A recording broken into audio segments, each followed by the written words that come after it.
All right, so we're ready to rock and roll. As always, if anyone has any questions, feel free to put them in the chat. Talk aloud, raise your hand, however you want to do it. Just a couple questions in the group this week. 3 questions, pretty easy, straightforward questions. So if you guys have anything over here, if not, we'll start with the group ones first.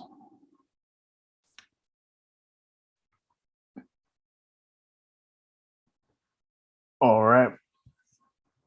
First one for the group is, how do you stack long sleeve collared shirts to prevent wrinkling? The collars are getting all messed up. I just stack them the same. I just make sure that I do the collar first before I stack them. And then I make sure to stack it with the collar flat like this and not rolled over or kind of fanned up. It's just flat and then just stack on top of it. So there is no real fancy trick for doing that, but I've never really had an issue with anything like that. I just make sure that it's flat and put stuff on top of it. Second question from Janet is, do you offer shipping refunds for combined shipping after the buyer has paid? So if they buy 2 items, I just ship it if they don't say anything. But if they buy 3 or more, then I will give them a refund. I'll just issue the refund using a shipping discount as the reason. And then I will send them a message and say, hey, there was a overage on shipping. Happy to give you the difference back. Because when it's 3 items or 4 items, they do pay a little bit. 2 items, it's like a very minuscule difference. So I just go with it. But even if they get 2 items and they do say something, I still give them a refund, of course. But if they don't say anything and it's 2 items, I just ship it out.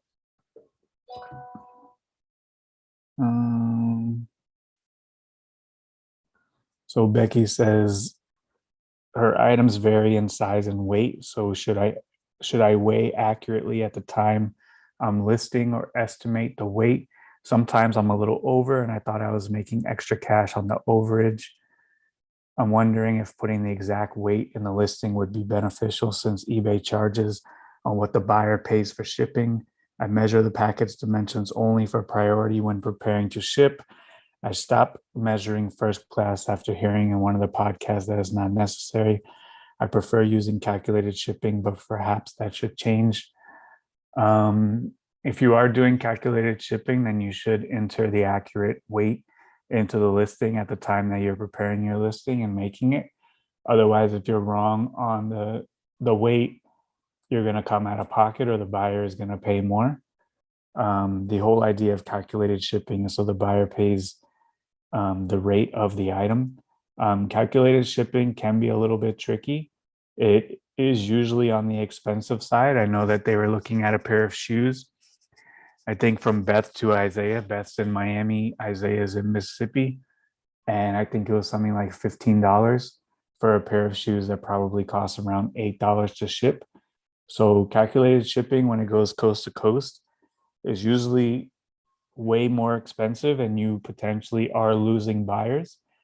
For that same pair of shoes to California, maybe it's showing them $25 or $30 due to the calculated shipping. So we always talk about having a flat rate for shipping, and that would give you the opportunity not to measure your items every single time as you're listing them and enter the weight. So if you do a flat rate for first class, maybe somewhere around $5, you're going to win most of those. You're going to lose out on a small portion, but net at the end of the day, you're going to win way more of those than you're losing. If you do priority, somewhere between $8 or $9, you're usually going to win a lot of those as well when it comes to padded flat rate.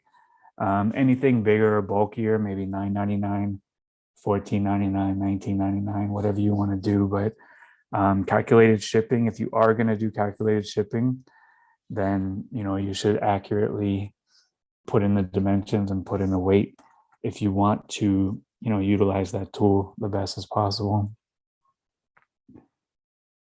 Tammy, question? Yeah, hey, thanks, Tech. I wanted to just clarify my question in the chat because I'm not sure I'm being clear on what I'm looking for. So when I'm looking at my phone, I see a payment summary, and let's say it's $500, right? And it does deduct returns and all of that. When I go into my sales on my dashboard, I have a today's sales number. And I was just curious, does that number include all the fees, or is that just your overall numbers that you've sold? Yeah, like Michelle said, it's the fees, it's processing, it's cancellations, it's returns, all of that stuff. That's the total. So if you sold $100 and 20 of it was shipping and 15 of it was fees, it's going to tell you $100. It doesn't take out the shipping, it doesn't take out the fees. So like she also said that credit cards, some of them process today, some process tomorrow, some process the next day. So there is a delay with some credit cards and some other form of payment. So the number that you do see is always the big number before they take out anything. So that's not the number that's going to hit your bank account. So the one on the dashboard on the computer for today's sales is the same number that's on your phone. That's what I'm trying. Maybe not, because the phone No. shows everything.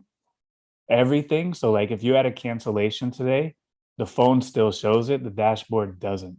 So Okay, your that's 90-day total on your phone is going to not show your returns, not show cancellations, but the seller dashboard on the computer does show cancellations and does get updated. So Okay. the truest one is the computer. The one you want to post on Instagram for the clout is the one on the phone. Okay, because my payment summary on my phone, I'm looking at it right now. That's why I'm confused. Says it's showing me, an available funds, and I understand what Michelle's saying, but it is showing me returns, my shipping labels, and all those deductions. Yeah, the one on the phone is always inflated. Okay, gotcha. Michelle? Oh, I was gonna say that she's not talking about the 90 days. She's talking about available funds or the payment summary, which is what is processing on the credit cards plus what's available funds on your credit card. On the credit cards that are, Yeah, actually, Michelle, I'm sorry. I'm talking about the total today's sales that's on the dashboard on the computer. oh, okay, that's different than payment summary. Yeah, right. Okay. So are you looking in, what are you looking at then? I'm looking at my dashboard and I see today's sales and it says, say it says $500. I was just curious if that number means, everything that you've done in sales minus your, returns and the fees, or if that's just a general number. I'm just trying to figure out what that today number is. Gotcha. Yeah. Today's sales is everything that has been paid for today Okay. on the dashboard. Right. It doesn't mean it's not taking out the fees and everything that eBay takes out. It's just the number. No, Okay, gotcha. it's your raw today sales. Okay. It doesn't take out shipping or anything. And then what the payment summary on your phone is everything that is credit card processing plus what's available to release to your bank account. Gotcha. That's what I was looking for. Thank you so much. You're welcome. Yeah. All right. So Mitch said, just curious about when you had a chance to buy your first bulk lot. How big was your store and how big of a lot did you buy quantity wise, not the cash value? I asked because I just bought my first big lot. I currently have about 2,000 listings and I'm getting another 4,000. I have to go pick it up, which isn't good, but the deal is too good to pass up. Definitely ready for it and have the space, but we'll have to get some more shelving. So that was a long time ago. I'm not sure how big the store was, but I do remember the first big lot that I kind of bought was at the flea market, and it was $2,800, and it was 6 of like the huge totes of brand new polo stuff from the early 2000s and the late 90s. And at that time, that was like kind of like the last of my savings. So it was a pretty big risk, but I was confident that, confident enough to kind of spend the last of my dollars on it. I want to say like, I don't know, sub 5,000 listings probably, maybe just a couple thousand. And that deal really kind of like catapulted my business to the next level. And that was probably one of the times where I did increase my listing goal daily, because I did come up on, I don't know, it had to probably be close to 1,000 pieces. Um, and since I just bought 1,000 pieces and just spent a bunch of money on it, and I had no money, it was like a race to list them. So, if I was listing whatever 10, it became 20 or 25, whatever the next step was at that time. But, I was a little bit nervous of that deal, but it did work out, and it did, bring my business to the next level. Um, Probably like one of the biggest bulk buys that does stand out is that the first one came from a storage unit guy. The second one came from a lady who bought pallets who never been to the flea market before, and they came real late to the flea market. And as I was leaving, they were the last stall before the parking lot. And I saw them taking out like a lot of jeans with tags on them. And I'm not really interested in the jeans, but I just went over there to look. And they had a bunch of brand new polo stuff again, but it was all current present day stuff from Macy's. And she had a bunch of like RLX polo shirts from the US Open, and $10 each. So I bought all of them. I think she had like 30, so it was $300. But she had an entire truck full of new at tags Macy's stuff, and probably 75% of the truck was new at tag polo stuff. And it was great stuff like sweaters, Indian head sweaters. She even had like some Denim and Supply and some double RL stuff. And it was so much stuff that I had to call my wife to the flea market and bring me money. And I think I spent like $10,000 right there and bought pretty much the entire truck, and had to go home, get one of the dump trucks, bring it back to the flea market, load up the dump truck, and then bring it home. But she told me she had a whole bunch more. So that night she called me, and I went up to West Palm Beach, which is like an hour north to her warehouse. And that night I spent like $34,000 additionally. And I made a tremendous amount of money on that deal. But at that level, that's when I was listing 30 a day and selling 30 a day. So I had a good amount of money to the side. Still a little bit nervous at that time to spend that kind of money. So in one day between the flea market and going to her warehouse, I spent $44,000. But it was probably like $1 million retail of polo stuff. And I ended up making several $100,000 on that deal. And I still have some of it to this day. I'm still selling like polo berets to this day for like $8. And I sell 2 or 3 of them every single day. And I've sold probably 3,000 of those. So maybe just on polo berets, I probably made back all of my money, and everything else was profit. So that was one of the biggest deals that I bought. And that was a full dump truck worth from the flea market, a full dump truck worth at her warehouse, plus a 14-foot trailer full of stuff. So like 2 dump trucks and a 14-foot trailer full of brand new polo stuff. And on the way home, I'm thinking like, man, if I got pulled over right now, I'd definitely going to jail. But there was like invoices in the boxes, but like the police don't care about no invoice when you have $1 million worth of stuff coming home. And it was like 1 or 2 o'clock in the morning once we loaded up everything. So like, had I gotten pulled over, I was probably going straight to jail with $1 million worth of brand new polo in the truck. The lady, she still calls me every now and then, But like I always think back to like driving home at 2 o'clock in the morning with $1 million of inventory in a dump truck and a trailer.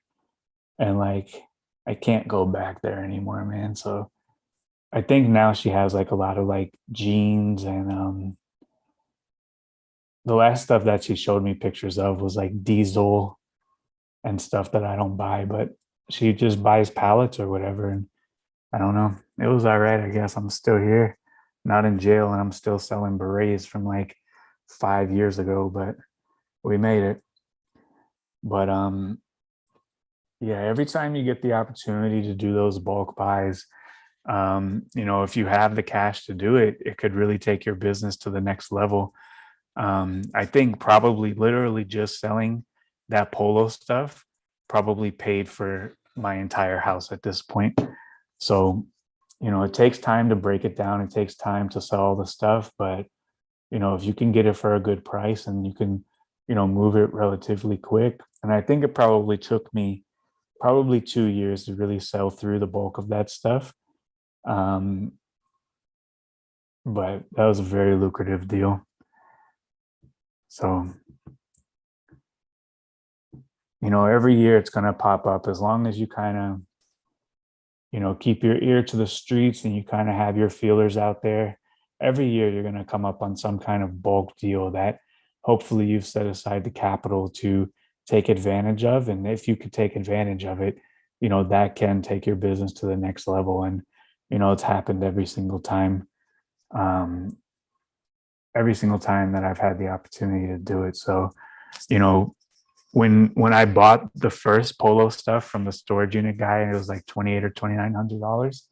At that time, I only had a little storage unit. I think it was like I don't know, like eight 8 by 15 or so, and I didn't have enough room to store all the stuff that I just got. So, sometimes you have to do the deal or, take advantage of the situation and figure out the rest later. So I got that stuff on a Sunday, and then Monday morning I went and got another storage unit inside of the same place that I was now. It was a couple of doors down in the hallway, and that storage unit became like the polo storage unit.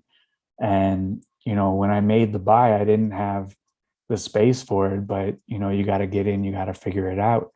When I bought all that polo stuff,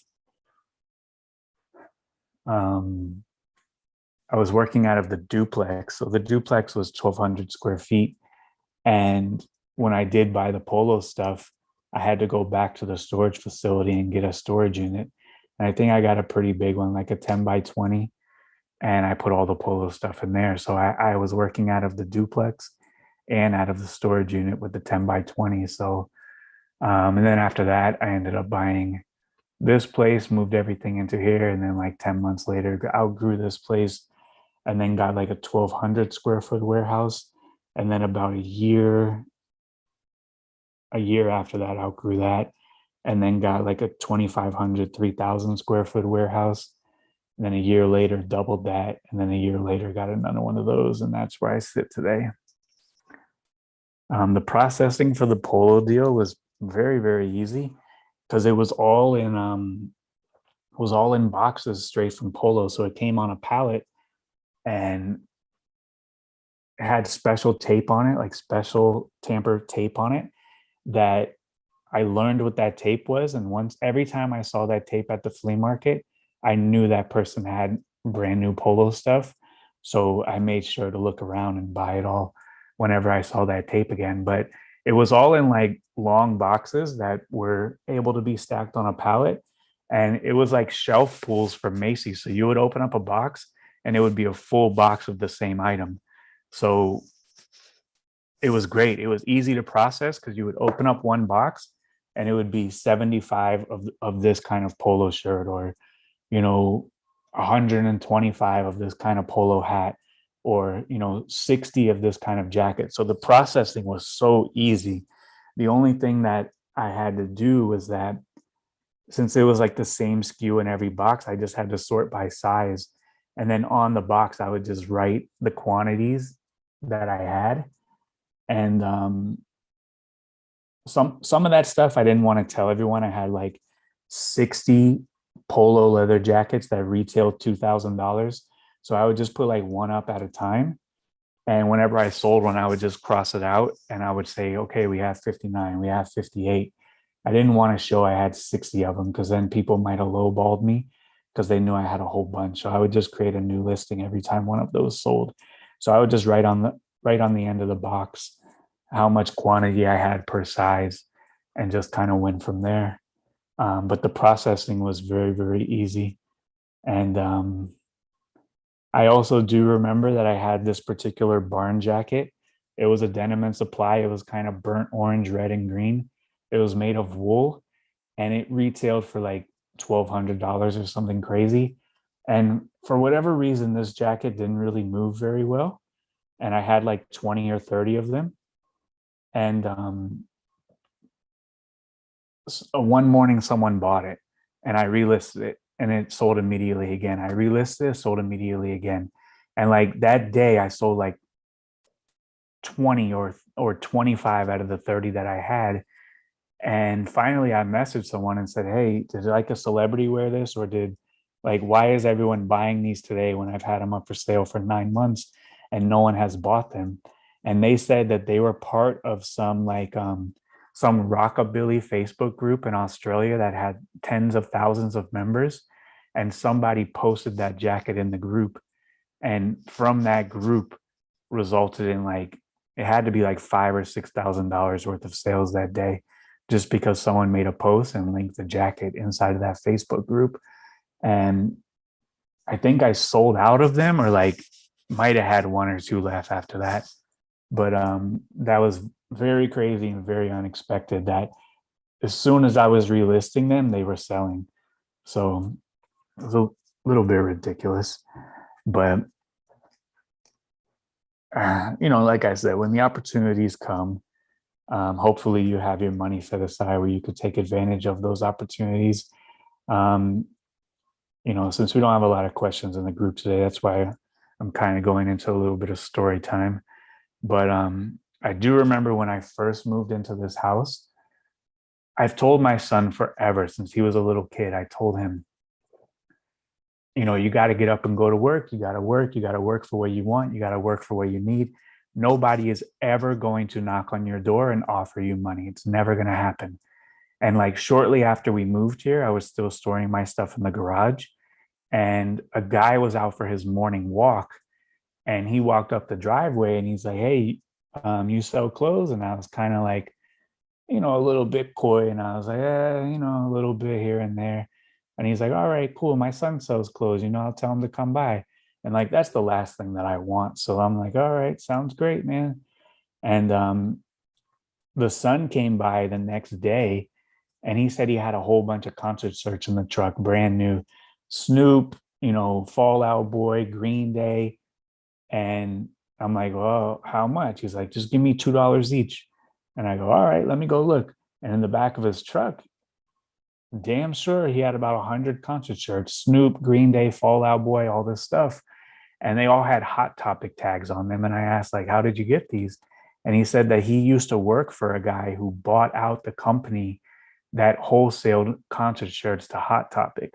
That company went out of business, but they had like 50,000 shirts at one point. Now they have about 10,000 left. And was I interested in the remainder? And I said, yeah. So he contacted his boss and he said, all right, I'm going to go up there. I'm going to get you an account and we'll do the deal. And I thought, whatever, I'm not going to hear from this guy again. But like a week later, he goes, hey, we have like 12,000 shirts. Here's like a full itinerary of everything. Fall Out Boy, Green Day, Hoobastank, Linkin Park, Snoop, all kinds of bands from the early 2000s, Blink 182. And there was like 12 or 13,000 shirts. And he said $1 each. And I said, well, bring them on by. And 2 or 3 days later, he pulled into the driveway with a trailer and dropped like 12 or 13,000 shirts off on me for $1 each. And literally the guy knocked on my door and I probably made over $100,000 on that deal. So that kind of like backfired in my face when I told my son no one's ever going to knock on the door and offer you any kind of money. So the only shirts that I have from that lot are the Snoop shirts. I've kept those. And now I sell the Snoop shirts at the store for like, I don't know, 30 or $50, but I still have about like 300 Snoop shirts from that deal. But, like I said, when you have the opportunity, you got to make sure that you grab the opportunity because, you can make a couple dollars. Aaron?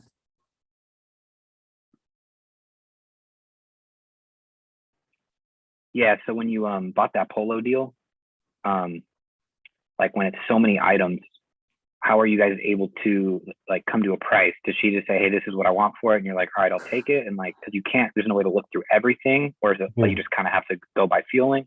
Dude, it was so cheap. I just went like this. Bring it on a truck. Like she had like polo leather jackets, retail $2,000. And she's like $20 each. And I go, okay, bring it on a truck. And she just And goes like item by item, and I want this for this item, this for that item. yeah, like bring it. Because we were going through it at the same time as she was taking it off the pallet. And I'm thinking, like, is this stuff stolen? Like, what's the deal?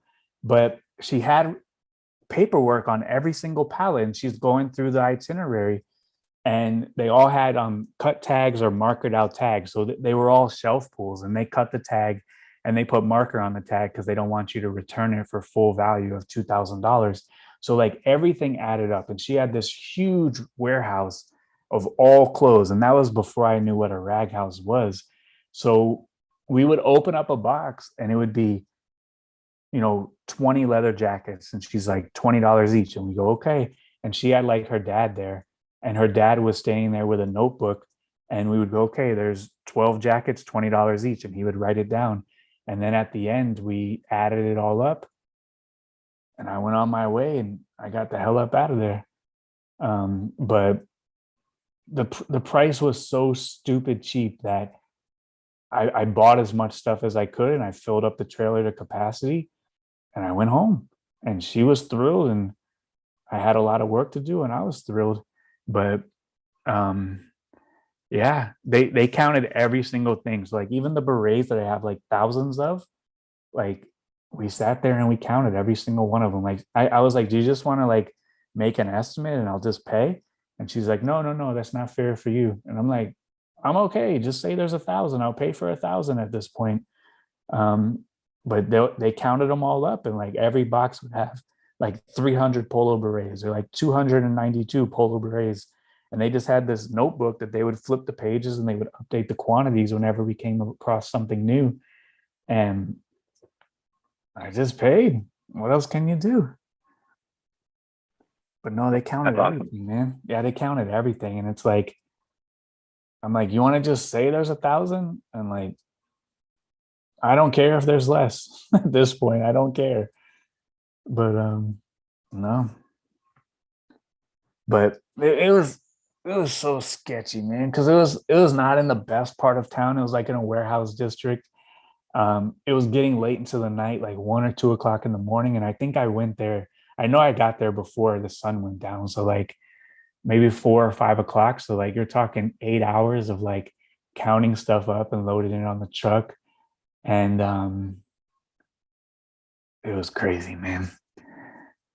The last time that she wrote me for like a bunch of kids' clothes, like kids' Levi's brand new, Levi's shirts, kids brand new. But that was like over a year ago. But I don't know. But like Tommy says, would you take that same deal today? Probably not. Too risky, man. Now that I look back at it, like Polo could have zeroed me. Polo could have sent me a letter like, what are you doing with $1 million worth of Polo listed? Like, so risky, man, now that I think about it. But back then, like, all I saw was dollar signs, so I kind of went for it. If it did happen again, like now I have like other opportunities where I could sell it, because back then, I was still relatively small. I think that year I think I sold like 560,000 pre-polo, 560,000, and the profit that year was 200,000. But after that deal, the whole business exploded, man. But too risky, man. Like to have all that stuff brand new in the store, driving home with all of that stuff.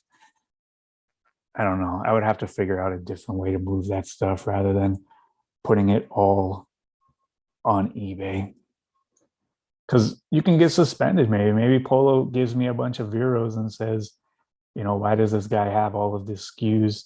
You know, we have no, because sometimes those pallets, sometimes the contract that they're bought under is like for export only, and you can't sell it in the United States. So like she was doing a lot of exporting, and that's kind of what I think it was. I think that she bought those pallets and they were for export only.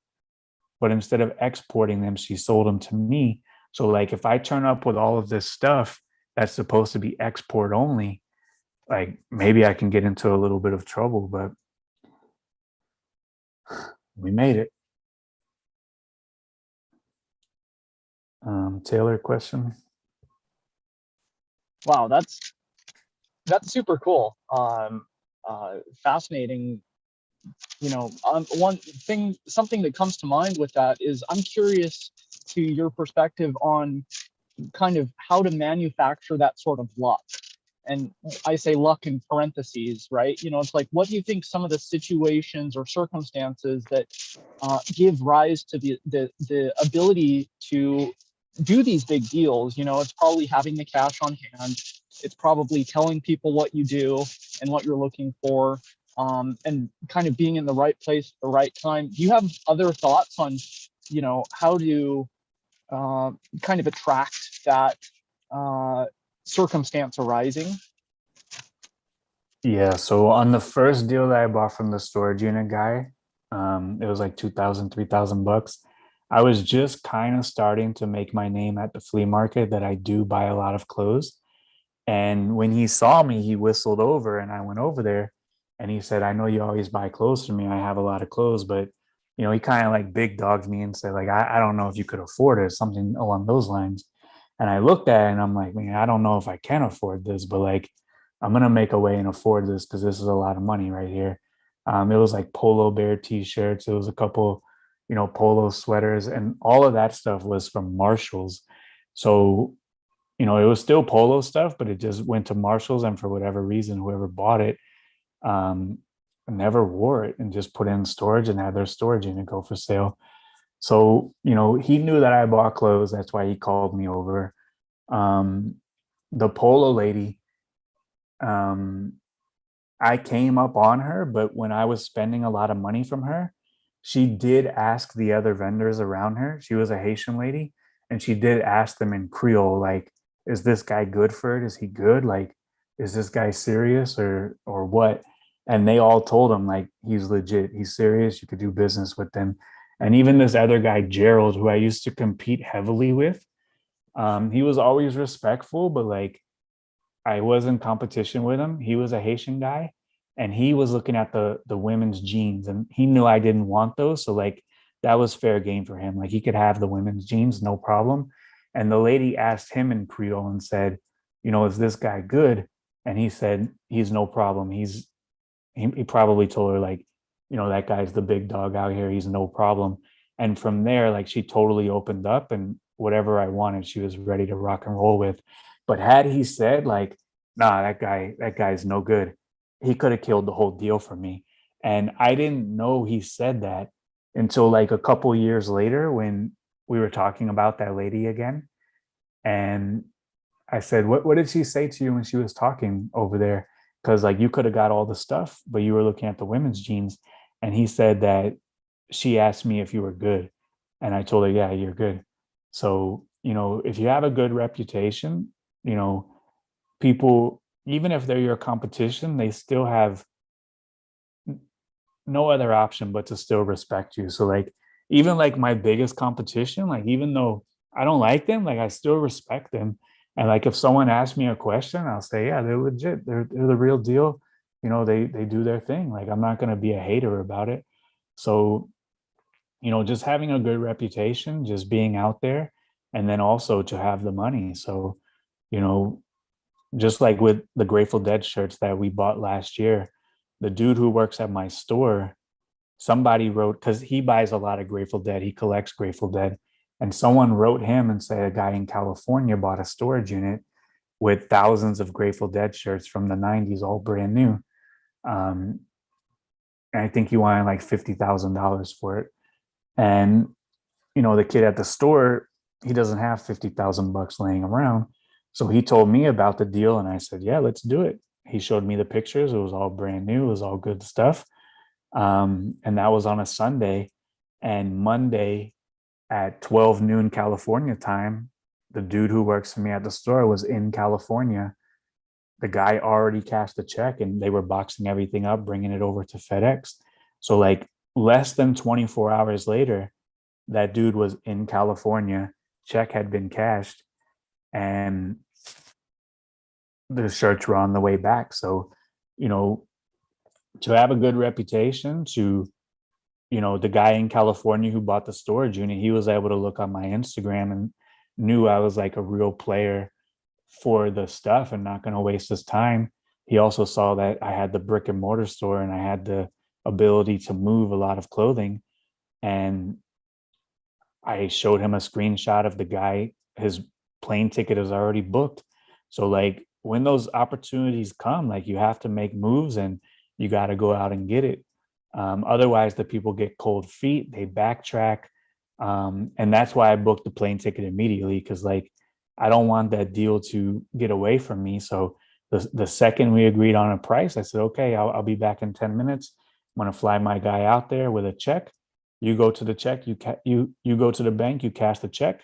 Once the check clears or you have money in your pocket, you send back all the shirts. And that's what they did. They boxed them all up. They went to FedEx. They shipped them all back. I gave my guy a couple of days vacation out there in San Francisco, and he flew back after that, and happily ever after. But you have to be known of the person that can facilitate a deal that size. You have to have a good reputation, and you have to have the money to be able to close on the deal for sure. I'm not sure where exactly in California, but I know that during his little 2 or 3 day vacation, he did spend some time in San Francisco. So it had to be somewhere around there.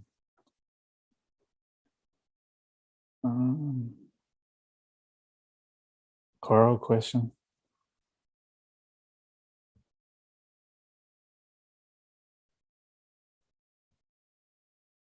You're on mute. Oh, yeah, sorry about that. When it comes to facilitating some of those deals logistically, do you think that cash is a better option? Or, in that case, you used a check to, nowadays we also have Zelle, which is kind of like instant cash, being able to transfer to somebody's bank account.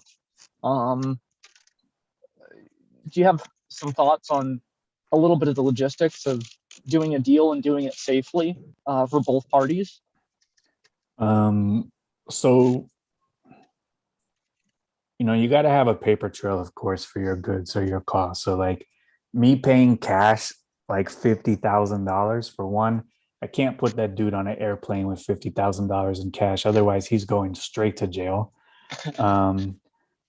But, so I did give him a check, and he went to Wells Fargo and they cashed the check on the spot for the dude. And he walked out of there with $50,000 in cash. I don't know if it was because it was a Wells Fargo check and he went to a Wells Fargo so they could look in the bank account and they know it's a good check.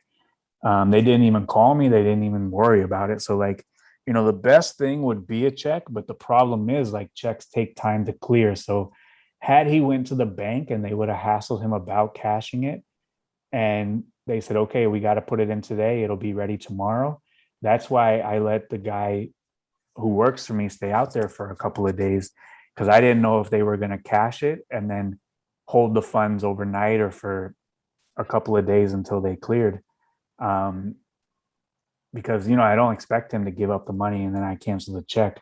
But, I talked to him before and I said, look, man, Like I've done business with pretty much everybody.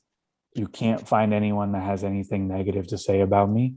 So like I'm a stand-up person. So like I'm not gonna blow my entire reputation over screwing you out of, $50,000. Like, you know, you could replace money, you could replace everything, but like you're gonna be born and you're gonna die with your name. And like you can't change your name. You could change your circumstance, you can change your position, but like if you're a piece of shit, you will always be a piece of shit. And like I'd rather not be one of those. I would rather die with a good reputation. And like I've been around and around and around. I've been doing this for almost 15 years. I've done deals with a lot of people. Not a single person can tell you that I screwed them anywhere. Anywhere, not a single person. So like I'm not going to do that over $50,000. But that's just a guy on Instagram telling you that, who's sending out a guy to potentially take all your stuff. So like for him it was a lick of a lifetime. So he has to make sure that he gets all the money.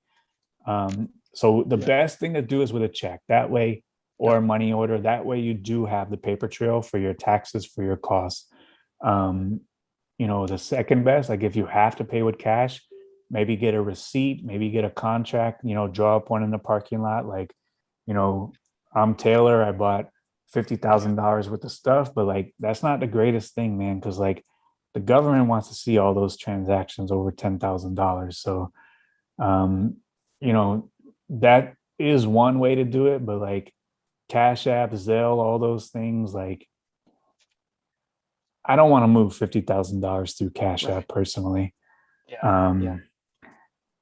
I prefer to pay with check, and if they don't want to pay with a check, then I guess they don't want to do business, because like I'm a real business. And that's why I told the dude, I'm like, dude, I'm a real business. I have costs. I pay taxes. Like if I'm going to spend $50,000, I need to take the $50,000 deduction.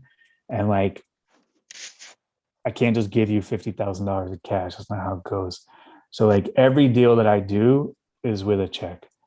It didn't always used to be like that, but when my CPA told me I was absolutely out of my mind for paying all these people in cash at this level, that I need to write a check, that's when I switched over to writing checks.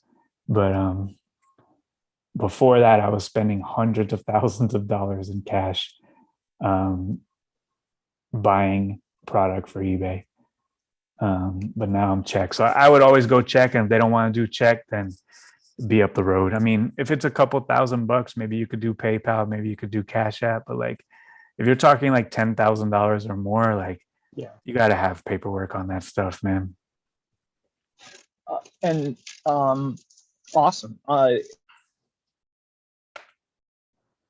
Yeah, Shane says the bank probably thought I was dealing drugs with all that cash. So I had a great routine at the bank. I would go to the bank, and this is not advice for anybody, but what did I used to do? I used to request checks from PayPal for $3,000, and I used to go to the bank and cash the checks. And I would wait until I had 3 checks, $9,000, and I would go to the bank and cash the $9,000 in checks. And I would go there every Wednesday and cash $9,000 in checks. That's how my PayPal eBay routine was. I guarantee that you got submitted to all kinds of like Patriot Act requests, because after Oh, yeah. September 11th, they put in all kinds of like know your customer rules, all kinds of shit that we used to have to deal with. Like, Oh yeah. like I guarantee your background has been run so many times by those bank managers Oh yeah. on up to the feds. Like they've looked into you so many times, dude. But aren't you right underneath the $10,000 threshold? So That's why. It doesn't matter. That's why though. That's why. That's a myth. The one time thing that when he's coming in multiple times, like the bank has a duty to like put them together and be like, oh, this guy's dealing with lots of cash, Yeah. so that But they don't get that's they don't get why- off the hook like claiming they were ignorant. No, but that's why I would roll in there with 9,000. uh-huh. That makes me even more we suspicious. visit because, like, I every week know. you're going We in there visit like you. trying to be just underneath the limits. I Even know. Florida, the land of like hidden wealth, hidden drug dealer wealth, Well, and like In Florida, this is the land land all of around, money dude. laundering. Yeah, There's more banks than businesses around here. I'm surprised they didn't take you into the back room and like try to get you set up with some legit money laundering options. No, man. But I'll tell you this. Now I go in there with tens of thousands, 20 of thousands, $50,000 checks. They don't even check my ID. They just cash it. They don't even check the ID. They just go, okay, thank you. So They check my ID every single time I'm going to get money out from what you call it. And they didn't even used to, but now Dude. it's every single time. There was a point when I was kind of young. I was making a couple dollars where they wouldn't even deposit the check or cash the check just based on like they didn't like the way that I looked that day. And that was pre like $9,000 cash out every week. I remember one time they asked me like mother's maiden name, like what was my address 6 years ago. And they would take my signature and like pass it around the office to make sure that like, 3 out of 4 gave the consensus that it was a real signature. And then one time they turned me down and said the signature didn't match, and I got pissed. And I asked to talk to the manager, and the manager looked at the signatures and she said, these signatures are exactly the same. And I'm like, yeah, I'm trying to give you money. Just take the money. The signatures are the same. I'm trying to deposit a check. And after that, I had 0 problems. And they used to cash $9,000 every week for me. And now they cash any amount of check. If I go in there with $100,000 check, they don't even ask for ID. They just cash it. So, Yeah. but when I was younger, like your age, I did have a lot of problems with that. Yeah. One time the guy even stopped me and said, like, dude, why are you taking out all of this money? Like, what, like you come here every week and you take out like $1,000. Like, why are you doing this? Do you have a business or something? Like, why? And I'm just like, I just like to go to the flea market on the weekends and spend my money. And I go so early in the morning that they don't have any change. So I got to get the, the 5s and the 1s. Yeah. And they were like, why don't you just do this in all hundreds? And I'm like, because I don't want to be walking around the flea market with hundreds and they think I'm a high roller. So I just have it in 20s. And he was like, all right, dude, whatever. But if you're a business, you need to get a business account for this because this isn't going to work. And that's why I used to cash out all the time, because I went to the flea market and I was spending like $3,000-$5,000 a week at the flea market. And then I would use the other cash for the thrift route. So like I was cashing out everywhere, and I'm not like a real big credit card person, never have been, not a debit card person or anything like that. So like, I was going to the flea market, spending $2,000, $3,000, $4,000 a week. And then I was going to the thrift, spending a few $1,000s a week. So like that $9,000 was like really getting spent. But this is America. If you want to spend cash, you can spend cash. Don't let them bully you into spending credit cards. You walk around with that stack on you.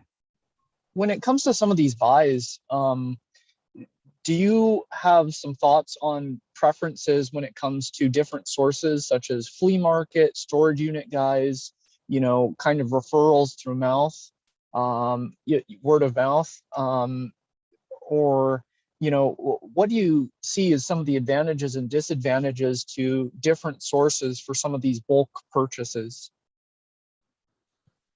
I mean, the best place to do bulk is at the flea market. That is the bona fide best place to do it, because those people, especially storage unit, they're going to come across a lot of bulk stuff and they got to move it. They got to get rid of it because, they got to feed their gambling habit and go out and buy more units tomorrow and bring that stuff out to the flea market. So the best place for bulk is the flea market, and then people that you meet at the flea market. So even other shoppers and people like that. But after that, it's just kind of getting your name out and being known as the person that sells, all the CDs or sells all the DVDs or all the clothes. But, that all starts at the flea market by doing those large deals.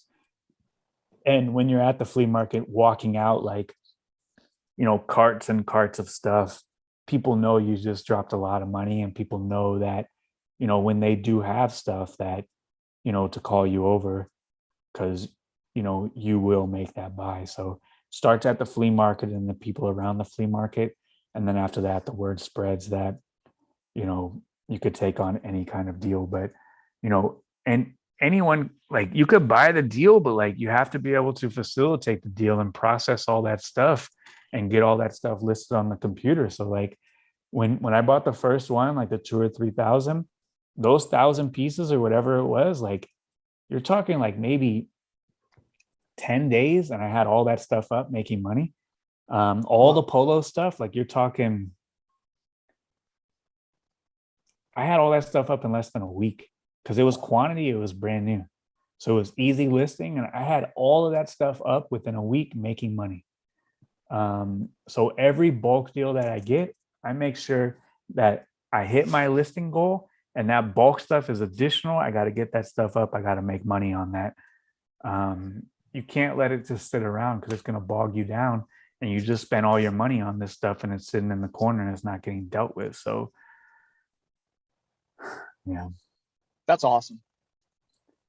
Yeah, you got to be out there, man. You got to be out there, and you have to be known. And once you're known, the deals find you. Just someone today, they wrote me and said that, they know somebody that has like, a few thousand hats and a few thousand t-shirts from the early 2000s, late 90s.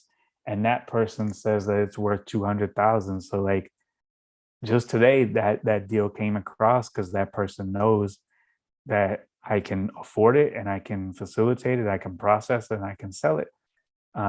Whether or not the deal comes through, I don't know, but I'm kind of to the point where like I'm in a good position where I'm getting the exact number of pieces that I need, and like I'm not too crazy about like buying a bunch of extra stuff, because like let's say I do buy a deal and it's like 10,000 pieces. It's great, awesome. Like I can't tell all these dudes who source for me, like, hey, take a 2 or 3 week vacation because I just spent a lot of money over here and I have 10,000 pieces in the queue. So like you guys got to fall back for 2 or 3 weeks. Like that doesn't work. So like I still have to continue buying from them. And it's not the issue of like capital isn't the issue. It's the issue of having all of this item not getting dealt with. And like I want to buy it and I want to list it and I want to sell it. That's what I want to do. I don't want to buy it and have it sit to the side and then still keep placing my normal orders and just working my normal orders. And that stuff is just sitting at me, looking at me in the face. So like, I don't know if I'll ever like go down the big bulk buy again, because I'm in a pretty good position where it's pretty stress-free and it's working pretty good. And I don't need to go after that anymore. If I do, it would have to be like an extremely one-sided good deal because, it's just not something that I'm interested in doing right now. Awesome. But, that opportunity is going to come for everybody. You just got to, make sure you're ready for it. When you're doing those vintage deals, You gotta leave your garage door open. Is that what you're saying? I just have to leave my garage door open? That's the key. That did work one time. All right. Now when I leave my garage door open, other than that one guy, everyone just looked at me like I was crazy. But that one guy, it did work for him. And man, I thought that dude would never leave me alone, because he was like, hey, after this, like, I need a job. And like, I know you have like lawn crew. I know you have the tree crew. Cause like we talked a little bit. He's like, I need a job. I need you to put me down with like a real steady job. And I'm like, oh, I can't do that, man. And he's like, I'm going to check back with you next week. And like, he never came back. So like, I dodged a bullet with that guy because I thought I would never shake that guy, but he maybe he went to jail or something. But he was a go-getter, man. so when it comes to your that like those vintage hat deals and stuff like that, are you getting like, and I don't know if you can actually say this, but are you getting like vintage hats in the sense of like vintage team hats, like sport hats, or do you also do like festival and like NASCAR, body shop, etc., apparel and stuff like that? All the Do hats you- that do I you list niche it on down? eBay, Go ahead. the hats that I list on eBay are sports, clothing brands. I list NASCAR hats, Mhm. like Vineyard Vines, Tommy Bahama, Nike hats, stuff like that. Mhm. I don't do like the random like Bill's Garage trucker hat. Yeah. I don't do those, but it's just like the clothing. If I sell the clothing, I sell the equivalent of the hat. Mhm. So like one of my guys this weekend, he dropped off like somewhere between like 3 and 5,000 hats. And I'm like, dude, what am I gonna do with this? I'm like, dude, what am I gonna do with this, man? So like now I'm in like hat mode. I gotta get these hats up. Because he said that at the rag house he processed 55,000 pounds of hats last week, and I guess he ended up finding like between 3 and 5,000, and he had like 800 pieces of clothes. So like it was a heavy payday for him. Not so good. And he comes over at Saturday morning at 5 o'clock in the morning, and like I wake up and I count the stuff with him. Because sometimes like he forgets how to count, and he's like a little funny with the count. So I'm like, all right, me and you, we're gonna count it. He's like, okay, I'll be there at 5. And I said, I'll see you at 5. So I've been counting it with him for the last couple of months, and like, we shoot the breeze and we talk, but like, dude, that was a massive amount of hats that I had to count. And I should have just said, just drop it off. I'll just pay. Whatever you say it is, I'll just pay. Just give me a number. Yeah, just tell you. I don't want to. But nah, he's all right, man. But because what he does is he has a notebook where he writes it down and he pays everyone at the rag house. And sometimes like he'll double count 100, and I know it because like he'll be off exactly 100, and I'm like, dude, you're off 100, and he's like, okay, no problem, just credit it for next week. So like we just credited the next week, but like, dude, we got to get it together. I got to have my counts, man. And so now I just counted with him, and we talk. But yeah, it sucks, man. To count like, dude, thousands of hats at 5 o'clock in the morning kind of sucks. But the alternative, right? Could be out digging ditches. Most definitely. Yeah. So You could be working at Pizza Hut, bro. yeah, I use the clicker, but still you have to count them and click. So still sucks. Especially at 5 o'clock in the morning. But Tech, I that's got a life. question. All right. So that polo deal you said you were afraid that they would see all your listings and be like, hey, why do you have so much? Did you list all of those brand new, or did you list them used? Oh yeah, I was brand new. I was riding dangerous back then, man. Okay, because I found a couple hundred new Nike Pro Combat shirt, like our local university gave them all to the Goodwill. So I bought all of them out, but I listed them as used because I was afraid Nike would hit me up and say there was enough margins for listing it as used. So I was just wondering what you did there. But if that's the case, I understand why you said that. Well, those Pro Combat, I mean, let's be honest, new or used, they pretty much go for the same price. So I would put them as used. That's what I would do. But so today, if you hit that polo deal again, or the Ralph Lauren deal, would you be more inclined to list it all used instead of new and have a bit more ease of mind, if that makes sense? Or is it just as much risk?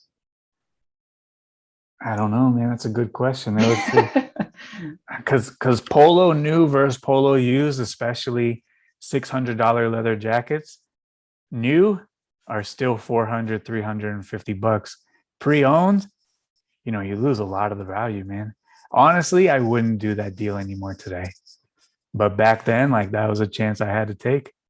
And I took that chance, and like, it honestly changed the trajectory of a lot of things. So like, but also I could have lost my whole eBay account, and that also could have changed the trajectory of a lot of things. So I don't know. Also, like around that time, I was selling a lot to the designers of polo, and all of their orders go to Bleecker Street. And probably once a week they were buying hats and like old shirts and old polo stuff. And my thinking was, if I ever got jammed up, message those guys who work for polo and say, hey, you buy from me like a couple times a week. You have been for like a couple of years. Can you guys help me out with this? And they probably wouldn't have done nothing, but like, that was like my rationalization of like, maybe I can get out with this because the designers are buying from me. But at this stage of the game, at this point of my life, I would not go and drive around with $1 million of polo stuff at 1 o'clock in the morning. Also, at this stage in the game, I'm also not cashing $9,000 a week either. So, like, a lot of stuff has changed between then and now. But sometimes you got to take those chances, man. If I didn't take the chances that I took, I would not be in this position. I can promise you that, because those ain't the only chances that I took in my life. Believe me. People like to gamble, but I gambled with my life 1,000,000 times. So, like, that's why I don't gamble with my money. So do you think that hey, Zach, it's Christine. Do you think that you would not do that polo deal now because you have the experience of the Fila deal and the Apple deal in your past history with eBay? No, because I don't need the money like that no more. No. Not that you would take those deals, but you wouldn't do the polo. Oh, you wouldn't do that polo deal because you don't need the money anymore. Yeah, back then that was life-changing money. Now it would change my life if I went to jail instead. Yeah. But like back then, like, it was worth getting pulled over at 1 o'clock in the morning potentially and having to answer some questions on why I have all this stuff. And it was back then, I also didn't know as much about eBay as I do now. And back then, like, there wasn't a lot of Veros for like brand new. There was Veros for counterfeit. But like, I've still never heard of Ralph Lauren giving a Vero for anything, let alone brand new. But like, I was on the come up back then. So like, I had to do that deal. And, if I got jammed up or if my eBay account got jammed up, then I take all that stuff out to the flea market and can still make a boatload of money. So, at this point, is it worth my eBay account getting jammed up? No. Is it worth getting in trouble legally for it? No. But back then, it was absolutely worth it. Absolutely worth getting jammed up for that kind of opportunity.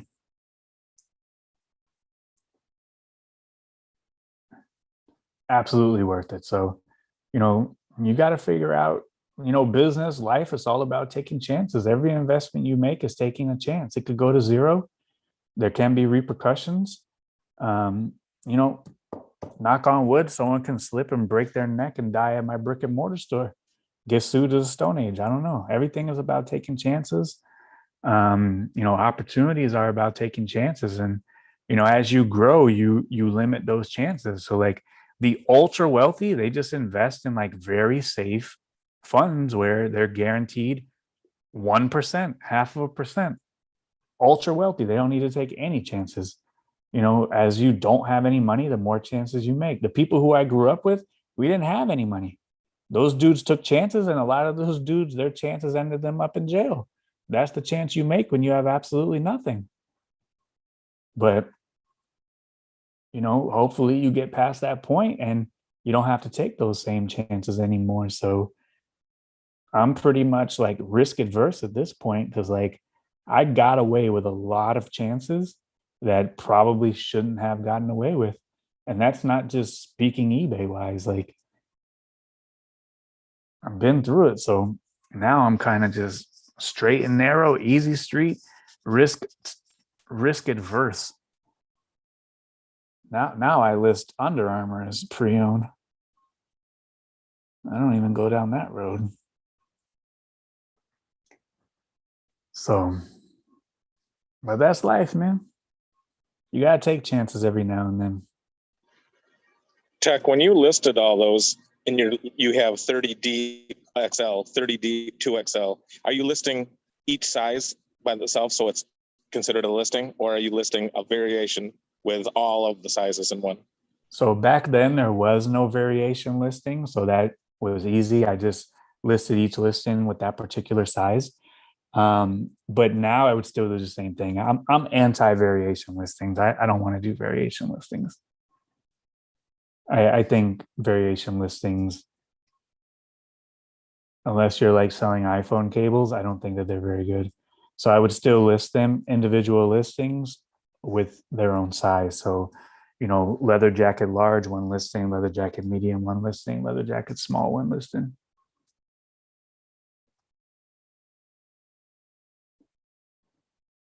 All right. Carl.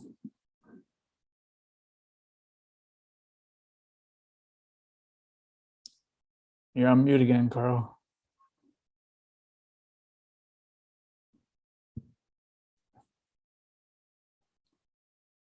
It says you're off of mute, but you're still on mute. We can't hear you.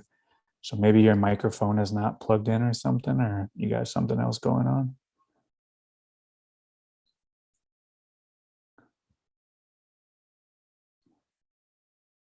So we'll circle back in a minute. All right, let me catch up in the chat.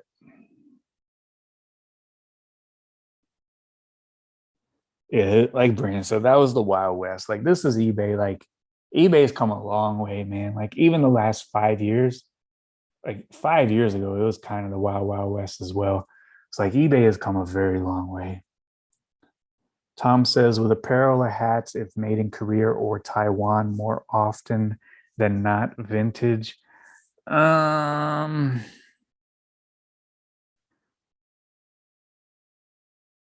of. Not definitively, though.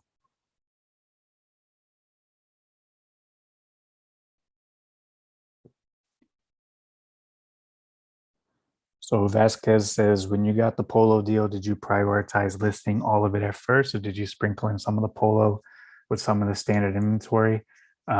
Sprinkle it in and then list it off the top.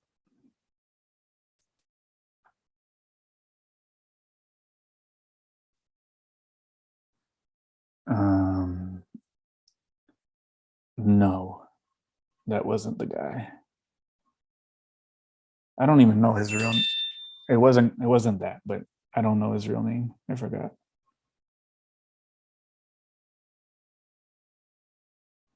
All right.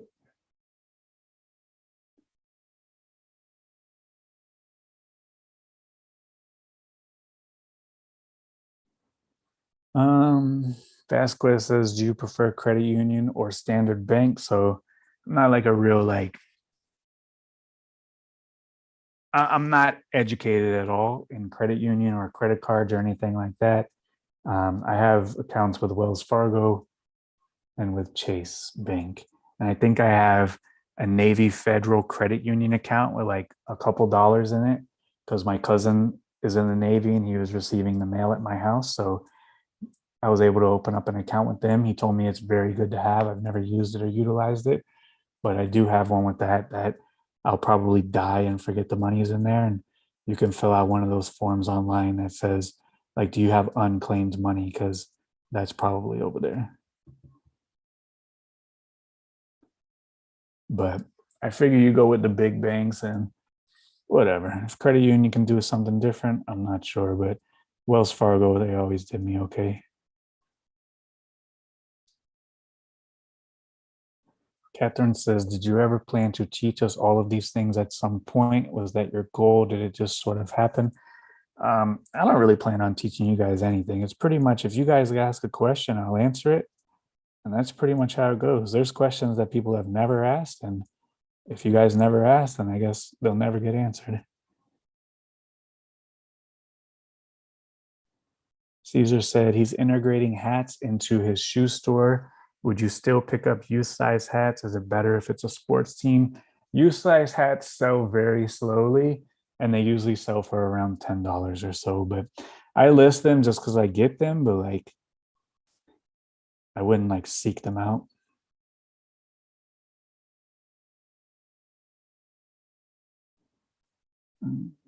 Cindy says she spotted her first liquid blue. Can you tell her if it's real? It's not old, just wondering.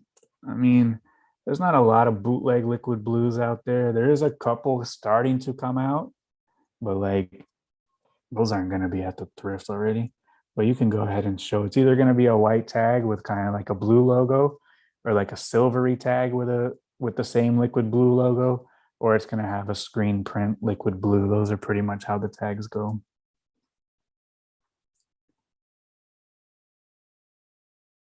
So Jen says, in your listing process, are items sorted by type to make listings quicker? T-shirts versus polos versus button downs? And that's no, because I would probably have to hire like 2 people full time just to sort by type.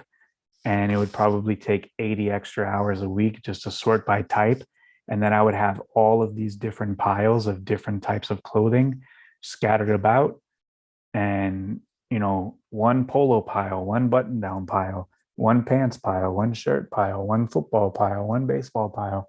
And like, where do I store all of that at? So, we just list it as it comes.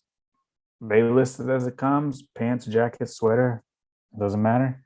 And I like to do it better that way because I like to have items going live in every single category every single day. And, I'm not sure if you listed jackets for 2 or 3 days. Does eBay not like that because you haven't listed shirts for 2 or 3 days or pants for 2 or 3 days?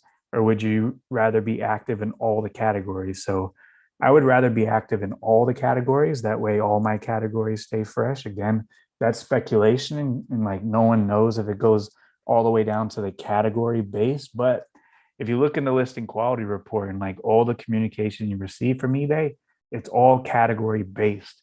Like even your feedback is category based. Your search is category based. And also, I like to list everything every day because if someone's looking for pants, maybe they see the pants in the search just listed. They click on my store and they go, "Oh, this guy has a lot of shirts." Same for jackets. But like, if I don't list any pants today and that customer was looking for pants, I lost out on that customer and maybe potential more sales. So, so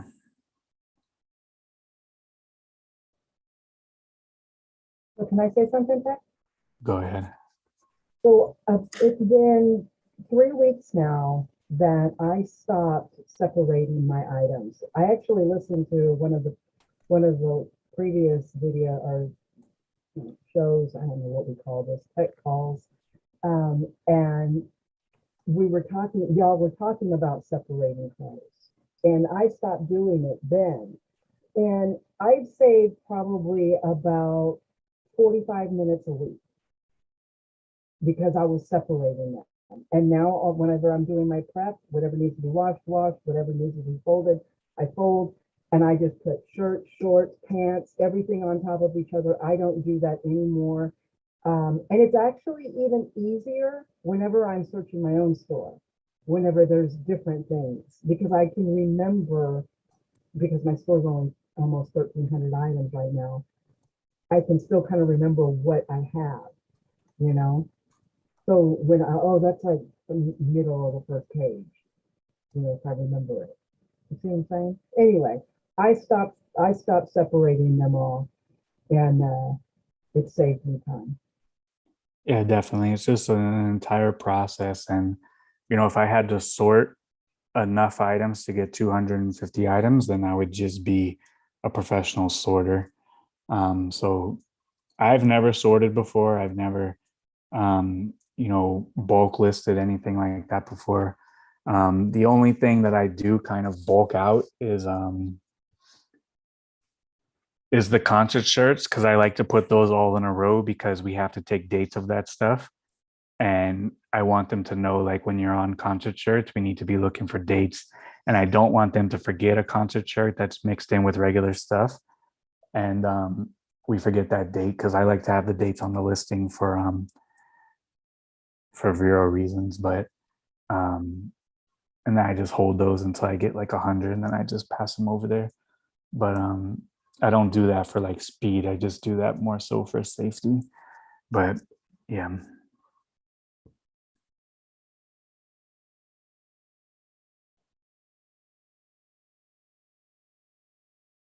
Yes, I guess people are saying Navy Federal Credit Union is good, but I don't know. I've never used it before. Jay is in Australia. Do you feel like there's a difference in the consumer compared to USA? And would you do anything different if you lived in Australia with your store? So I've never been to Australia, so I'm not,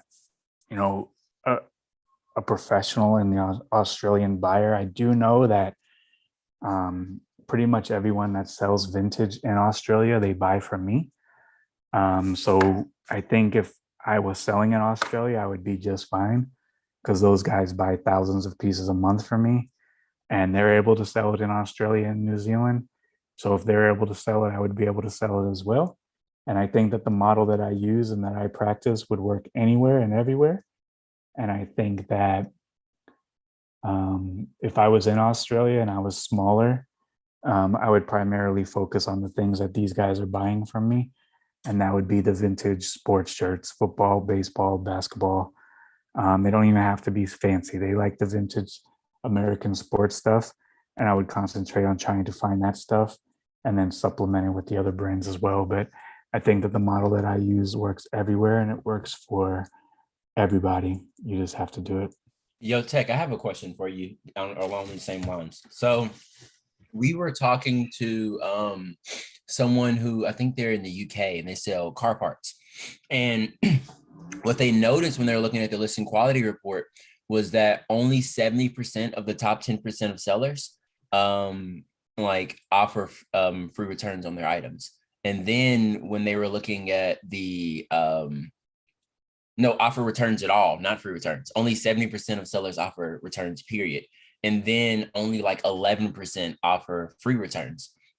So if you were in a market like that, where the majority of the best sellers are not offering free returns, would you also do the same, or would you begin the process of making free returns a thing in that country as well? Because they're in the UK, and like for returns, free returns and stuff like that, it's not even prioritized on the listing quality report. I was doing free returns for probably 10 years, even before eBay wanted us to do free returns. I think free returns offers a good incentive to the buyer, offers trust to the buyer. And I would never want to get a negative feedback over $4 in return postage. So even if it's not required, I still always offered free returns. It didn't matter. Yeah, okay, makes sense. That's the exact same advice that we gave her as well. That it'd just be better to offer free returns. It's a better buying experience. But it was interesting to see that in other countries, it's not as important as it is over here. You know, when it comes to being one of the highest rated ones, like it's not even part of their top rated plus either.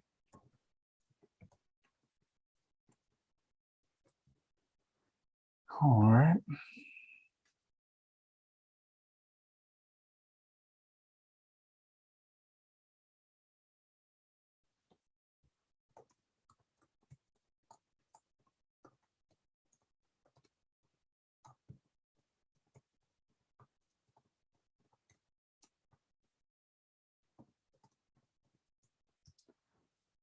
Alrighty. All right, Janet.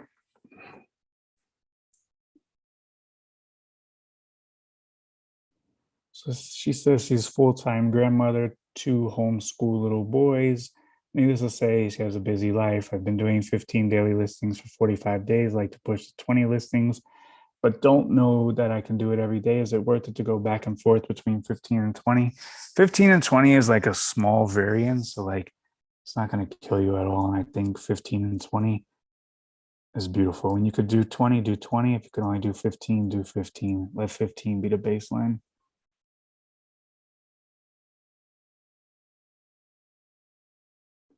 So Sticker Joe says, in neutral or negative feedback scenario, it's been brought to his attention, if you get the customer to open a return request and fully refund the request versus letting the customer ship back, does that automatically eliminate said feedback with the purchase? So yeah. So if a customer leaves you a negative feedback, they open up a return request. As soon as that request is closed with a refund, the negative feedback will be removed automatically, like within a second. So for Sticker Joe, since he sells stickers low cost, if they open up a return, issue the refund immediately and the negative feedback will fall off immediately.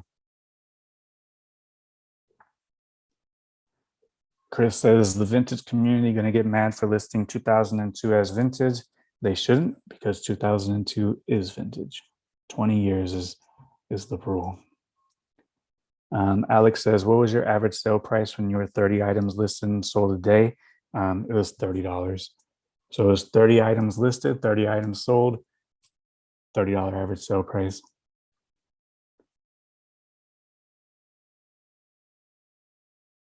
She listed an item so similar from one of her old listings. She can't change the return to free returns. It's grayed out. I don't want to change it in business policies because last time it messed up my store. So whenever things are grayed out, when you go to revise them, it's because there's an outstanding offer. So either someone sent you an offer or you sent offers to watchers. And if there's an outstanding offer, you can't edit the listing. Otherwise, that offer is underneath different terms, and you can't change an offer while a buyer is in the process of maybe accepting it.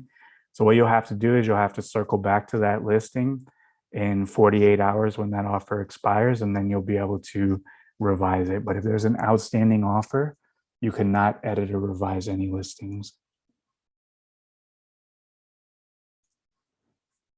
Jeremy says, when you're setting up categories for your store, how far do you drill down?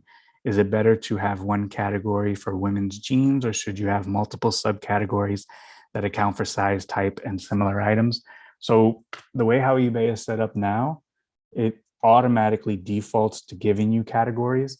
So you don't need to set up store categories anymore. That's how I roll. That's what I believe. So this is my store. If you go right here and put see all categories, it will show you all the categories. If we go to clothing and shoes, accessories, we can go to men. We can go to men's clothing.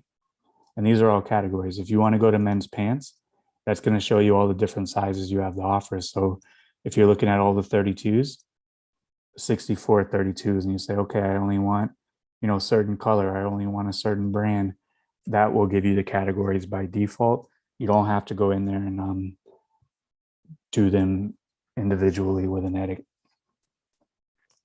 Ashley said, where's the hat deep dive? If you search hashtag deep dive in the Facebook group, it will come up. Or if you go into the document underneath my section, it's one of the only calls that is labeled, and it says hat deep dive. Matthew says, listen to the July 27th call. Question regarding brand by listing Ralph Lauren instead of Polo Ralph Lauren, which is branded on the tag. Is that okay? Do you do it this way because less people search for Polo Ralph Lauren versus Ralph Lauren? And would you use Polo Ralph Lauren in the drop-down item required? So that brand is a mess in item specifics. They have a Ralph Lauren item specific. They have a Ralph Lauren Polo item specific, and they have a Polo Ralph Lauren item specific. So that one is a mess. So the reason why I don't do Polo Ralph Lauren is because if I'm selling a collared shirt or a polo shirt, I don't want to title it Polo Ralph Lauren Polo shirt. So I do Ralph Lauren Polo shirt, and that kind of kills two birds with one stone. So you just got to pick whichever method you're going to use and just stick with that. So if you're going to use Polo Ralph Lauren in the drop down, Ralph Lauren or Ralph Lauren Polo, you just got to pick one and go with it. Yeah, Chris says he puts PRL in the title and RL in item specifics. I would definitely put one of the item specifics that's on there. Ralph Lauren Polo, Ralph Lauren, or Ralph Lauren Polo.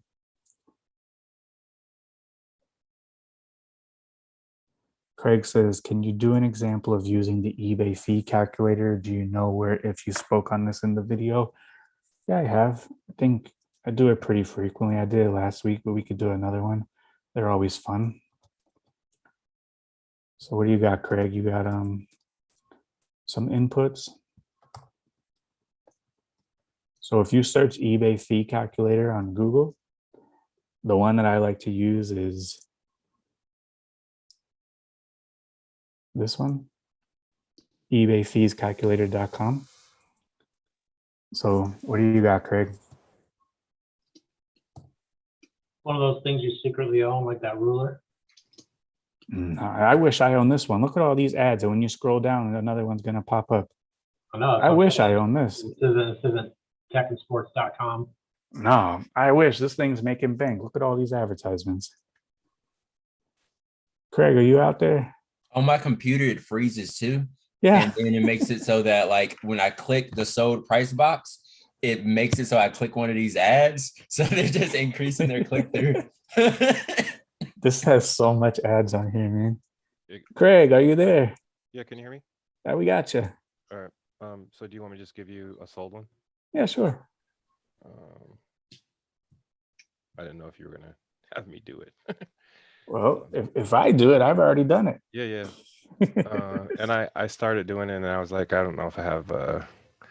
Let's see, something that sold today. So I think the best use of this most times is to calculate your break-even point. Yeah. So really, that's what I want to do is figure out. Cool. Yeah. So that's what I'm trying to make sure that. So, but we start with like something that sold like today, I guess. Yeah, a routine sale, $20, $15, whatever. Yeah. My computer's slow. Sorry. No, you just have a lot of sales. You see how much sales Craig got to scroll through to find a good one? Not Dang, quite. There's a lot of sales. All right. So waiting shipment. So today, let's see.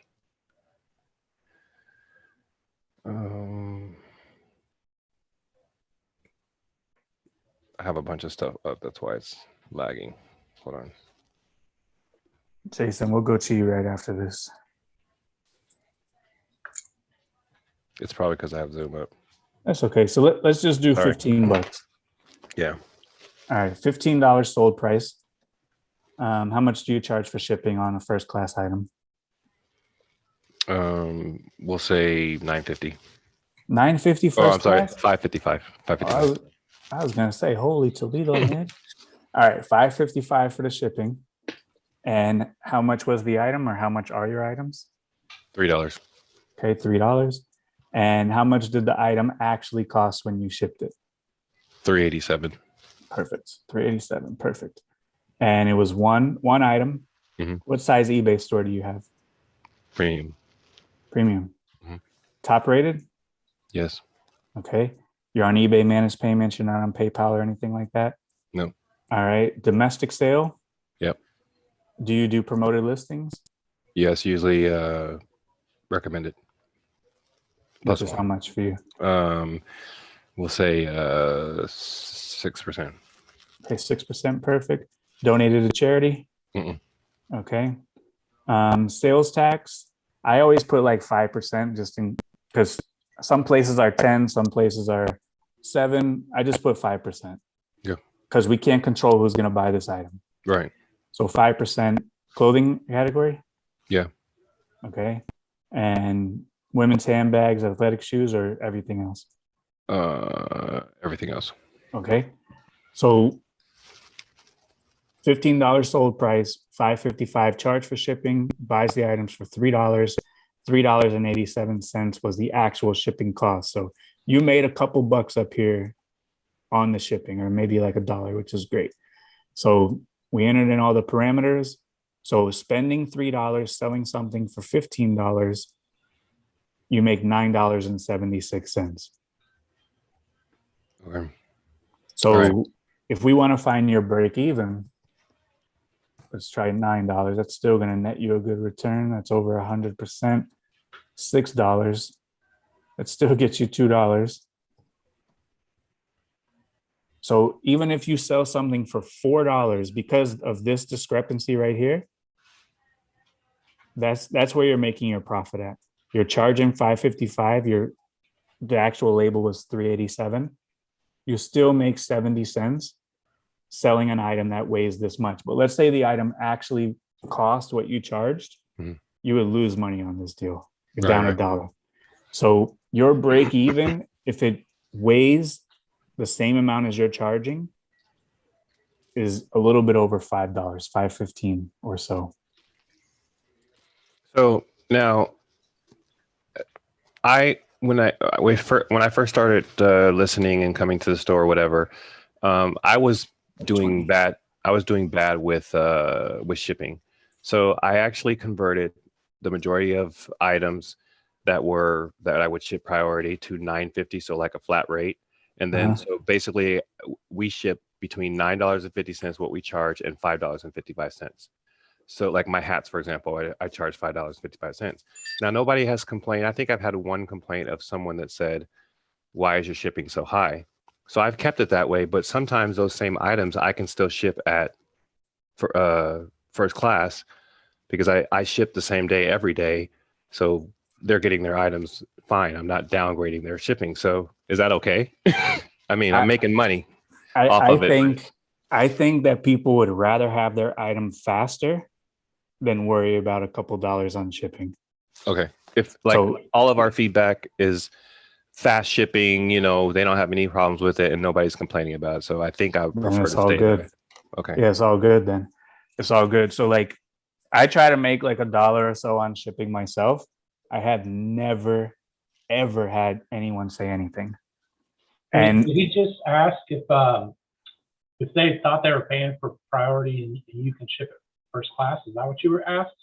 No, well, so I do have sometimes where that is the instance, but sometimes the customer is picking like a partial select, but I could ship it priority, but then I realize that I can get it there the same amount of time and charge first class, and I've actually charged them $9.50 as long as it gets there in the same amount of time, it's fine. faster. Yeah, But like they're getting their if- stuff faster. If they are paying priority and you ship first class, that's no.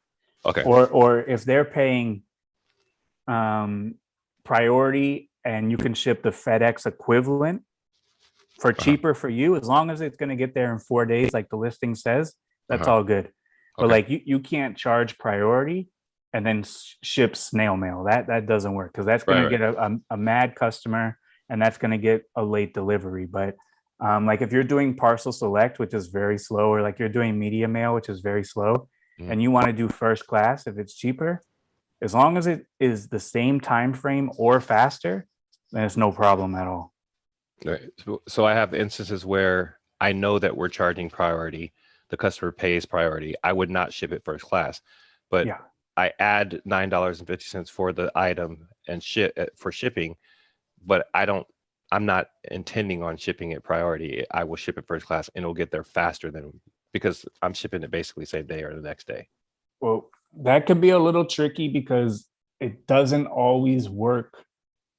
First class is not always super fast. Priority is going to be the faster. So like it's not a good practice to charge for an expedited rate Mhm. and then ship a standard rate.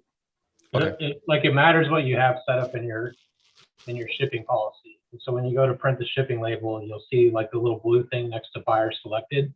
Mhm. So if it's next to priority, that means the buyer, Yeah. that means Chose the it. buyer's contract that they paid for priority. And if you don't ship priority, you're risking a defect. That's what I thought I heard him ask. That's why I wanted to make sure he didn't get himself in trouble. Yeah. Okay. So as long as the service is equivalent time wise, it's fine. There's a lot of people who charge priority and ship first class. A lot of people do it. It's not a great business practice because the savvy customer will know they paid priority and it showed up with a first class sticker on it. And they will know they paid $9 and you paid $4. And potentially they could be upset or they could be mad.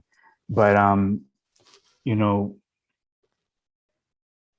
it's not the best practice. I would do equivalent service. And if they pay priority, I always ship priority. That's what I do. If they pay first class, I ship first class. If it's too heavy, it's got to ship priority, even though they paid first class. So it's got to Well, be an when you- equivalent service.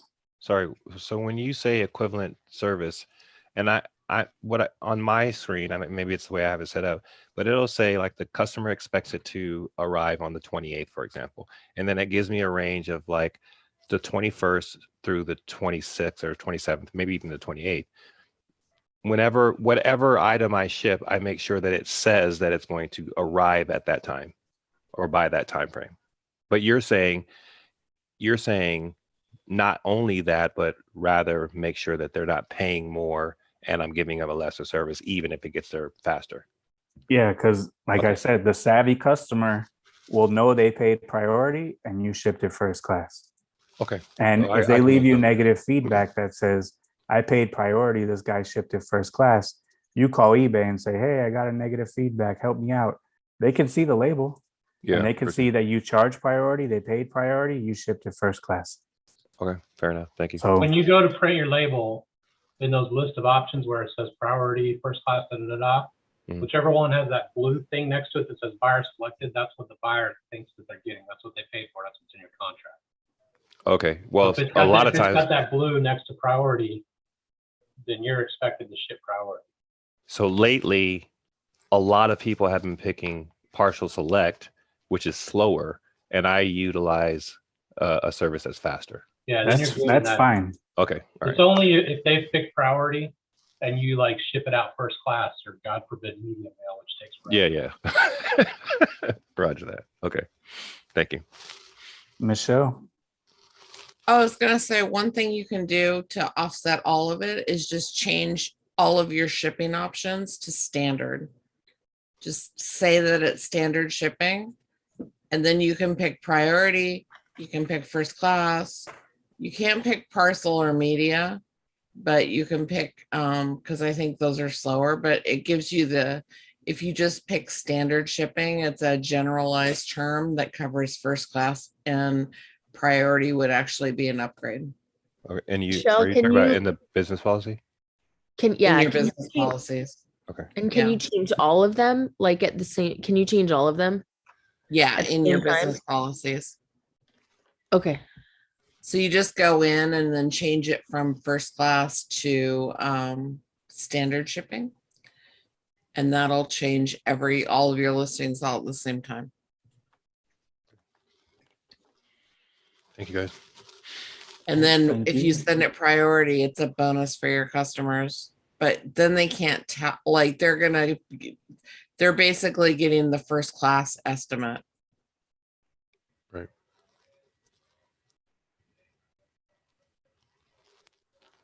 all right. Kim says, how's the brainstorm going for increased sales? It's going beautiful. I was thinking about it for the last 6 or 7 weeks. And every single day for the last week, I have sold 300 items a day or more. So it's going very good. Jason, question?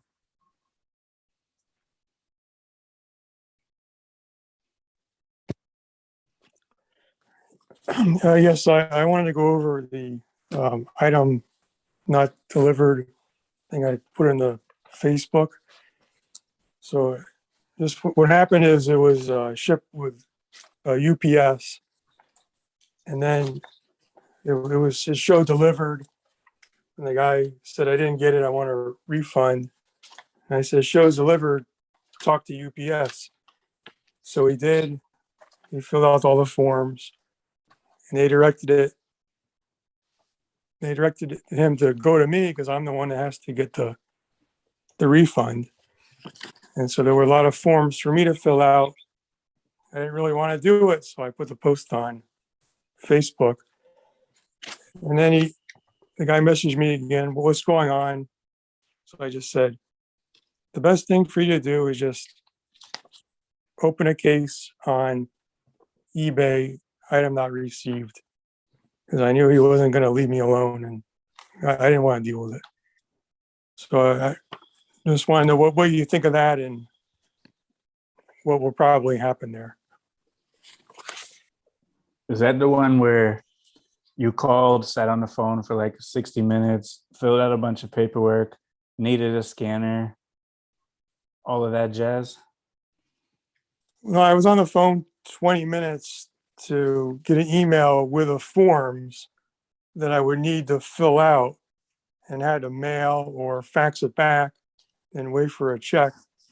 And I didn't really want to do it. So I never filled out those forms because I didn't want to do it. And everyone on Facebook was saying, don't waste your time on this. Yeah, the item is scan delivered, right? Yeah.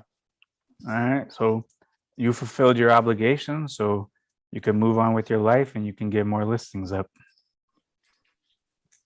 There's Yeah. nothing else to do. If they want to take it to someone else, have them take it to someone else. But like, you've done your job. So I'm not that worried about it because it's not a tremendous amount of money, but I just thinking maybe it could come out. The guy says, the seller could have filled out the forms, but he didn't. There was something the seller could have done. You think that could possibly happen? The item is scanned delivered, right? Yeah, You don't have to do anything else. okay. You don't even have to reply to their messages anymore. Can't let this buyer run you all over town and on the phone and fax machines and emails. And if it's not delivered, tell them to call the police. Yeah. Yeah, I agree, because even if I did take the time to fill out the forms, I can't do this every time. It doesn't work. Yeah.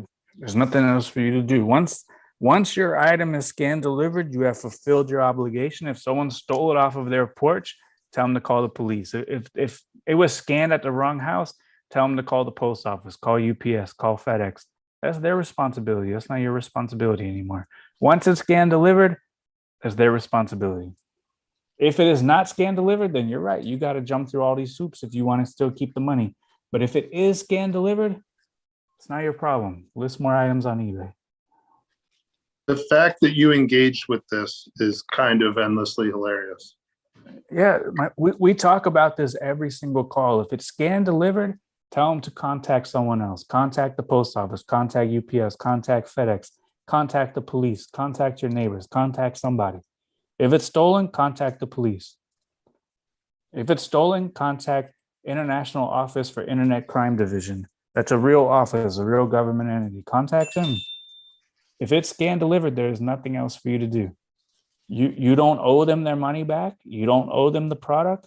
If it is not delivered, or if it is scanned delivered, tell them to go fly a kite. There's nothing else that you need to tell them. And that's everybody, everyone, because that's the post, and that is the question that we talk about every call. And every call I say the same thing. If it is scanned delivered, upload the tracking to the eBay case and move on. There's nothing else anyone needs to do. If it's scanned delivered, it's scanned delivered. Until the end of time, it's delivered. If it's delivered, it's delivered. Okay, and I got it, and I'm going to follow those directions. But when they do call UPS, UPS says there is something the seller could do. The Yeah, seller tell could UPS to go fly a kite. You got work to do. Yeah. Because you've already spent a half day on this, probably a full day on this, and it's been a week, and we're still mulling on the topic. It's delivered. You're done. Yeah. No, I only spent 20 minutes on it. So No. You got emails. You were looking for a scanner. You made a Facebook post. We're talking about it now. This ain't 20 minutes, my man. Okay, it's 30 minutes. Way more than that. But regardless, if it's scanned delivered, it's scanned delivered. That's it. You have two options. If you really want to go the extra mile for the customer, give them a refund. Give them a refund and move on with your life. Because you worrying about this ain't making you no money. In fact, it's costing you money, because time is money, and you're spending a lot of time dealing with this case that's $60. If you really want to go the extra mile, give him a refund. And he may or may not receive the item. He may be scamming you. He may be, he might have the item and give him back his money. And then just be done with that. I'd rather you give him back his money and be done with it than to continue on this path of like dealing with this customer. But upload the tracking number and be out. Well, that's what I did. And when this situation comes up again, I'll know what to do. This is what you do. Hey, I don't have the item. It's scanned delivered. Reply. Tough luck. And list more items. Yeah. No, really, just reply and say, hey, item is scanned delivered. Please contact whoever dropped it off, whether it's UPS, FedEx. If they say, yeah, it's scanned delivered, but someone stole it off my porch, contact the police. That's it. End of discussion. Jason, how long have you been in this group for? I've been in this group 6 days. There you go. No, incorrect. No, he's right. 6 days. So we know what to do, so let's do it. If someone opens up a case for item not received, upload the tracking number, move on with your life. But I can assure you, this post will be posted tomorrow in the Facebook group, and we will also talk about this next week as well. And when Yeah. someone asked, what question do you receive the most? That was my answer. What do I do when an item is scanned delivered and someone says they don't have it? No, the one I hear every single week is, I got this item, false item not as described. Yeah, That that's a one I good got- one too. Do you know I what to got do in that instance? Yeah, I've used your line many times to my benefit. Go, what is That- it? I offer 60-day free returns. Feel free to return anytime. Once you get the item back, you do the thing where you take off the money, you report to the buyer, and eBay with their crack team will look Oh, it yeah. over. And if they feel that you were in the right, they will take it off. They will take it off. Beautiful. Next time we get the question next week about what do I do if an item's scanned delivered, I'm calling on you. All right. Thank Okay. you. So, one last thing is, I got to change everything from USPS to UPS. There's a fees going up $15 in each box. Mm-hmm. So if I go to standard and everything, like Michelle said, you think that would hurt my sales a lot, or what do you think? For golf clubs and golf club bags, probably not. Yeah. No, if it was like an iPhone, probably, but for golf clubs, golf club bags, people think that, it's going to take a little bit of time anyways. Okay. All right. Okay. Thank you. No problem. Thank you, sir. Next week, I'm calling on you. It might even be this call. This call, someone might say, I have an item that's scanned delivered, and I'm Yeah. coming for you, Jason. All right. I got the answer. All right. You got it. All right. Appreciate it. Thank you.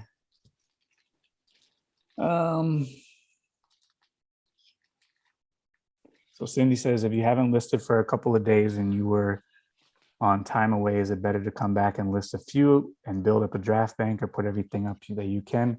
It's better to list every single day, have a draft bank for when you are going to go away so that you don't have to miss listing days. But if you did miss listing days, I would probably just jump back on it where I left off. I wouldn't go crazy and list a bunch of stuff. Just get back where you left off. Aaron says, when the item gets sent back to you and you ask the buyer if they want a refund or for you to reship and they select refund, do you cancel order and refund that way, or select refund through the orders page, give them the refund minus shipping? So I do the orders page, give them the refund minus shipping. And in the notes, I put buyer had the wrong address. Item was returned. Sheila says, had a local guy buy a hat and request local pickup after he paid for the item. Could not find a way to do local drop off and still showing as the item being picked up. Is this possible? So whenever I do local pickup, I just do the drop down and I mark it as picked up. I think that on the app, they have like a QR code that you guys can scan together, but I just go on the computer, I use a drop down and I put mark as picked up. And I've never had a problem or a late shipment. So Tice says, does that calculator calculate the new way they charge us when it comes to promoted listings? So it says it was updated on March 1st. And since they had the recent update, it should already calculate for the promoted listings. And Michelle says, ad blocker extensions gets rid of all the ads. I'm not an ad hater. Everyone got to fit in and get their money. If you got to pop up, I'm okay. Get you a couple little pennies and move on. Wait. You're cool with all these tech companies like tracking everything you do? Everyone got to Seems get like their so money. like against your personality. Everyone got to get their money. Is Levi's okay with you selling pants? Okay. We're a leech. They're a leech. We all got a leech. So you're okay with them building a profile about you? I'm pretty much okay with anything. Wow. What are you going to do? Live under a rock? Have no cell phone? As soon as you got a cell phone, you're already on the I matrix. just don't feel like Rick Quintello would be cool with that Well, he profile. probably wouldn't. I got to ask him, but me, Doesn't seem like something Rick would want to be doing out there. me, I don't care. As soon as you got a cell phone, they know everything about you. They know eBay knows what time I wake up in the morning. These guys know. eBay tracks all your cookies. What are you going to do? Not sell on eBay? eBay knows all the websites that you're visiting too. Because they want to know your buying habits so they can send you ads. So that's it. Pack it up. Can't sell. I put one on my phone way back in the day because I figured out how much of an impact it made on like my data plan. Because like it cuts the amount of data used when you're surfing websites down by like 90% when you got that ad blocker on. And then once I had it on, I'm like, man, they're serving me all that shit. So now it's on everything. That part is Ad probably block true. plus, yo. I have the same plan that I have from the T-Mobile Sidekick from 2002. And I've never upgraded my plan. And it's $29.99 a month, unlimited everything. Grandfathered in. You still have a T-Mobile though, don't you? Oh yeah, I'm still with the mob. You still using the T-Mobile Sidekick? No, not a Sidekick, but I still have the same plan because I never went over there and bought a new phone. So I just keep upgrading my phone by myself. And I still have the same exact bill, $29.99, unlimited data, unlimited minutes, unlimited text message, unlimited everything. How often do they send you promos trying to get you to like do the free upgrade so that they can lock you into another like worse plan? They might have gave up because I haven't got those in a long time. They might have gave up on me. They said, oh, this guy knows.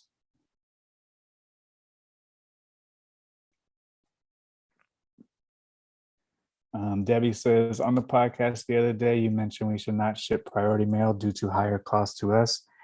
But when I try to ship with cheaper methods, it does not come up when I try to buy a label only priority. What is happening? So that's not what I said. If you guys ship priority, you guys ship priority. Everything over 15.99 ounces has to be shipped priority. So that's 1 pound.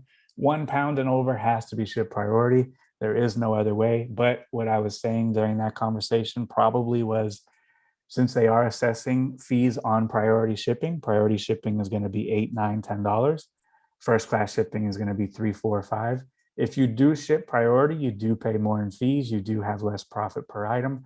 And now promoted listing fees are also assessed on shipping. So now you get the eBay fee and the promoted listings fee on an extra $8 or $9. And that's going to bring down your profit. So in a perfect world, if you could have a first class only store, you would make more money if you sold the same exact average sale price shipping first class than shipping priority. Janet says first class isn't expedited. First class is not expedited. First class is standard. Shane says they've been doing calculated shipping on hats. Do you think we would see a bump in sales if we offer flat rate price shipping versus calculated? So hats in a box weigh around 8 ounces. So if you're doing calculated hats in a box, 8 ounces, that's going to be the price. I charge $5.95 first class. So, and hats weigh 8 ounces. So I make probably $1 shipping hats. Did you see the announcement about all the extra non-standard and non-compliant fees they're tacking on? Yeah, that's what Jason was talking about. So they're going to assess a $15 fee, and then I think it's a $4 fee if the item is too big. So since Jason sells golf clubs, he's going to get assessed that $15 fee. And if he sells golf club bags, he's going to get assessed that $15 fee. So I know he's been thinking about going to UPS or FedEx, but yep. The one I'm worried about is where they're tacking on $1.50 for dimensions not provided. Yep. Makes sense, because if you don't provide dimensions and the thing is 20 pounds, that's a different price from, 20 by 20 by 20 pounds. So how do you do that in like, how do you do that with poly mailers? How do you put dimensions for that? First class doesn't need dimensions, only priority. You could put the dimensions as 0 for first class and it's fine. Do you think they're going to, because I only really use priority for the flat rates. Do you think they're going to? Flat rate already has dimensions entered by default on USPS because they know the size of the boxes or the envelope that we're using.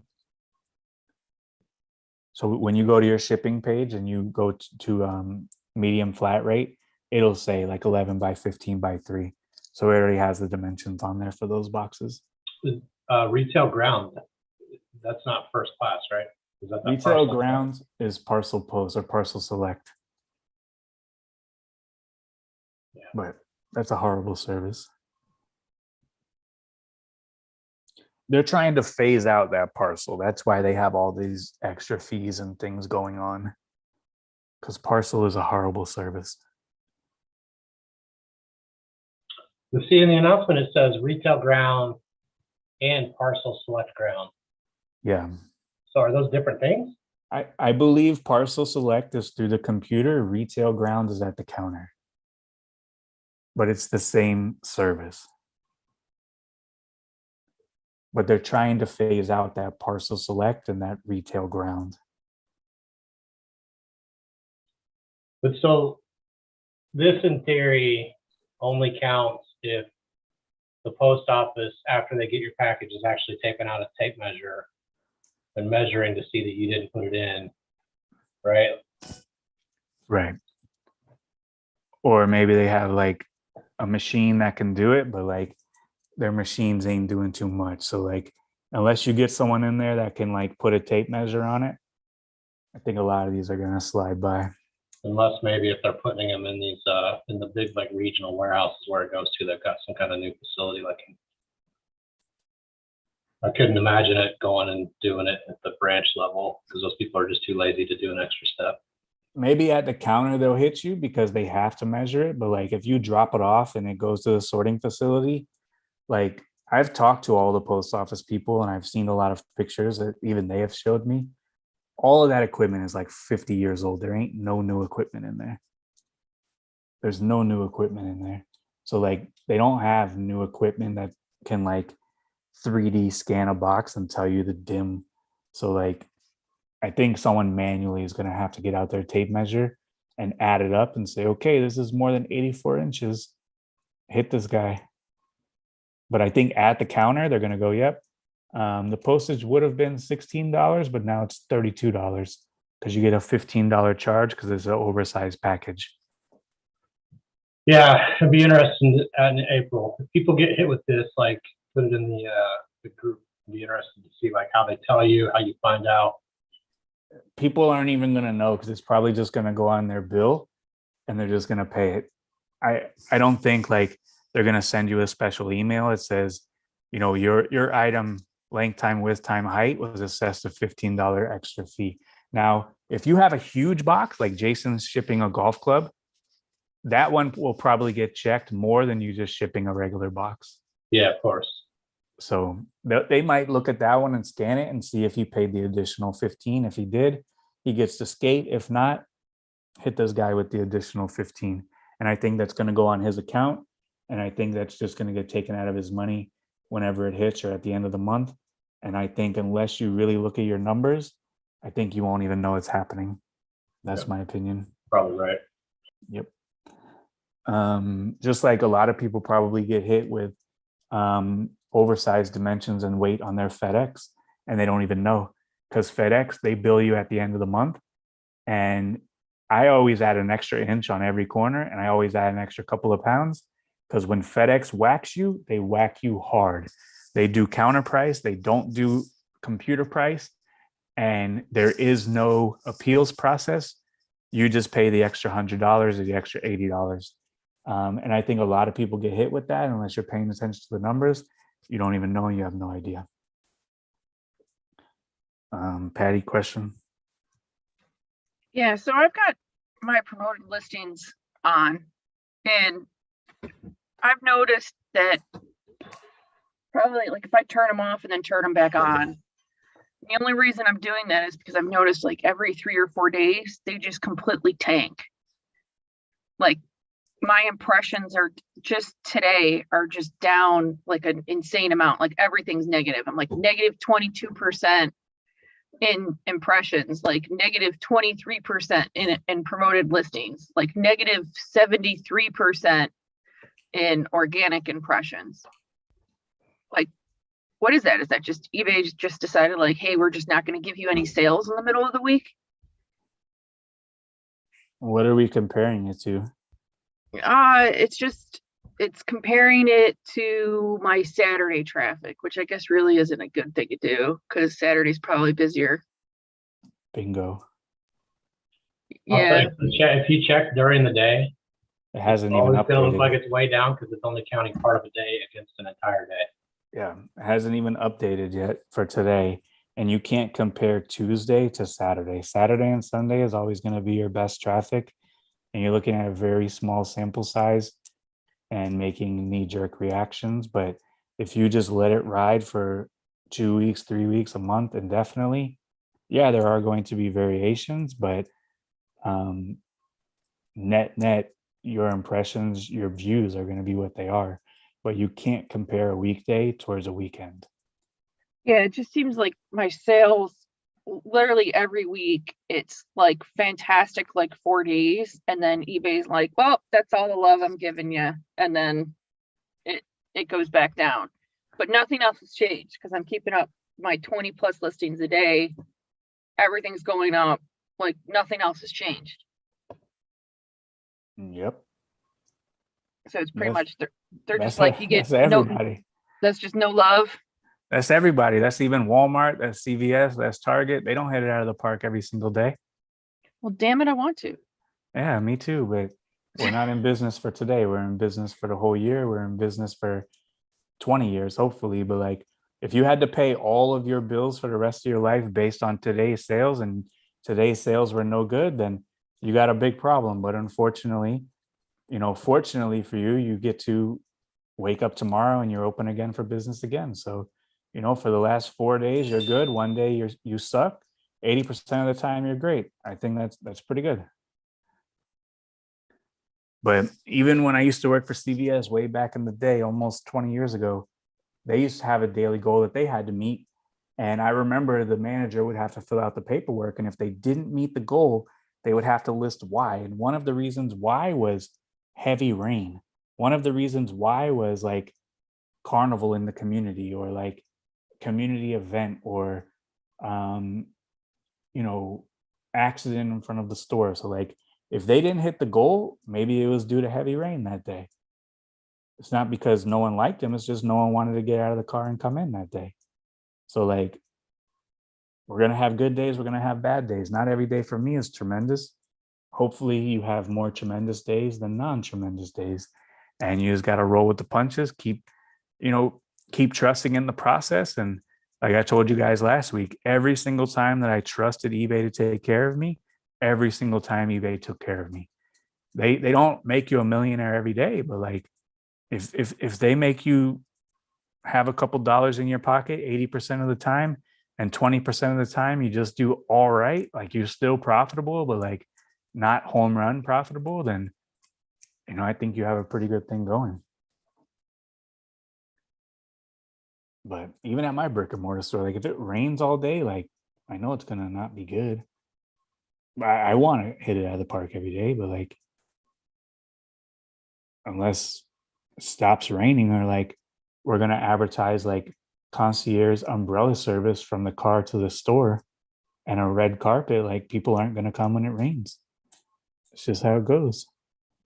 But all the other days, we do fine. When I owned those playgrounds, we used to just absolutely destroy it when there was shitty weather. So I had this like conflict of interest against like everyone else. Like I'm like praying for like the worst kind of shitty weather that we can get.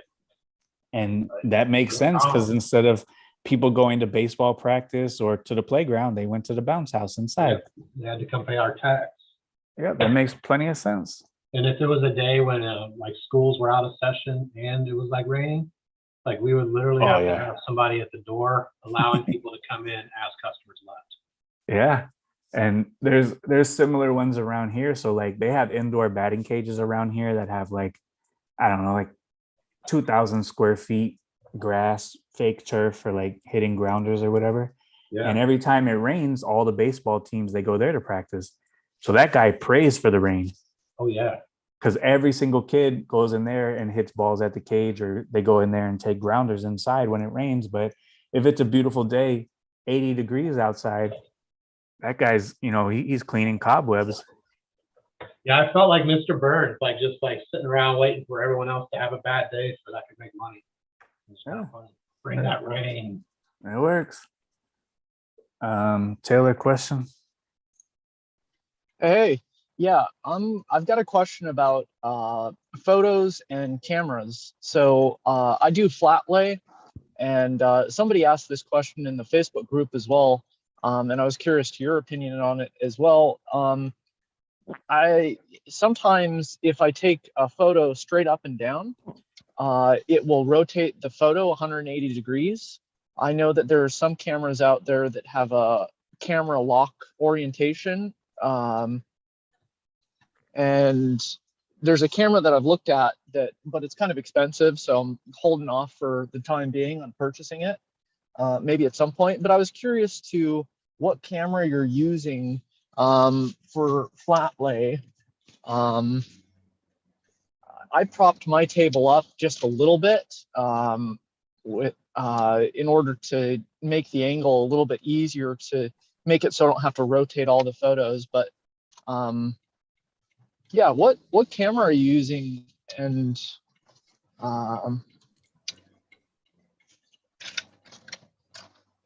do you have any other suggestions for yeah, I think I think my question is actually just what camera are you using, and if anybody else has camera suggestions that and also that have a 1-to-1 ratio. I know that Shane was having difficulty using a tablet device that doesn't have a 1-to-1 square ratio for the photos. All right. So this is the part of the call where I always say my camera, and then everyone chimes in with iPads, iPhones, and all their stuff and how they're superior. So I use a Canon ELPH 180. Undefeated, never breaks, no file transfer issues, no issues at all. It works every single day. It is the employee of the month, I think 88 months in a row. But if we want to open it up to what other cameras people use, we could sit in here all night and everyone will tell you iPhones are the best, but you have to have Google Photos and you have to transfer only 80 photos at a time, but that's okay because I take lunch during that time. So like when I come back, I transfer the other photos and then I have to put them in order because sometimes they're out of order and sometimes they're duplicates because they put them in HEIC format. So I have to delete those and then I have to do photo room and remove the background. And then after that, I can't drag my photos to the eBay listing for some reason, but I have to copy and paste them and then I can get them into the photos. That's what people choose to do. Canon 180 does not do square photos. Does not, but You have to upgrade. You have to upgrade to the 360 to get squares. It does do photos that will produce you an item that will sell on eBay. And that's what I'm looking for at the end of the day. Does not do square photos. The 360 takes fine photos and it is bulletproof, but it is significantly slower than using the phone. I've timed it out, and to photograph 100 records with this Canon takes about 45 to 50 minutes versus using this Google Pixel that I got on bad advice, which also does not take square photos, which I can't believe. It only takes about 25 minutes to produce the photos. When I plug it in, I can directly drop it, so there is no photo transfer. The Windows works fantastically with the Google phone versus the iPhone, which the file storage is garbage, as you mentioned. But the stupid Google Pixel cannot take square photos. So I will be selling it and buying some kind of version of an Android phone that is able to take square photos, the most basic feature in the world for everyone that uses Instagram and eBay. Canon 180, no square photos. Don't fall for that. All I said was it'll take photo that will produce an item that will sell on eBay. That's what it'll do. So Jury's still out on that tech. Yep, it's still out. Items do not sell with the Canon. It is not bona fide undefeated. If you have a different way, a different method, go for it. I've already spoken my piece numerous times on the camera. Camera works. If you want to use a different camera or a different method or a different file transfer or a different whatever, go ahead. I know what I do. That's what I do. Works for me, works for us. We get our listings up every single day. And that's all that I'm worried about. So the issue with the rotating photos is what's called EXIF data, EXIF, if you want to do some research on that. And that is the orientation of the photo, whether landscape or portrait. And what? The browser that I use, Firefox 76.0.1, turn updates off, does not import EXIF data. So all of your photos will upload in the correct orientation. And you don't have to worry about rotating photos or highlighting them and pressing a bunch of arrows and all of that stuff. So Firefox very interesting. 76.0.1, turn updates off, no EXIF data, and use the camera that I use and use the dongle, and you will never, ever, ever, ever in a million years have any issues with taking photos and uploading them into the listing. And What they will be browser- sellable items. What browser did you say? The version? Firefox 76.0.1, and you can Google it and you can get it from a website called FilePuma. When was that version released? I don't know, a long time ago. Roughly. I don't know, a long time ago. 2010? Cool. Awesome. Because now, 1983. So now it's they're like, on, it's like literally missing like 10 years worth of security updates. now they're on Firefox 98, and I think they said that they're going to have an issue because when they go to Firefox version 100, they don't know if it's going to update correctly. So yeah, I do Firefox 76.0.1, so I can probably Google it and see if when it came out. But as for exploits, I don't care. I use this computer only for eBay. And if you want to exploit my eBay, You go have for a it. network in your house that no one else can use. Yeah, I've gone over this. But you're using a browser that's like 25 years old. It's not 25 years old because eBay is 27 years old. Firefox wasn't even around 25 years ago. Come on. You're talking maybe like, I don't know, 3 years, 4 years at the most, if that. Someone pull it up. Where's Jamie? 2002, guys. Is Firefox 76.0.1 or when Firefox was invented? Invented. Yeah. Eric is saying May 8th, 2020. Oh, there you go. If you want to exploit me for the not even 2 years ago, then go ahead, exploit me. Like I said, I'm not a hater. If you want to advertise and exploit me, go ahead. Steal all the money from the bank. I call them up, they put it back in. So if someone wants to hit that lick, get all the money, I'll call them up, they'll put it back in. If you want to take my eBay account, go ahead. You have to change my banking information too. And I have two-factor authentication because, you know, I'm not worried about eBay having my phone number. And then if they text me and say, hey, do you want to make this change? I just say no. But if you want to go on there and buy some gift cards, that's what they do on accounts that they take. They buy gift cards. Go for it. I hope you get them.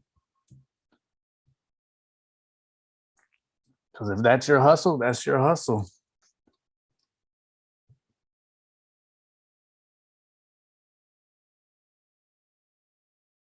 But my network is only for eBay. Everything else is outside of that. Is that to safeguard the account? Absolutely. Yeah. What, because I've heard that sometimes if a family member has an eBay account that gets deactivated and you've used the same IP address, that eBay can potentially say, okay, hey, this person might be using this account as well. Is that the reasoning behind just having that, or are there other additional reasons to having that secondary network? Well, as I said before, I used to live a little more dangerously, but I've never lived dangerous with the IP account that's associated with eBay. For one, if I ever get banned, I could just start an eBay account at my warehouse for the lawn company and have, you know, Quintana Lawn Company LLC selling on eBay. And I'll be back on eBay with all my stuff in a couple weeks. So I never wanted to like cross contaminate this account with any other account. Because at this size, like if I get banned, like it might not be an option to just simply go out of business. Like I might have to do like Quintana Lawn eBay seller, best store in the world as my store username. And I just sell all the stuff over there. Plus my wife has an account. So like if she got banned, I never wanted to get banned. Or if I get banned, we just move everything to my wife's account. So like, that's why I don't let anything on this eBay IP, is because this is like a multi-million-dollar operation we have going here. And like, if Taylor comes over and he has to use my Wi-Fi to accept an offer, I can't let Taylor jam me up on this operation we have going on here. Yeah. Cool. And I can't let my wife jam me up either. If she gets banned and I get banned, oh man, we got a big problem. My wife, she uses her mom's address for her eBay account, and she uses her phone as a hotspot. So like, there's no cross contamination on that. Good call. Aaron. So theoretically, if you were in a situation where you were forced to move, like say you moved house to a different house and you're going to set up your network there, do you think it would be smart to like contact eBay ahead of time and say, hey, I'm moving, so if there is some ban on this IP, it's not me, it's the people who lived there before? Or does that not even matter? I have seen posts like on Reddit and on the internet where people had said like they moved into an apartment and the previous person in that apartment was banned off of eBay and they then got banned. I think you have to like supply some paperwork for them to take you off, or just kind of talk to them and they had the ban lifted. But like I have seen people that has happened. So yeah, that is something to be careful about and have in the back of your head if you do move into another address that that could, I mean, the risk is probably very small, but it definitely has happened to other people.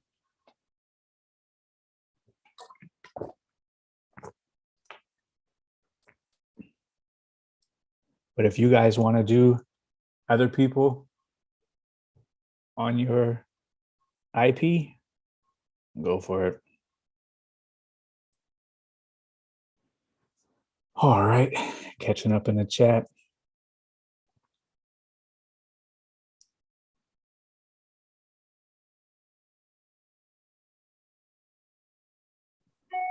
All right. So Heather says she had a return. Buyer completely altered the item. I had until today to respond to the case. When I went to issue a partial refund, the case had been closed in the buyer's favor. What are the chances I'll win on appeal? I don't understand how they were allowed to close the case before my allowed time has passed. Anything I could say to help the case? So if they really truly escalated the case before it was supposed to time out, you can call eBay. You could say, hey, just got the item. I have, a full business day to issue this refund, but the case has closed already. Also, the item has been whatever. I wish to issue them a partial refund. You have a much better chance of winning that appeal rather than having it go through the computer and have like an eBay computer be the judge. But, in that instance, there's nothing to wait for. If they did mess up the item or alter the item or misuse the returns, you always have the opportunity to issue a less than full refund. And in those instances, you either need to call eBay and ask for their guidance if it was an expensive item, or issue the less than full refund, resell the item yourself. There's no reason to wait. eBay does give us that capability. So if it applies, then we need to sell it.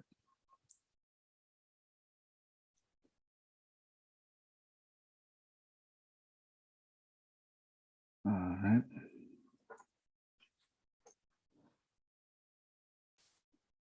So Matt says, last year, first full year selling, needs to meet with his accountant and file taxes. He said rule of thumb is 40% is accurate. Does anyone here pay 40% income tax?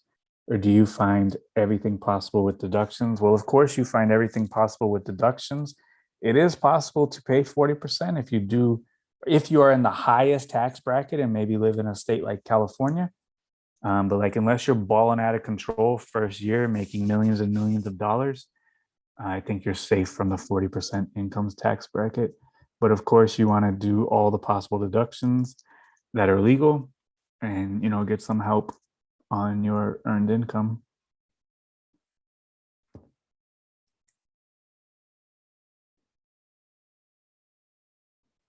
All right.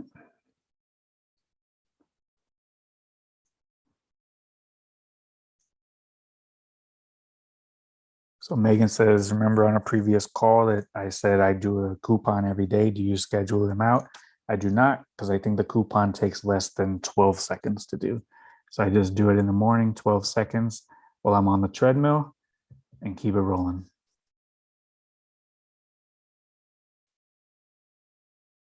What's your treadmill speed? 2.5. I don't know how many miles per hour that is, but I do walk 1 mile in 24 minutes. So I guess do the math to figure out the miles per hour. Slow as shit. Pretty good. Yeah, it's pretty slow because I gotta type and stuff. If I didn't have to type, I'd walk faster. But since I gotta type, I gotta just go at a leisure pace. Still knock out about 10 miles for the day.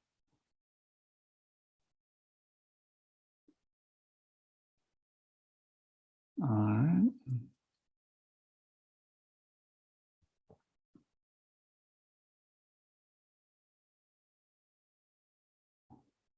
Oh, geez. All right, Sticker Joe.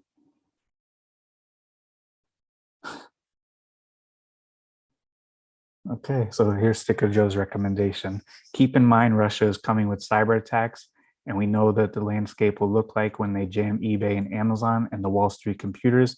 With that said, preserve cash and sell while you can for the dark days ahead. All right, I'm with it. So when they shut down eBay, we'll all be out of business. But it's really easy to shut down whole websites. They just have to do some DNS attacks and we're all out of business until they decide to go somewhere else. So Sarah says, can you have extra batteries for the camera? Yeah, just order the battery that you want on Amazon. I probably have like 20 and I probably have 6 or 7 chargers on the wall and we rock and roll.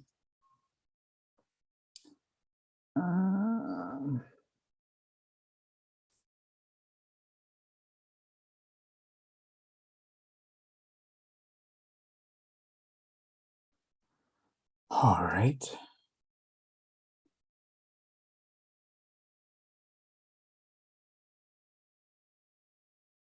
All right, Firefox release May 8, 2020.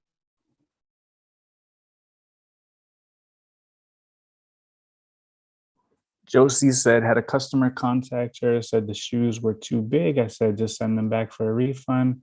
When she noticed she wouldn't get shipping back, she filed item not as described. I'm not top rated yet. What can I do?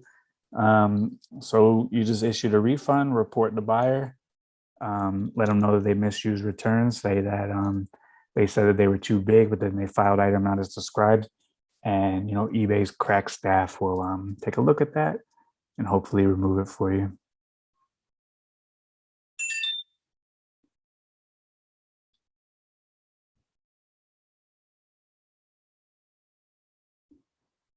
All right.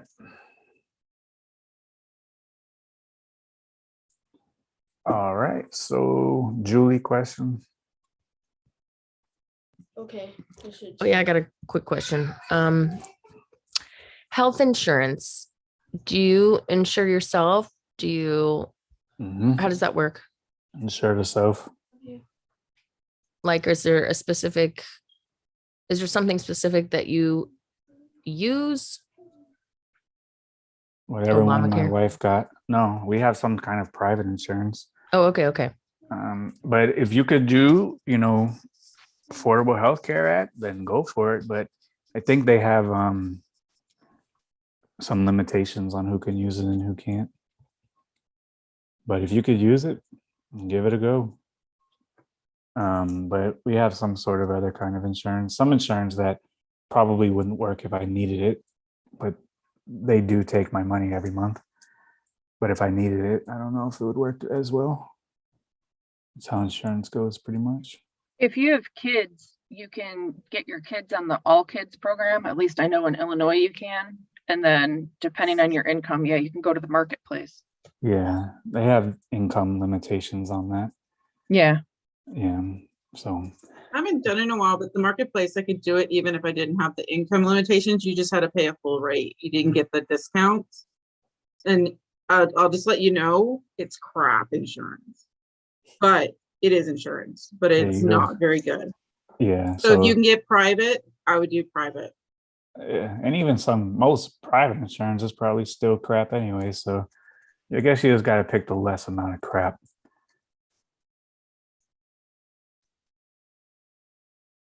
But yeah, or just YOLO, and if something happens, just go to the hospital and just run off. Just YOLO with 7 kids, Julia. It'll be fine. Yeah, just YOLO. Hey, YOLO, They, come on, they let's can go. take care of each other. It'll be Yeah. fine. Yeah, just Please do not YOLO. Do not if YOLO. if something happens, you just tell them, send the bill in the mail, and then you just appeal it, get the bill down, and then just tell them you can't pay. Self-pay. My son self-pay had is over $1 interesting, but- million of medical bills in 1 year. Please don't YOLO. But Have that's it. some kind of insurance. Yeah. Yeah, but Let him pay if you're those bills. uninsured though, if you're uninsured, you could self-pay and negotiate yourself, correct? Or You no? can, but I did that You a can- time or two. You can negotiate if you're Yeah, with even with your insurance own too. insurance. Yeah, but Yeah. they charge you full retail rate, guys. The insurance companies get discounted rates on all services. Individual don't. I at one time told the doctor I got cash money. What could we do? And it was a very favorable rate. Yeah, they don't like insurance. But if you go to an insurance broker, you can usually find decent insurance if you don't want to do the marketplace. That's what we did. My wife went to some kind of brokerage or insurance person, and they Yeah. found us a good one, and we've been riding on that one ever since. But I never had to use it. But if I did have to use it, maybe they're there, maybe they're not there, maybe I just gotta YOLO it. I don't know. At the We'll find very out. least, please have catastrophic insurance. At the least. Please, I beg you. I don't 15 even years know. in healthcare administration. Please have catastrophic insurance at least. I don't even know what that is or if I got it. I don't know.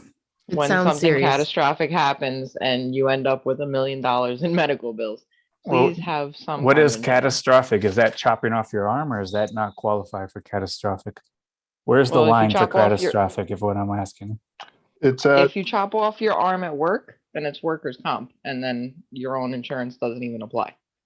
But cutoff- if you have cancer, if you have something drastic happen that is going to be massive, you need some kind of insurance. What about Just- hit by a bus? It just means that you have a really high deductible. So if your bills start stacking up to about usually it's around 10 to 13,000, then they start covering things, but you're liable for that first 10 or 13K.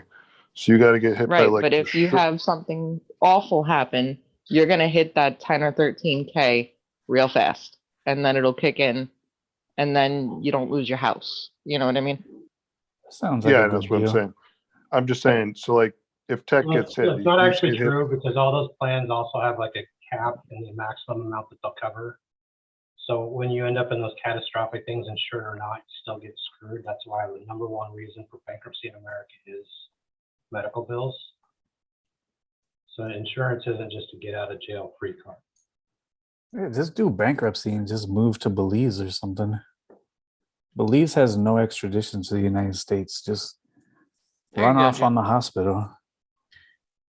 Tech's gonna get hit by a bus, but that's not catastrophic, Tech, because you intend on dying by No, getting hit by that'll the be bus. great. I'm probably worth more dead than I am alive. There'll be money raining in the streets if I That's get a hit by a different. bus. That's a different broker. That's the life insurance broker. Well, that's my definition Your wife of is just wait. catastrophic insurance. Well, she'll sue the bus company She'll make out fine. She's gonna be fine. I don't know, man.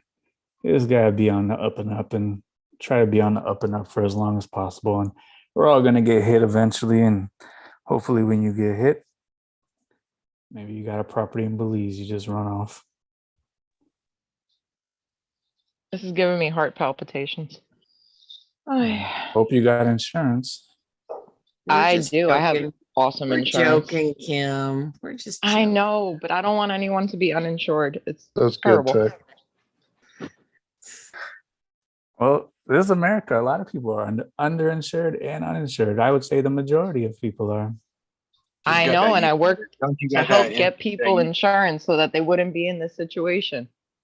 Kim, you got that I would jump UPS through hoops to insurance, get it. Yes, I do. And so when I had literally my son had over $1 million of bills in 1 year, and I didn't pay more than a copay at any point. Yeah, when I had that insurance, I mean, there's a lot of times that the doctors would be, well, the secretaries were like, man, this is ridiculous insurance. They say it's one of the best you can get. You think you can like just pay your way out of things, or oh, we'll work to pay it off? When it's $1 million in a year, there's no easy way to pay that off, and it happens. I don't think that was private insurance that normal people can get if you ran up $1 million in a year and didn't have to pay any of that. Right, and I'm not saying that everyone can get that insurance. We've I'm got like saying have insurance that something. you've got insurance that a public, like a government employee or union employee or someone else gets. I have union insurance, and it's great. Exactly. So that's why you're able to run up $1 million and not pay. So for Right. normal people, when we go to Kaiser, when I have to go pay, I was paying $2,000 a month for Kaiser coverage. There was like a cap of something stupid, like 250 grand or 300 grand or something like that, where even though I'm paying $2,000 a month private, they stop paying after that. So even in that catastrophic, even though I've got good insurance in their gold plan, I still end up bankrupt. Right, my union All for- insurance they're all didn't for-profit pay companies. everything. They pay up to a certain point, and then the hospitals and the doctors and everything write it off. Yeah, but you can't be like comparing union insurance benefits and government insurance benefits with the benefits that people would go out and buy. And I'm not saying that everyone will have no liability, but I'm saying have something, because the worst can happen. And if insurance has Just go paid bankrupt and X start from amount- zero again. It's all good. You just start a new eBay account. Start flipping. Yeah, move It's all to good. Belize. It's all good, dude. I was down to $1,000 September 2020. Now I've got like $500,000 worth of shit. I'm good. Just Yeah. flip your way. Yeah, just Say something. run And off on them. So if you get, hopefully you will be the one who's able to not be in the hospital and be able to be home listening. okay, let's be a little bit more You serious. just write it off, Jerry. Just write it off, Jerry. Just You sell just more write it stuff. off. Yeah, just make more listings, man. If you listen to just make more listings, it all works out. You don't gotta worry about it. Dean, it's hard to hear you. It is? We got you. Very hard. You sound like you're underwater. Go ahead, Christine. We got you. Okay. So what I was thinking was, if you don't have your funeral plan, that's what's going to cause your family heartache and pain, to have to deal with the funeral home. If you don't have your funeral plan, stop freaking out about insurance, because everybody's going to die. And really, truly, you can, go ahead and declare bankruptcy. But if you don't have your funeral planned and paid for, then just stop, because we're all going to get hit by a bus, whatever that might look like. If you don't have your funeral plan, just stop. Sorry, just have to say that. That's all. No, are we all gonna get hit by a bus like at the same time? Yes, because we're in a Like, cult. should we go on a field trip? Should we all go on a field trip? We're on the Tech and Chris cult. And then they'll Oh. make a movie about our deaths. No, I'm serious, because I We'll all mean, get in that one of those like sweat lodges. yeah, They're no. not gonna make a movie. They're just gonna put it on a true crime podcast. Sandra Bullock is gonna play me. I'm gonna have Sandra Bullock play me. And all of our funerals are gonna be paid for because we don't want our loved ones to have to go into a funeral home and go, I have to do that one or that one. You know, your family doesn't need to make those decisions in a time of grief. They need to grieve, not make decisions. It needs to be paid for. We're all gonna drink the Kool-Aid at the first annual tech meetup, so we're all gonna get hit by Tech's bus. I have spontaneous vomiting whenever I drink Kool-Aid. I can't stand that stuff, so I won't drink it. So part of the reason that I push back on some of this is because I have had an insurance license. I've been through all that. A lot of this stuff is like overly heavily marketed to put you in a position where you're scared to where you buy these products where the insurance broker gets an 80% trail. Go look at the houses that insurance salesmen have. Those guys make a shit ton of money and there's a reason for it. So for example, every single one of us is terrified that we've got to have full coverage on our vehicle. If you actually do the math between the difference of full coverage and liability insurance, and I'm talking about good liability, like I have maximum liability because I live where there's Teslas everywhere. If I like back up into a Tesla, I'm out 100 grand, right? But just the difference between full coverage on my car and liability, I can completely wreck a car every 5 years with what you pay for full coverage, right? And we're all just conditioned to be scared that we've got to have this insurance because it makes things free, but it doesn't. The insurance company sells you that product because they've done all the math and they know that they're going to pay less in claims than what you're going to pay in premium. So all of these, like life insurance, all that stuff, there's only really 2 reasons to even have life insurance. It's just, you got to like go into that stuff skeptical and like think about what you actually need and what actually will help your family. Not just like, oh, I was told I got to have insurance, so I got to get the most expensive one. Like you really got to do your homework on that stuff. And listening to people on this call is probably not the best place to get insurance advice either, because we're all a bunch of eBay resellers. Yep. So Tech, when you die, who gets the eBay inventory? I hope nobody. I hope everyone gets it. Just sell it for $1 a piece and let my wife just ride off in the sunset and get out of this like never ending cycle of me putting her through like, all right, we got to keep going. We got to keep going. So like maybe just everyone takes everything for $1 each and just be done. Just be finished already. He'll have Chris fly out there and do one of those auction lots like he did at that guy, the collector guy's house out here in Dublin. Everybody gets a mystery lot for $50. No, I just gotta make one post at the store and like there'll be a line around the block for $1 each. Chris can stay home. We only need to cut him in on 50% of my $1 per item inventory. He must see YouTube. idea. Oh, that would be great views though. Yeah. Oh, Tech died. I sold all his stuff. That would be good. And he would have like a picture of you with X's over your eyes. Yeah, and he'd be like this. my mentor. He's Tech, why do we always talk about you dying? you guys bring it up. I don't say nothing. You guys are talking about. I'm sitting over You've here. been talking Every about week. us since I've known you. It comes up Every once week. a That's a week. You're gonna joke. get hit by a bus. Every joke. time you're on a Makes phone, me you sad. That's a joke when I say get hit by a bus. That's a joke. But you guys talking about insurance and funerals, I don't know. Oh my God.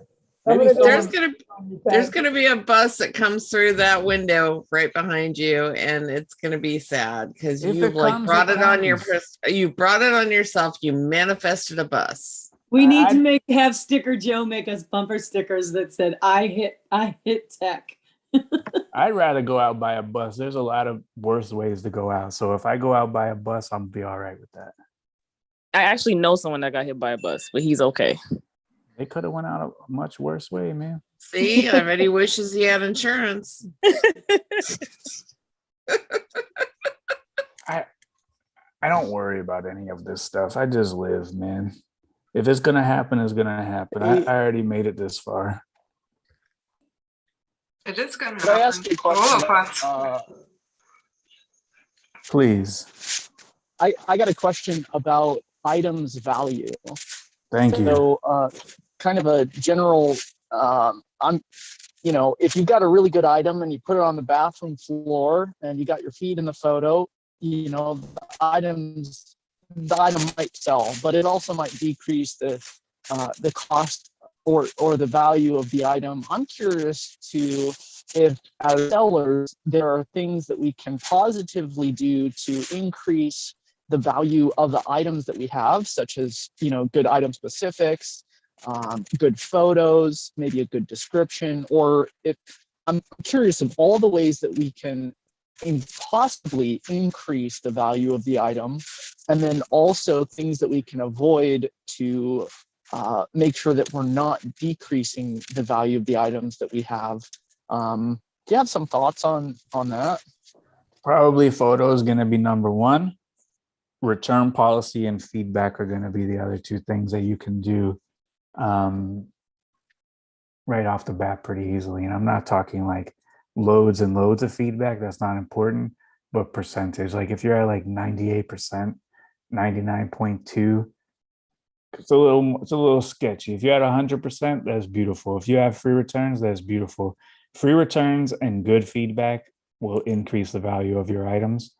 And also having nice photos will also increase the value of your items, because if you have like a Brioni suit and you take a picture outside in the grass, it's not going to sell for as much money as if you put it on a mannequin with nice lighting and a nice setup. So photos is going to help. Your feedback percentage is going to help, and your return policy is going to help. I think those three things, like right off the bat, are like three pretty easy things that are within your control. And they're not just going to raise the value of one particular item, they're going to raise the value of all of your items. So, for me, I had the 60-day free returns. I'm coming up on like 70,000 feedback. I think that if you had like 7 feedback, I think that I can get more money for the item. If you have like 98.7% feedback, I think that I can get more money for the item. And if you took a picture on like the back of your car, I think that I can get more money than that person can as well. So I think those are the three things that we should focus on if we want to have like 3 simple things that are increase the value of the item. Awesome. Got any more questions, Taylor, before we go off on a tangent? This is 2 weeks in a row of tangent, guys. You're welcome. No. I could Ask probably the come first up with group a how question. tangents go. Go ahead. If you got a million questions, hit me with a million questions, because I think we only have one question in the Facebook group. So let me knock that one out real quick. One more question left. Yeah. Oh no, we hit it already. I'll So those think are for a done. second. Those are done in the Facebook group. Do you guys have any questions over here? Process. I've been thinking a lot about process, and I was actually even getting into a little bit of kind of business models where they talk about some of the theories behind things. They were talking about Little's Law and process and things of that nature. But what do you think that we can do to simplify our listing processes? And, in particular for myself, something that I'm curious about is item specific.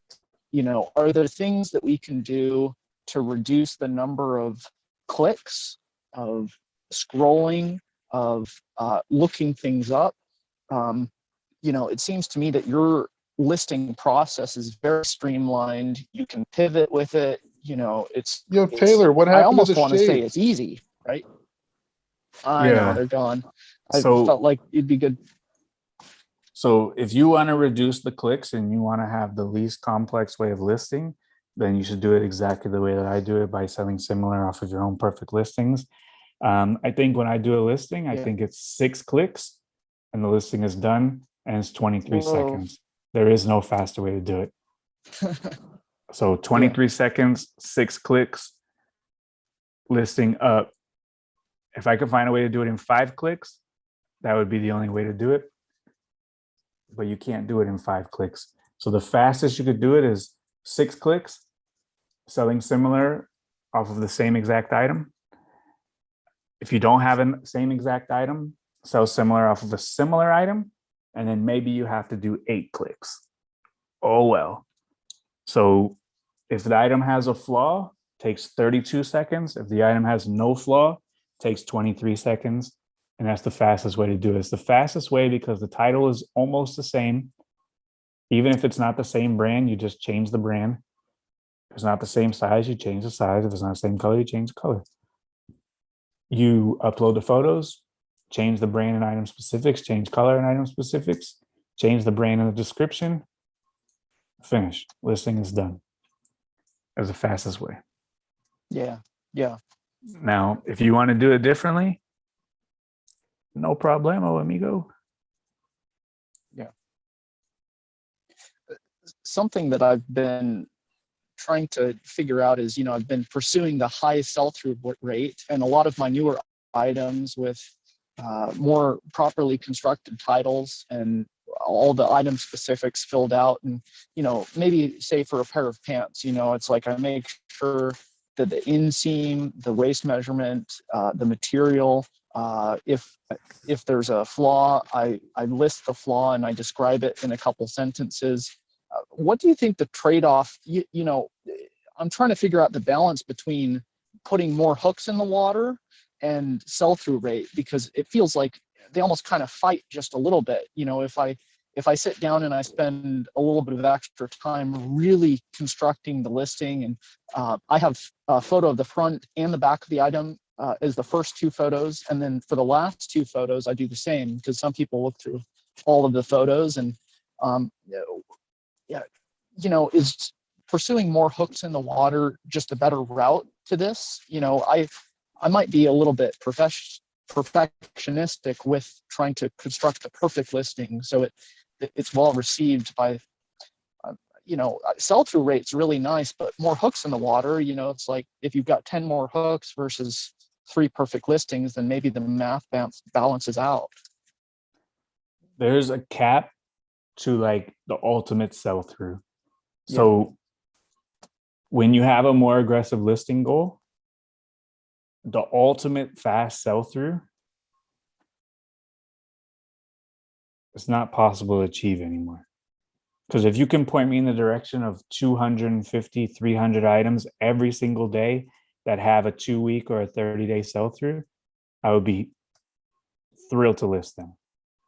Okay. So the ultimate fast sell-through is achievable at the lower level of a listing goal. The more hooks in the water, that happens when your listing goal becomes more aggressive and you can't just sell all 30-day sell-through. Now it's 45-day sell-through. Now it's 60-day sell-through. Now some of the stuff is 6 months sell-through because you can't find 250 items every single day, 100,000 items a year that are guaranteed going to sell through within 30 days of listing. Now some of those items might sell 3 times a year. So when you have a smaller store, definitely focus on sell-through. When your listing goal becomes aggressive and you can't only get all the gold items to hit your listing goal, maybe that cap is 25 and you want to move to 30. So you still get those 25 like gold medal items that are going to sell within 30 days. Then you have to move to the silver items that are going to sell within 60 days. So you have 25 gold items, 5 silver items going up every day. After you get all the silver and you want to hit 50 a day, now you have 25, 20, and the rest is bronze. So like bronze is going to sell through once every 3 months instead of 60 days. And then after that, you got to get like aluminum. Then you have to get tin. And then you have to get like garbage that is going to sell like 3 times a year. So even though your sell through is going to slow down, you still can make the perfect listing. So like, I feel even though I have 45, 46,000 items that I'm still putting up quality listings. It's just, if an item sells once every 6 months, it doesn't matter how quality the listing is, it's still going to sell once every 6 months. But a quality listing, you still need to have that. But just because you have a quality listing doesn't turn a 6-month sell-through item into a 30-day sell-through item. Okay. Yeah. Because like the guy who sells Rolex links, unless you have like that particular Rolex and you need that particular link, doesn't matter how beautiful his listing is, it's going to sell once every 6 months for that customer. So like some shirts that I get, like maybe a vintage shirt or maybe, you know, a shirt with a flaw and it's not supposed to have a flaw. Like it doesn't matter how beautiful or how perfect the listing is, that vintage shirt is going to sell in 6 months regardless. Yeah. So you could have hooks in the water, perfect listings, but like you can't have 30-day sell through used clothing, buy it now at scale. It doesn't work. You could have 30-day sell through only auction. You could do that, but like that's a business model. But like buy it now, pre-owned clothing, there's a time where like you can't just get fast sell through clothing items because eventually you're going to be picking up some aluminum and like it ain't great to pick up, but you have to list 75 items today. So like these 7 items are just going to be aluminum and they're just going to sell when they sell. Yeah. So it almost kind of seems like eBay is, it does seem like eBay is distributing the traffic among all the sellers, you know, which is quite nice because, you know, everybody gets a piece of the pie. And I also have to, it seems like that's a big part of the business model and how we construct our business is, I'd be really curious if we could hack the system a little bit to say, hey, we're going to get all the views, you know, it's like, we're going to get, more of the click through, you know, it's, and I, you know, I guess selling on several different not platforms, but you know, you've got the brick and mortar, you got, your guy on Whatnot, you know, you got, multiple avenues, so to speak, of being able to, move things. You know, if you're thinking about sell through, and eBay is limited in who, how many impressions essentially that we get per day. You know, on some level, it seems like having additional avenues is going to be the way to improve sell through to, I mean, what if we could sell 100%? What if we could sell all of our items this month? And, you know, the advantage to eBay is that everybody's on there. And so we're getting everybody's getting traffic, but it seems like one limitation to selling all of our items is built into how eBay is built. So,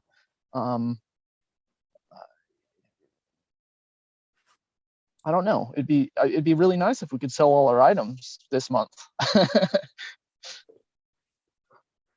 yeah, I think some of that is the way that eBay is built. And then also some of that is if you look on Terapeak and you do that scroll to the right, it'll show you like how many of those items sell like eBay wide.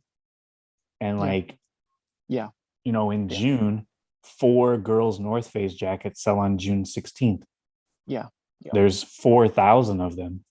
Yeah. So like it would come down to like you having just enough items, like you having 4 girls North Face jackets and you selling them all. And like it doesn't work.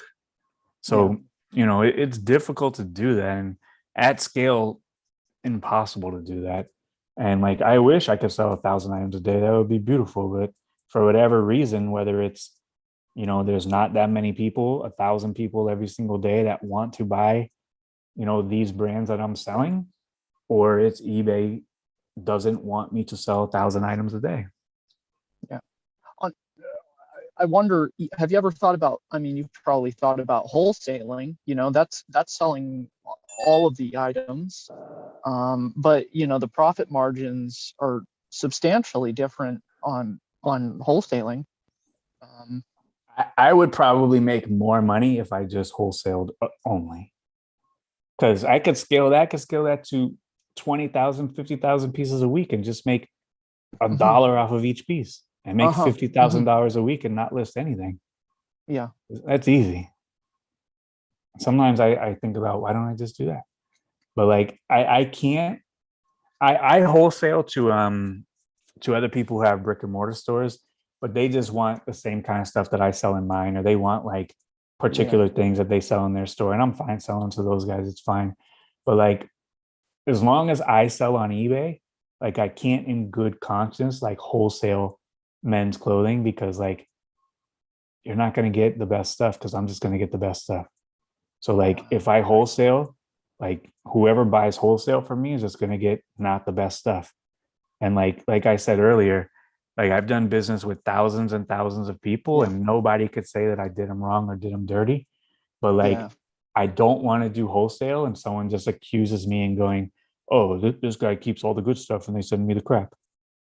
And then like they drag my name and like really that may not even be happening. So like if I don't sell on eBay, I could just turn around and just open massive wholesale tomorrow. And like the guy who comes on Saturday at 5 o'clock in the morning, like I've been talking about that with him for the last couple of weeks because he can get from the rag houses hats, shoes, belts, handbags, men's clothing, women's clothing. So why don't we just do that? Yeah. And then why don't I just sell like 75,000 pieces a week? Just hire a bunch of people to sort clothes and put it in boxes and not list any more items, not store any more items, and not photograph any more items, not deal with customers and just wholesale out items. Why not? Maybe. And I just find someone that wants purses. It's interesting. I get Isaiah on the horn and ask him, does he want 100 shoes every week? I get Isaiah on the horn and ask, does he want 200 hats every week? That's easy. It's too easy to do. Yeah. So I don't know. Maybe one day.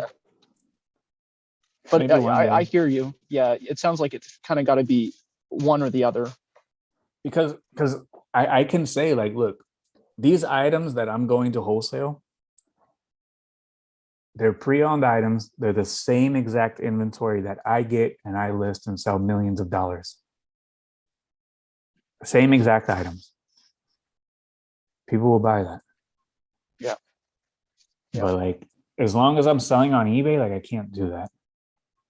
Or like if someone wants belts, like we got belts. Like I said earlier, the dude went through 55,000 pounds of hats.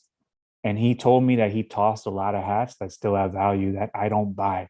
Like I don't buy regular trucker hats, but if you go on eBay and search like vintage trucker hat lot, those go for hundreds of dollars. There's but I don't. tons of vintage trucker hats on eBay. Yeah, but I don't sell those, so he doesn't pick them up. But like if I wanted to get them, I could wholesale vintage trucker hats. But like I don't want to do that because people are always gonna say, oh, that guy keeps the best ones and gives me the crap. No, I don't want to do that. I don't have time for that.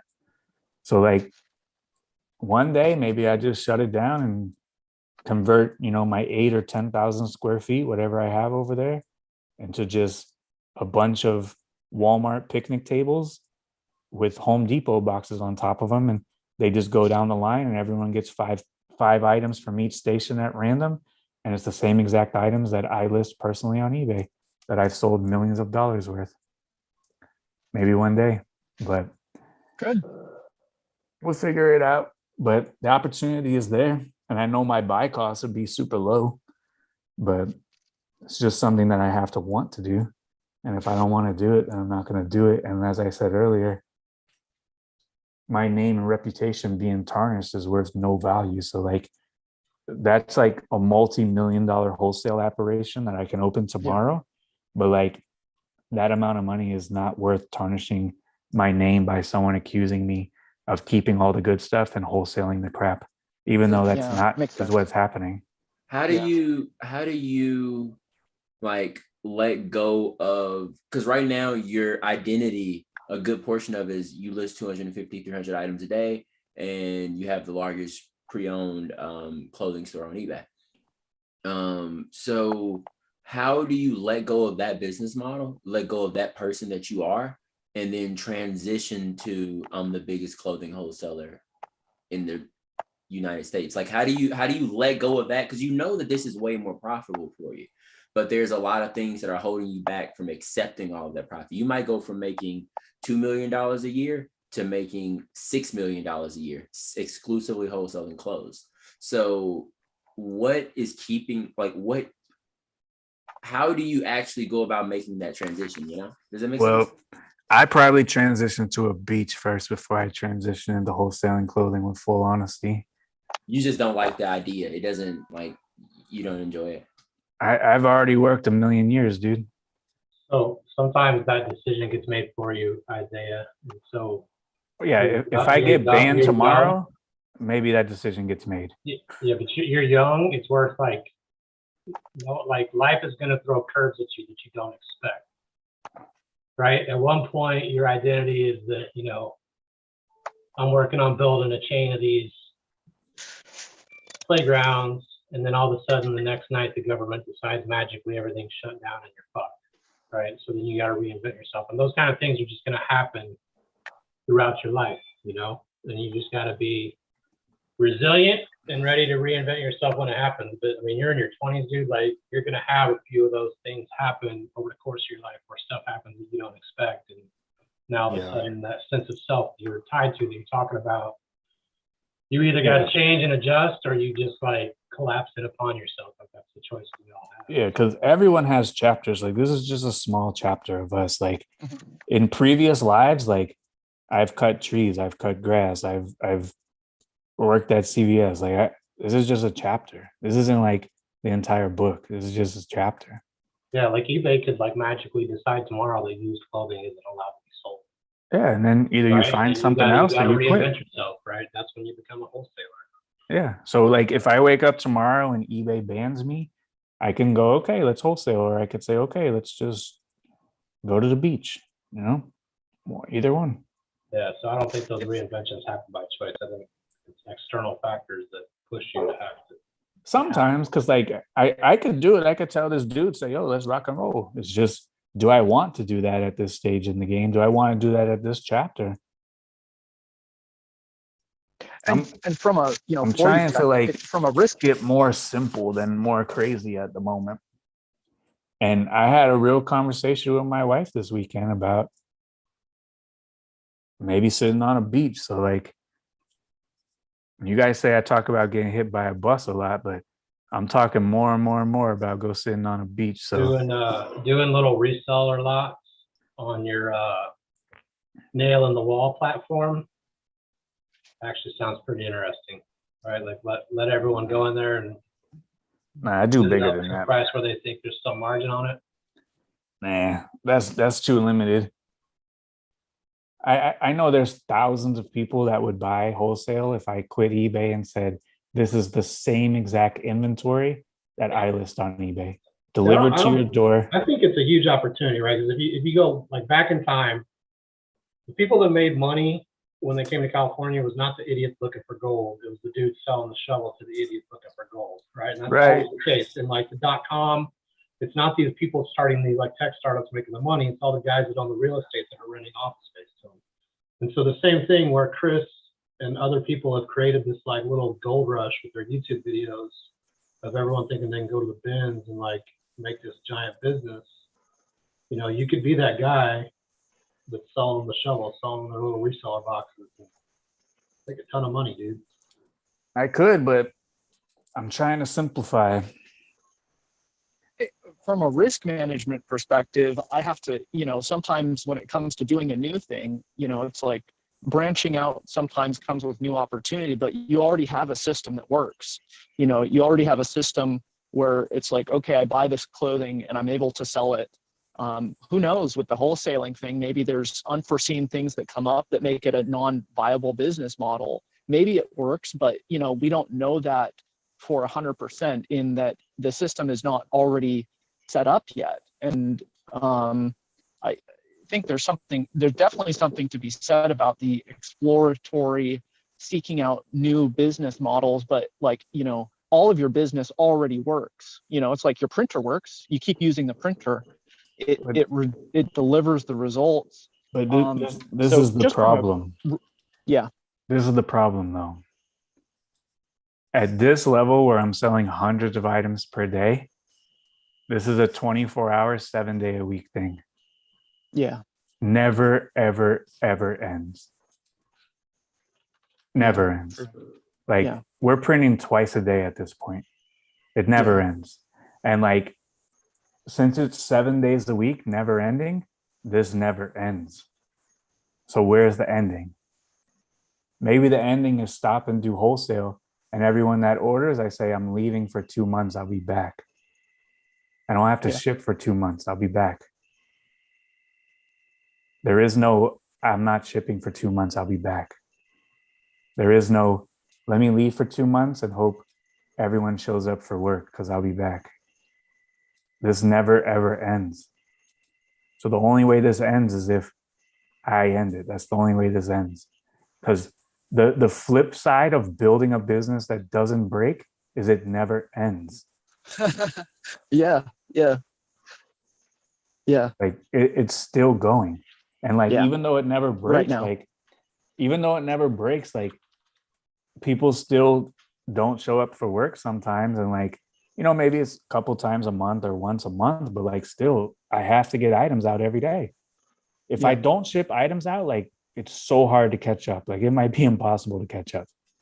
So like when they don't come, I have to be there. And like, yeah, I could hire someone else, but like, you know, we're doing massive volume with a small crew, and the operation is so lean that when everyone shows up to work, that extra person literally has nothing to do.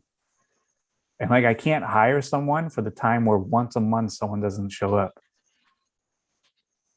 So like, maybe the operation needs like more fluff where I can have someone have 40 hours a week of work, where like, if someone doesn't show up, they can just jump in. But like when it's so lean and so fluid, someone is literally just going to be standing around while everyone else is doing the work. And how do you do that? That doesn't work either. Yeah. Like I could hire someone right now and just be like on call. If someone doesn't show up, you work, but like they may not work for 6 weeks. Yeah. And I got to pay them for 6 weeks to not work. That's almost worth it at this point. So I could just go somewhere for 2 months. So I'll just pay you for 2 months. And if someone doesn't show up, you just have to go to work. If they do show up, you just stay home. No, there's nothing else to do. Because the only thing I do is press the blue button and I respond to offers, which I'm always going to do. And pressing the blue button isn't 40 hours a week either. So I don't know, man. Just trying to figure it out. It's for sure. It's one of those things where it's when we were talking about the category comparisons, Shane's calculator that he made, that's part of the reason that I wanted to kind of chime in a little bit and say, well, you know, what exactly are we trying to produce value-wise? You know, like what are our values in this situation? What is the system trying to accomplish? You know, looking at the monetary amounts that the things are spitting out is an interesting proxy, but you know, when you've got a bunch of, you know, when all the bills are paid and, you know, you've set up things to one's liking, you know, it's like you're playing the game in a way that's exciting and it works. You know, when you've got extra energy at that, it's like, well, what's the next level? You know, it's like, what does the system accomplish? You know, some people decide to retire. Some people decide to become more generous. Some people decide to play more games in a different way. You know, it's like you set up a bunch of additional businesses. And I think it's like referring back to our values and what we value and what games we want to play is really important. You know, you get the most impressive system in the world, but if it doesn't accomplish, if the process and the system doesn't accomplish what we should accomplish, it's a question that I'm asking myself, you know, with a lot of the processes in my life, exactly what I'm trying to accomplish is, you know, it's like, what do I value and why I that thing? Because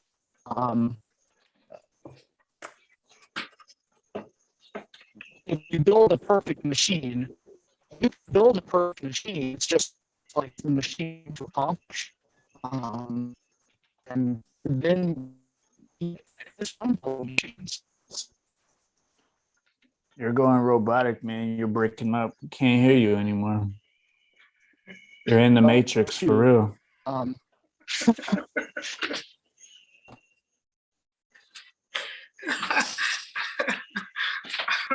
All right, Sarah.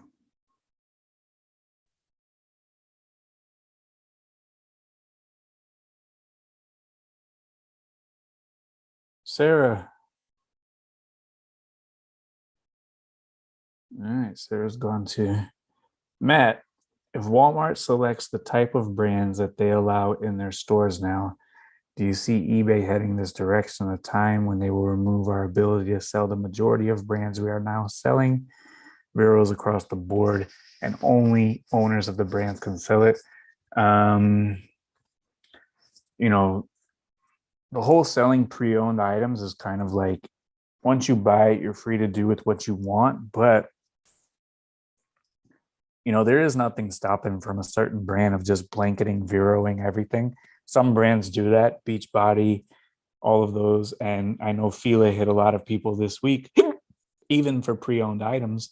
So, you know, Fila set the tone that, you know, they don't want their items sold anymore. You know, that could happen with any brand. And unless, you know, you pony up the cash and kind of fight them, you know, you'll be stopped from selling those brands. So, you know, could they gate certain brands? Of course. Could they gate categories? Of course. Could they require you to, you know, be an authorized seller, an authorized dealer? Of course. So, you know, the time may come, but luckily eBay's kind of like done a good job and helped us out.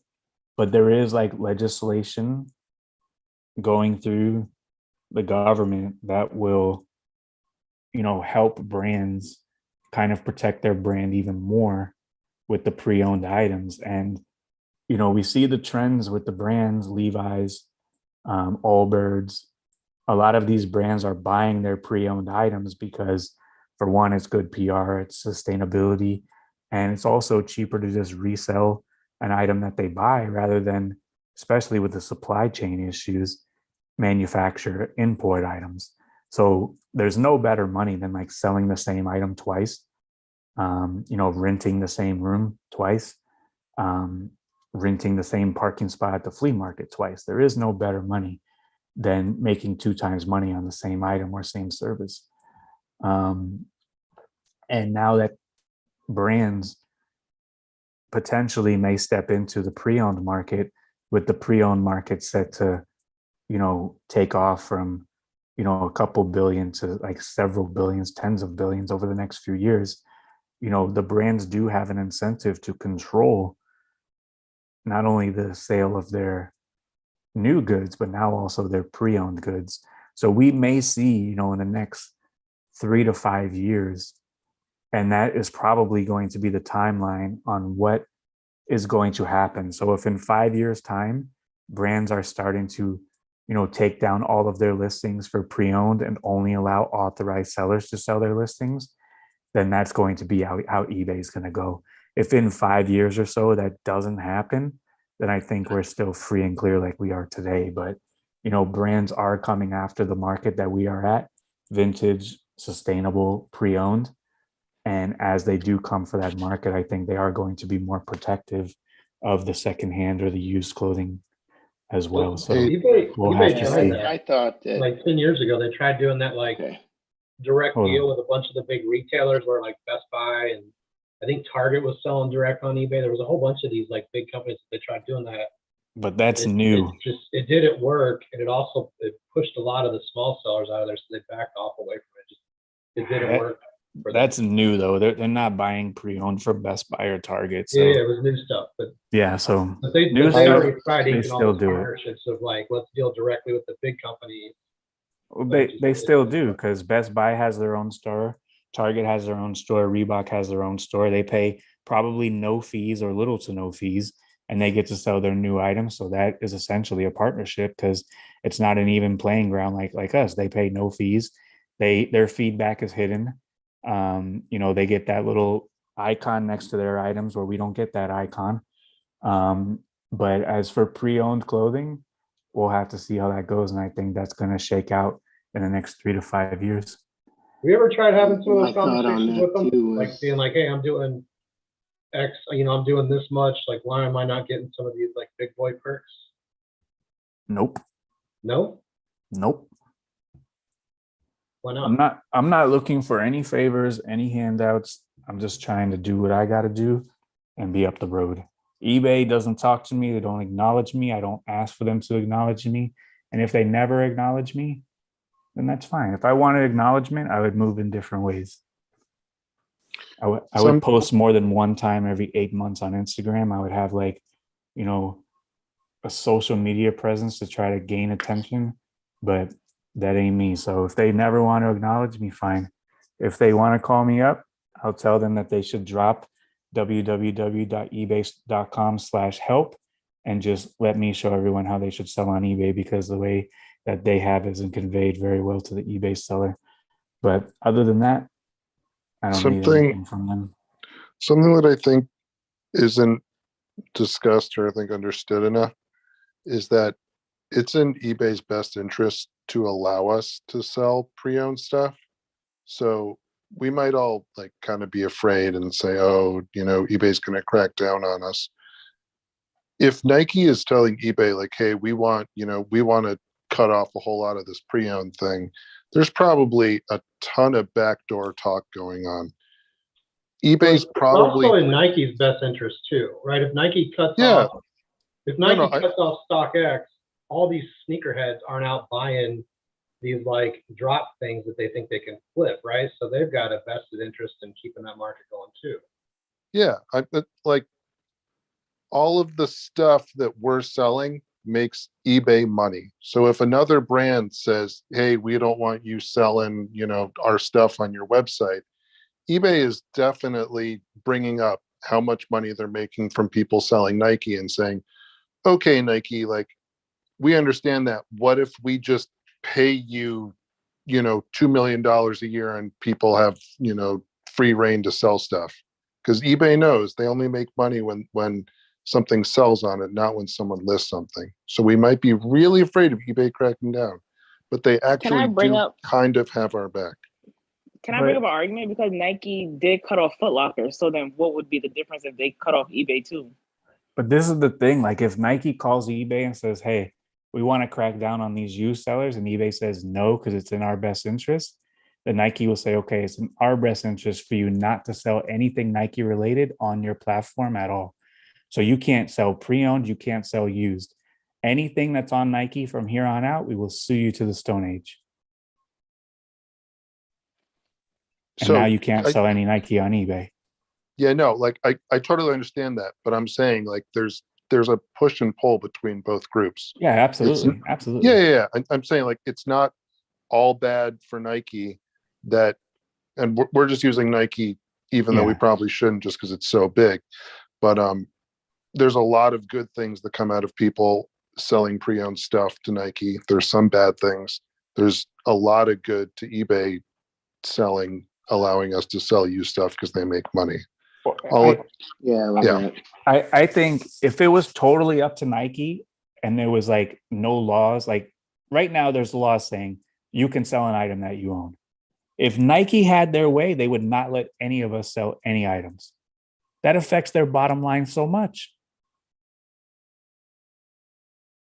Because instead of buying a brand new shirt at the Nike store for $98, you can get it for me for $10.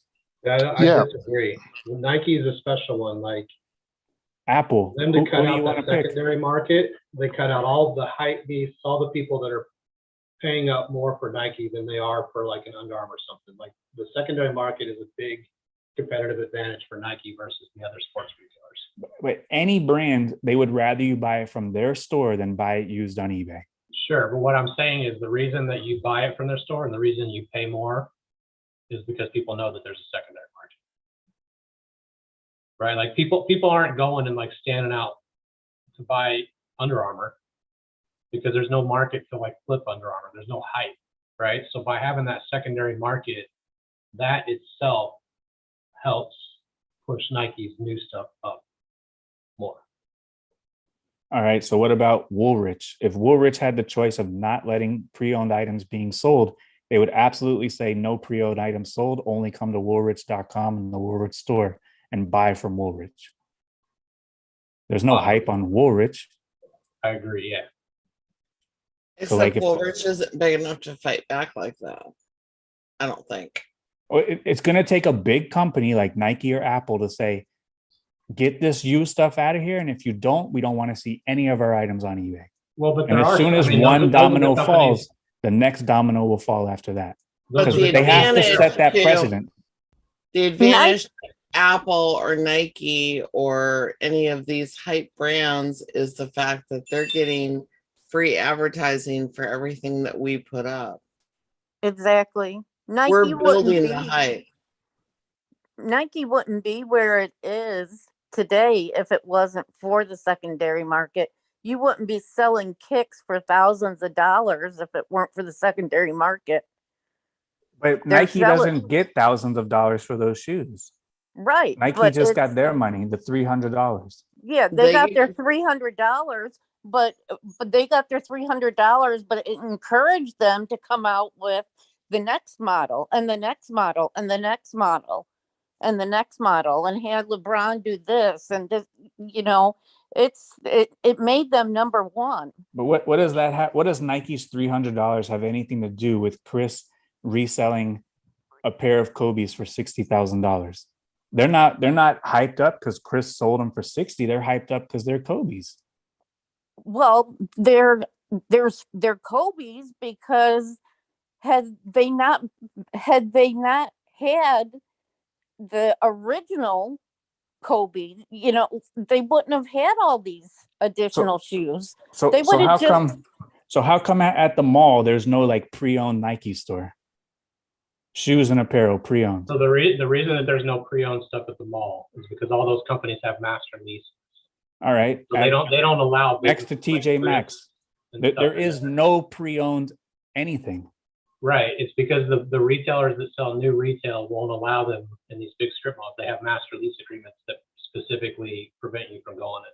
That's why But- there's not just thrift stores all over the place. But those guys make the rules. Nike could come out with a Nike reuse store. If this is so helpful to the brand, they can come out with a Nike reuse store. And if Nike reuse wants to come in my plaza, they'll bend over for Nike and Nike reuse will be in my plaza.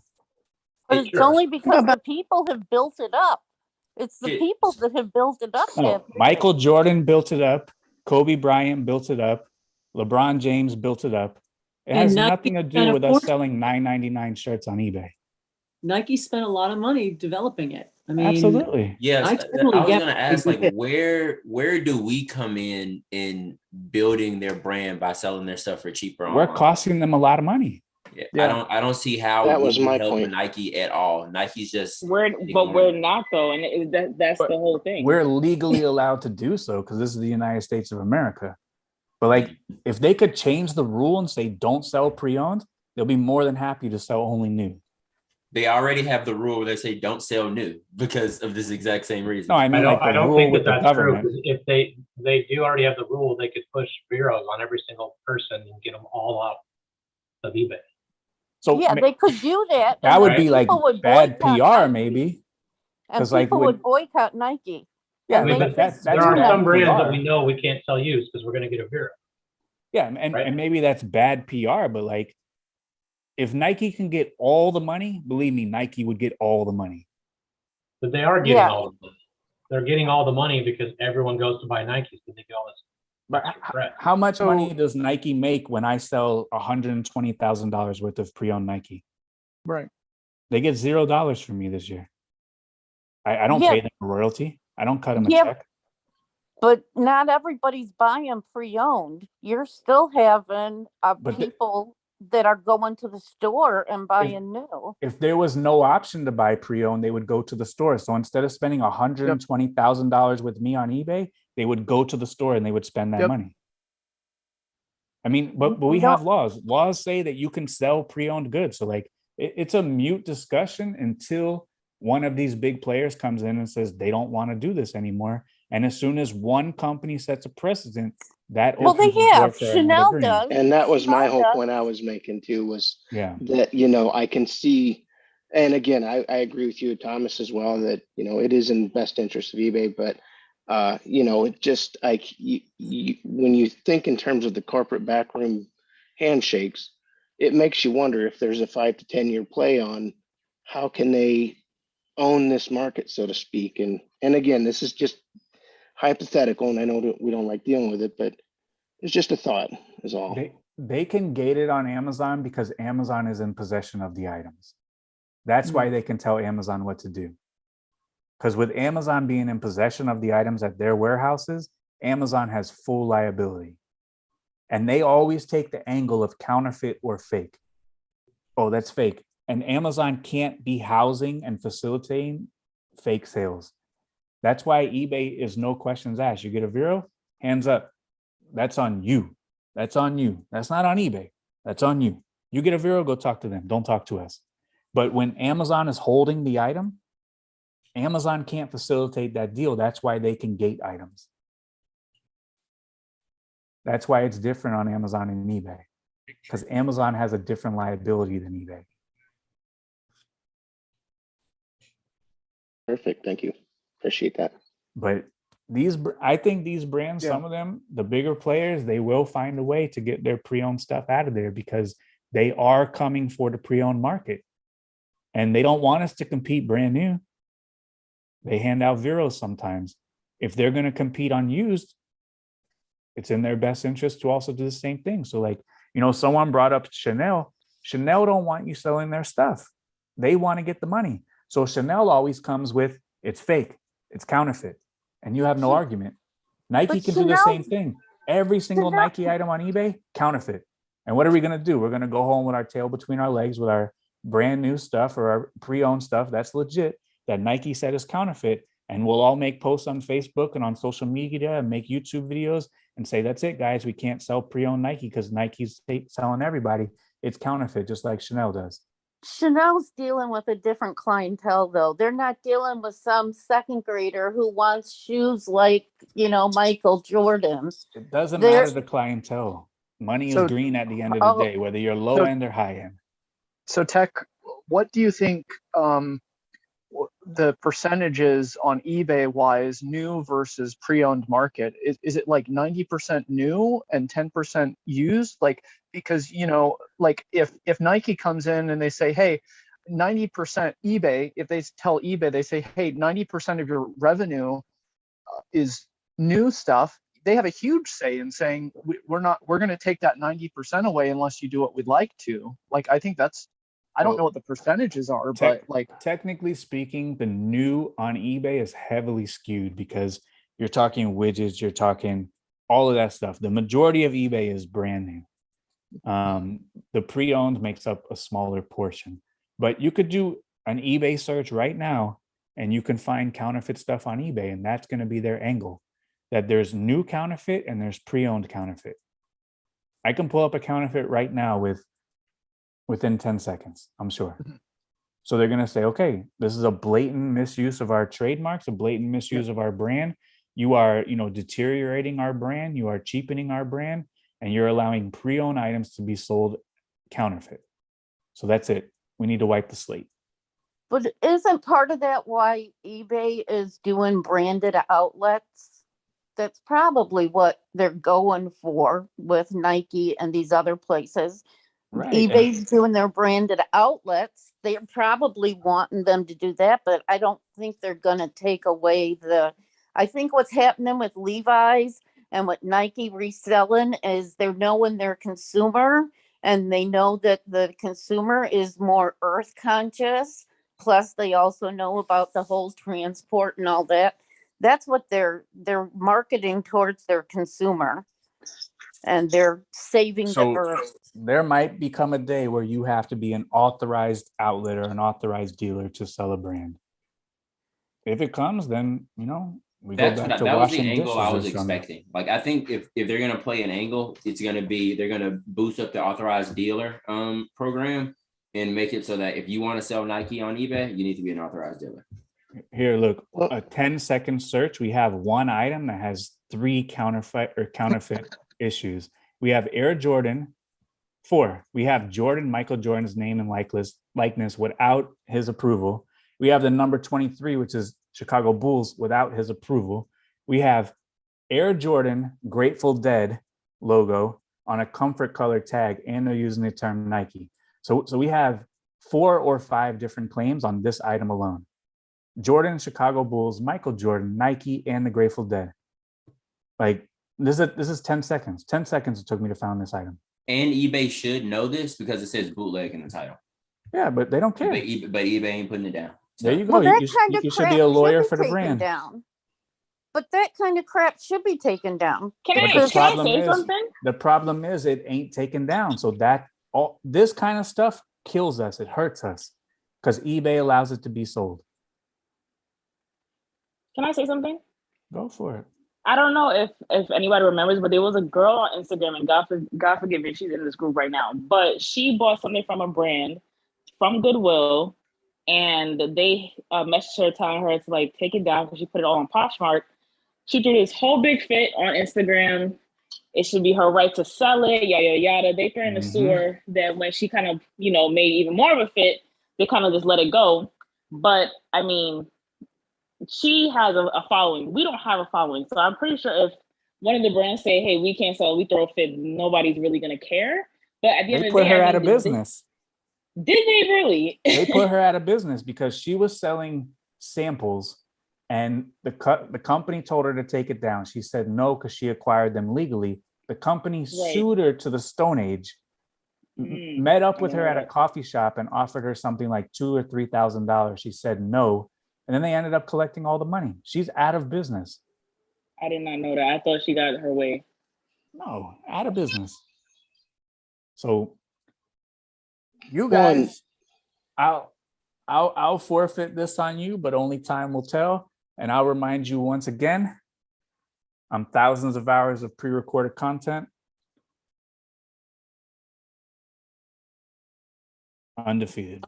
I know This will be on text gravestone of "I told you so." No, but I know the 9 brands that I would want to be an authorized dealer for right now. Sure. And if I could become one, 2 of them I know won't even talk to me because I'm too small. So, I mean, I know the ones I want to sell. The problem is I have no way to become that authorized dealer right now. So, and I don't know being just an eBay seller whether I ever can, but I have worried And by the about way, this. Jen. Yeah, it's already happened with Coach. So I Yeah. can't sell, not safely. So, And- I mean, and really have to take this seriously. Even at my level, like what is my ground of becoming an authorized seller for eBay or for Nike as an eBay seller? Yeah, but you have a brick and mortar store. You have a better chance of becoming an authorized dealer for a lot of things than I do. Right, but like, People told me they would not even talk to me because I Right, don't but- have brick and mortar. I could be authorized to sell on brick and mortar, but in that contract, it doesn't tell you that you're allowed to sell on eBay. You'd have to get the smaller brands first before you could even approach Nike. Like you Right. have to They get don't want to hear that though, because I have a contract with Lucky Brand, and they don't want to hear that I sell on eBay. They want to hear that I sell on my website. Yep, they don't want you selling on eBay or Amazon. So you could be an authorized seller at a brick and mortar store. You better not sell that stuff on eBay or Amazon, or else you'll lose that account and every other account, and they'll sue you back to the Stone Age. You have to get explicit content that you can sell this stuff on eBay and Amazon and online. Nike would probably want to buy you.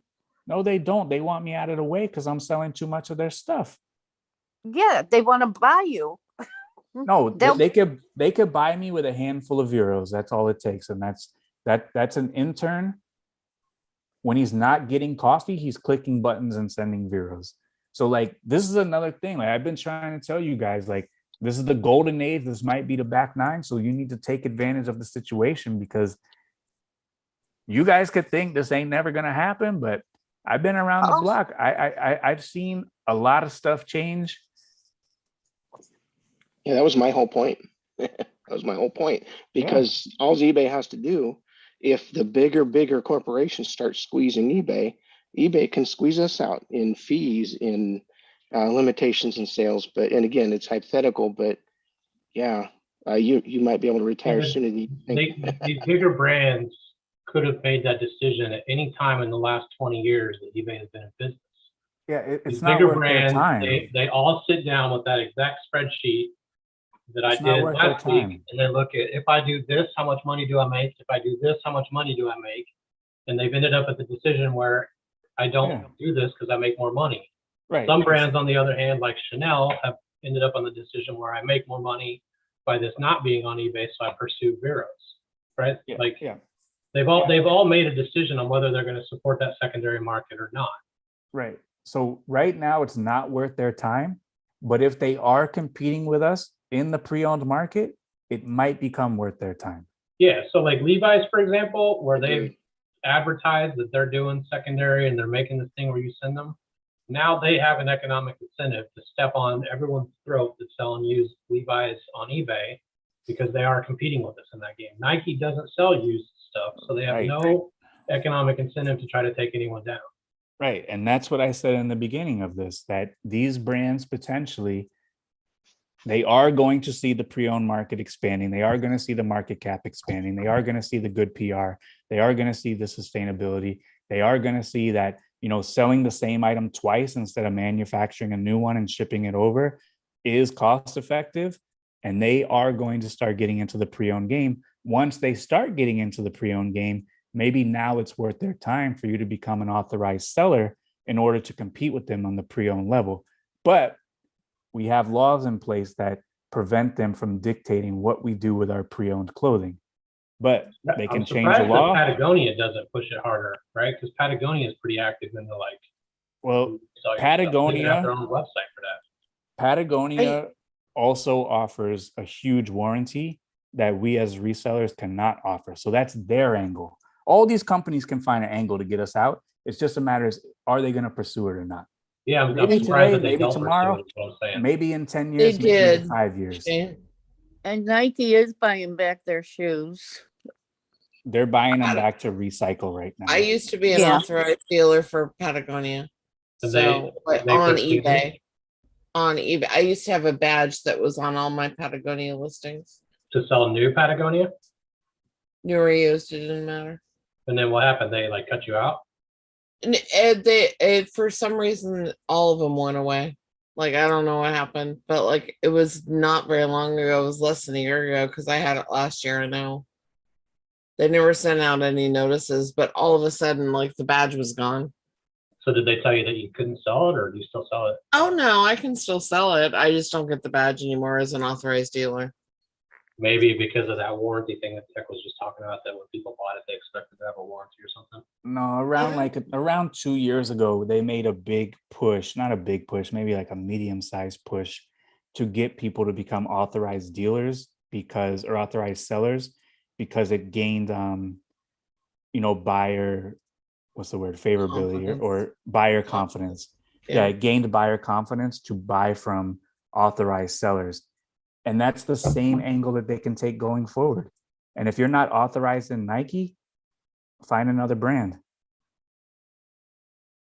And, I'm not saying this is going to happen, but it can happen. And, it's more likely to happen going forward, more likely going forward than any time in the future, because a lot of these brands are buying back their pre-owned and they are entering the resale of pre-owned goods market. So going forward, every single day, there's an inch, a millimeter more of a chance that these brands potentially could start gating the sale of their pre-owned items.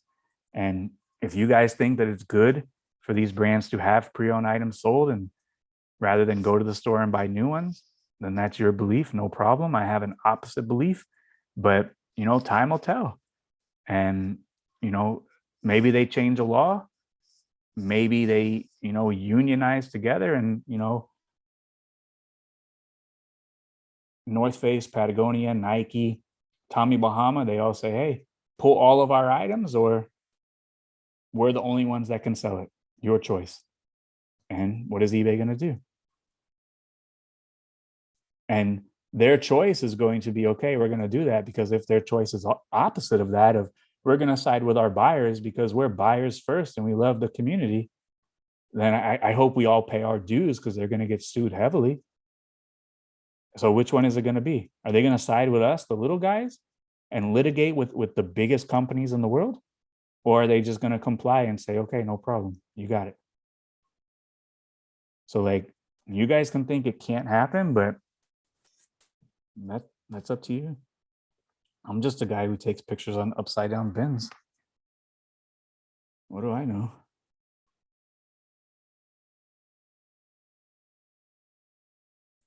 With a really old camera. Yeah, what an old camera. Can't even take square photos. Nope. And constantly wrong on all of these lives. You see him in the comments every time I drop one of these, people are like, this guy doesn't know what he's talking about. So that was a good Two-year-old question, Matt. Firefox. There you go. 2-year-old Firefox. There you go, Joel.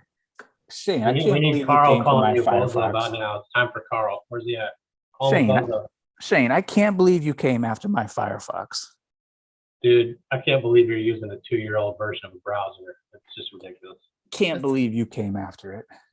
I'm still alive. I'm still breathing. My account is still mine, and the money's still in the bank. So until then, Hakuna Matata.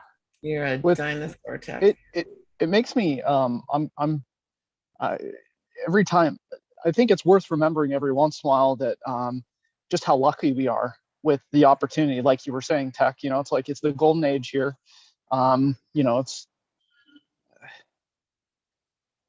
the margins are amazing, the opportunity is amazing. Every once in a while I stop for a second, just like, man, we're freaking lucky that we can even play this game. Mm-hmm. And every game can end. So we're going to keep listing while we can. The rules can change. So hopefully when the rules change, you got a little jangle in your pocket and you can pivot like we was talking about earlier, and you can start writing the beginning of a new chapter of your life. Because this eBay chapter might not be forever. It's not. Nothing lasts forever. Nothing lasts forever. You're right. So Tommy says, do you source from different bin location, or do you guys just go on different days? Everyone has their own spot. We don't share no spots.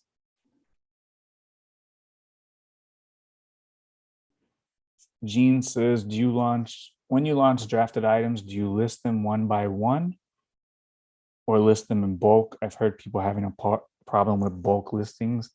I list them one by one. I'm a manual person. The bulk tools are funky, faulty, not reliable. I do everything manually, even at this level. And if I have time to do it manually, so do you. But again, if you want to use all the tools in bulk and this and that, you may. But I do it manually. And I have a lot of catching up to do in the chat about selling stuff or not.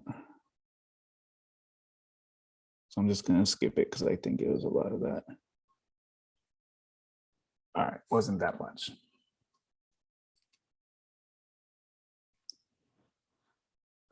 Oh, Aaron hit it. He said there's going to be decentralized networks, decentralized money, and no matter what, we will find a way to sell pre-owned goods. Black market, Bitcoins, Dogecoins. But even that, you see, they shutting down people's Bitcoin wallets. So go ahead and get on your decentralized. They shutting them down. So yeah, it's decentral, right? In no man's land where no one can touch it. So they can freeze your bank account. They can freeze your Bitcoin, your Dogecoin, your Rocket Coin.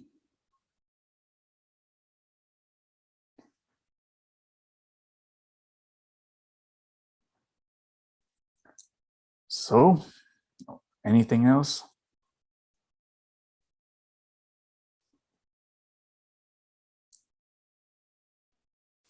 Hey Tech, I got a few questions if you're got time. All right. Cool. So the first one comes today.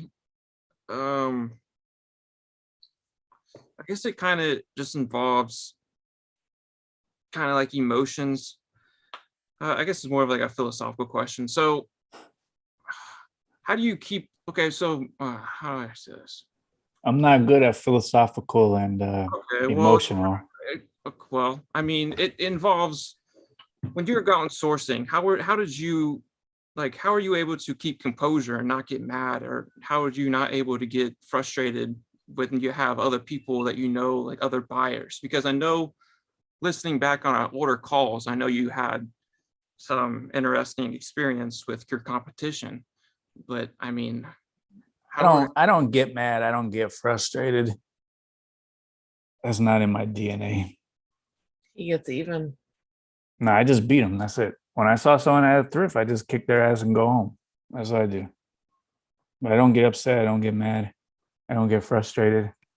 I don't get perturbed. I'm I kind of noticed pretty most of even the time keel. I'll ask them. I usually, man, you know me, I talk to people, and usually I say, "What do you sell?" And man, I 90% of the time they're not even selling what I sell. They're not even in, they're not even in. They're in a totally different lane. So many things out there. But what does getting mad do? Like frustrate you to the point where you just go home for the rest of the day, or just go, all right, this guy already had everything here. Let me just go to the next thrift store and go on about my day and get my mission accomplished, because the result needs to stay the same. If I got mad because someone got an item, like, I don't know, you can't pay your bills with anger. So like, you have to get your listings up still, and you have to find items. Get mad at yourself because you weren't there earlier.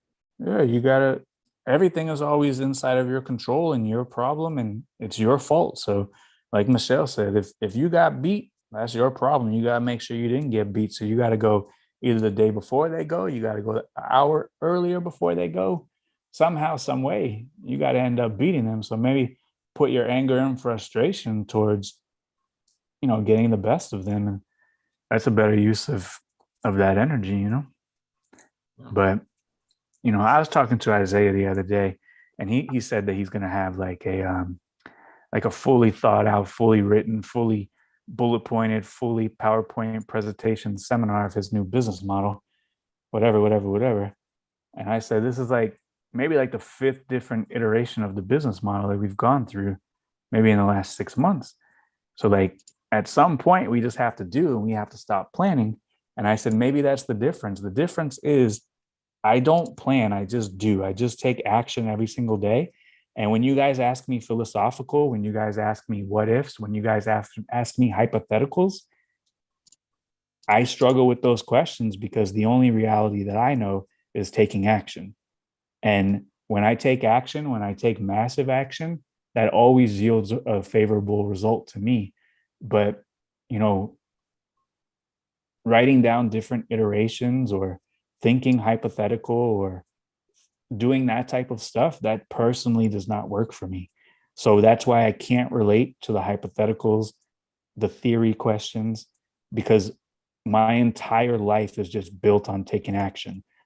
I did not get a college education. I did not get a philosophy degree. Everything that I have and that I own, all my possessions, are strictly the result of taking action every single day. That's reality. There is no hypothetical. There is no theories behind taking action every single day. So like every single time Isaiah comes up with a different iteration, he'll tell you it blows his whole week. He might not hit his listing goal for 3 days. Blows his whole week because he's thinking about a plan. The only plan should be taking massive action. That's the plan. Every single time, every morning, every day, we have to wake up and we have to take action. That's the plan. That's the only plan. There is no other plan other than waking up and taking action, no matter what it is. Like, how do you plan to take action? Like, you just plan today and you're going to take action tomorrow? What did you do today? Nothing. So like, that's why I struggle with the what ifs, the hypotheticals, because I know all of this stuff is within our grasp and within our realm of ability to achieve and to do. So like, I talk with Chris a lot about this. Like Chris will come up with all these plans, and I tell him straight up, I just say, I can't relate to that. And Chris finally figured out that I can't relate to all of his like cockamamie plans. He figured it out a couple of weeks ago. He said, you can't relate to this because you have the ability to do anything you want to do, and you have the ability to make any kind of money that you want to make. That's why you don't have to worry about this. So like I have the I ability to don't think wake up, that's true. dude, I have the ability to wake up and do whatever I want to do, and I'll achieve that before I go to sleep. I think even That's if why I you're, can't get caught up with all of this craziness, because whatever I want to do, I will just do it. We don't yeah, have but to think about it. even We if just you go out were and do it. poor, even if you were poor, you wouldn't be chasing every little impulse that came by every day, right? Like just even if you were poor, you wouldn't be like chasing all these like ideas, right? And by evidence of that, you found out that selling T-Mobile Sidekick worked, so you kept doing that until that no longer worked. Like you weren't like trying to go. You and Chris are just wired different. Chris is like Right, but where in that it's point? not about money. No, right? no, it's not, because I've been poor way more in my life than I had a little bit of bread. So yeah, like, I'm and, saying and, his and I'm explanation still that you don't do it because you have money. I don't think that that's no, true. no. I don't do all of these crazy things because I know how to produce money already. Exactly, but it's All not of this because you already crazy have stuff. No, but no, I'm still broke as hell in my head. Nothing has changed. I have 4 shirts and my shoes are falling apart. Like I haven't come to the realization that anything is different. You just So like have control over the squirrel. I'm still the same person, but I have control over getting crippled by thought, by planning, by all of this other stuff. So like Isaiah sells shoes and he makes money. Why is this the 5th iteration of his business plan and his policy? Yeah, so I'm saying I think Chris could have all the money in the world, and he would still be coming up with these like crazy ideas every week. But you don't have to chase that. That's the problem. That's what I'm trying to say. All of these crazy stuff, you don't have to chase it. All of this planning, all this strategizing, all these hypotheticals, all these what ifs, you don't have to do it. Yeah, you you just gotta wake do it. up and take action. That's it. Just pick a path and do it. Yeah, you just wake up and take Yeah. action. Take All it is. action. Like everybody talks about the analysis paralysis. Like that's just not. You just. I know your motto is just okay. Okay. You know, you should just do it. And it's like back to like, do you get mad? Like you can't. Just back to him. I don't remember your name, but you know, mad at the other resellers in there. I mean, they're just doing what we're doing. You know? Right. So do you get mad or do you take action? Which one are we going to do? Which one is going to have a positive, favorable result? Like people spend too much time thinking and not enough time taking action. Well, today, the experience that I had, I walked into my first store on a different route, and I was walking in, I saw a guy walk out with 3 bags, and you could see in the bags that he had some pretty good stuff, whether it be shoes and clothing. And I walked into the store, went to my hot spots, found nothing, got mad. So then I went to the next store, but he was already at that store, but he didn't have anything in his cart. I still walked out with 12 items, but I think $48. So it was a good profitable time. But I think what I thought was when I walked into that first store, saw nothing, I was really just frustrated. So I didn't really look around harder. But I do think what that can happen was it can make you almost overbuy on stuff because you think, oh, I missed one store. Now I'm going to just go buy more stuff at this next store. So I think that's kind of a problem that could happen. But that's still like thoughts. That's still emotional. That's still hypothetical. Like, yeah, you could have, but like, what action did you take? Yeah. It's still your fault, Zachary. Yeah, you're right. I should have been there earlier. Yep. That's taking action. You have to take action. We can't think about what ifs and hypotheticals. Like, if there's no action taken, you're just creating hypothesis all day. And until you can list hypothesis on eBay, that does no one good in this chat right now. Okay, I have one more question for you too. It involves saving. I remember you talking about I remember you almost said the line that you should think about trying to save $100,000. But then again, you also start I think you remember saying you shouldn't even keep your money inside the bank. So what were you trying? Can you say No, about that? you part? should have, my belief, this is not a golden rule, standard rule. You just have to have the discipline to save $100,000. Okay. And now it might be 200,000 because like 100,000 ain't getting you very far. That might be a tank and a half of gas. So like you have to have the discipline, because if you don't have the discipline to save 100,000, you don't have the discipline to save 10,000. You don't have the discipline to save 50,000. But until you have the discipline to save, you can never make an investment. And you have to be disciplined when making investments, because you have to be a disciplined investor. So if you don't have the discipline to save $100,000, you'll never have the ability to make a disciplined investment. You could save $5 and go invest it on Bitcoin, or put $5 into penny stocks. I don't know.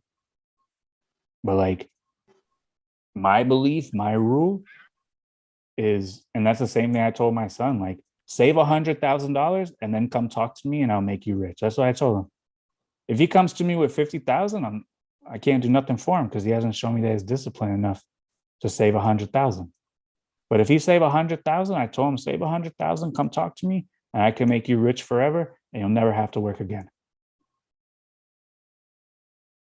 Until that happens, then he'll have to work forever.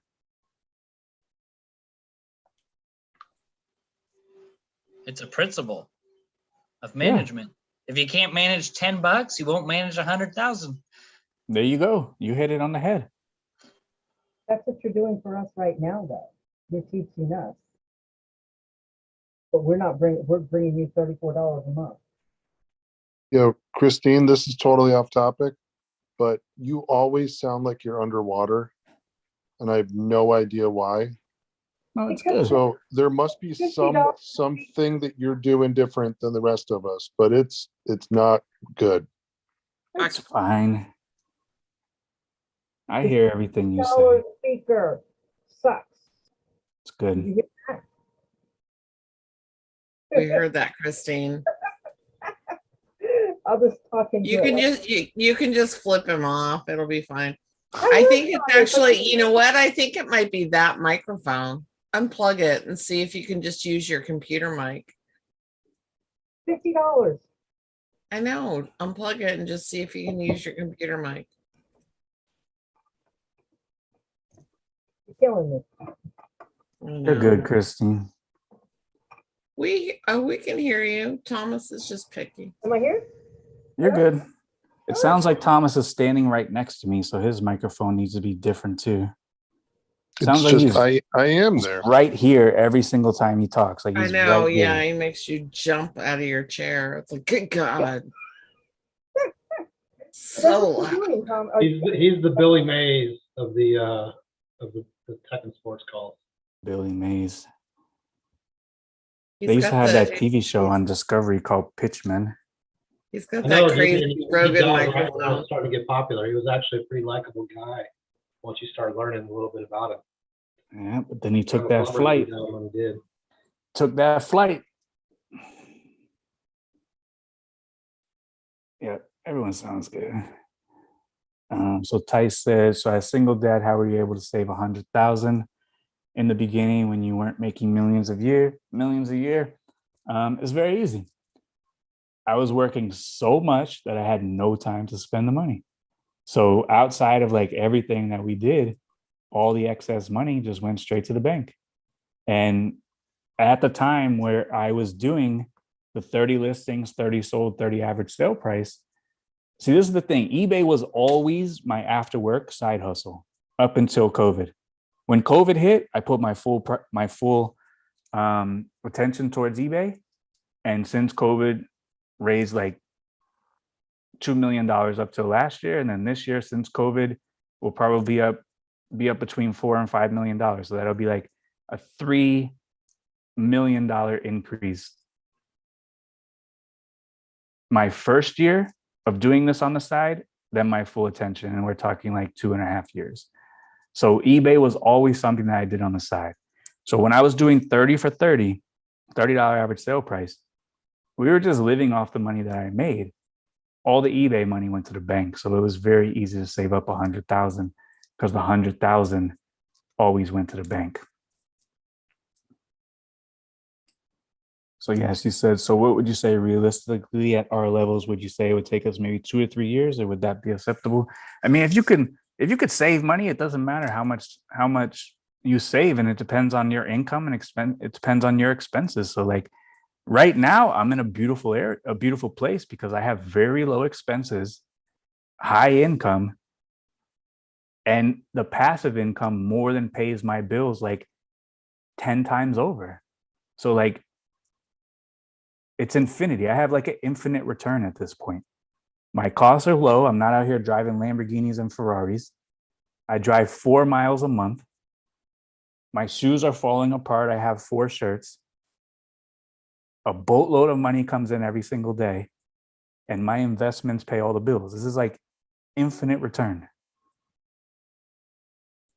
Well, and I think too, Tech, that it, like I said in the chat, if you took it all away from you, you'd be back to where you're at in a year. Because you don't care, like you're not doing anything else. Your lifestyle doesn't warrant anything outside of There's being the best at this. There's 2 things that happened to me that kind of changed me. One, when I was doing eBay at a small level, I was driving, this was many years ago, maybe 8 years ago. I was driving on the turnpike because I used to drive my son 4 hours a day to and from school, pick up and drop off. I was driving home, and in front of me, there was a Bentley. The license plate only said 10X. And it hit me that this guy is doing 10 times the amount and he's making 10 times the money. That was 8 to 10 years ago. Come to find out, the guy who I was following was Grant Cardone. Cardone. Now he's a big real estate investor and he makes a ton of money.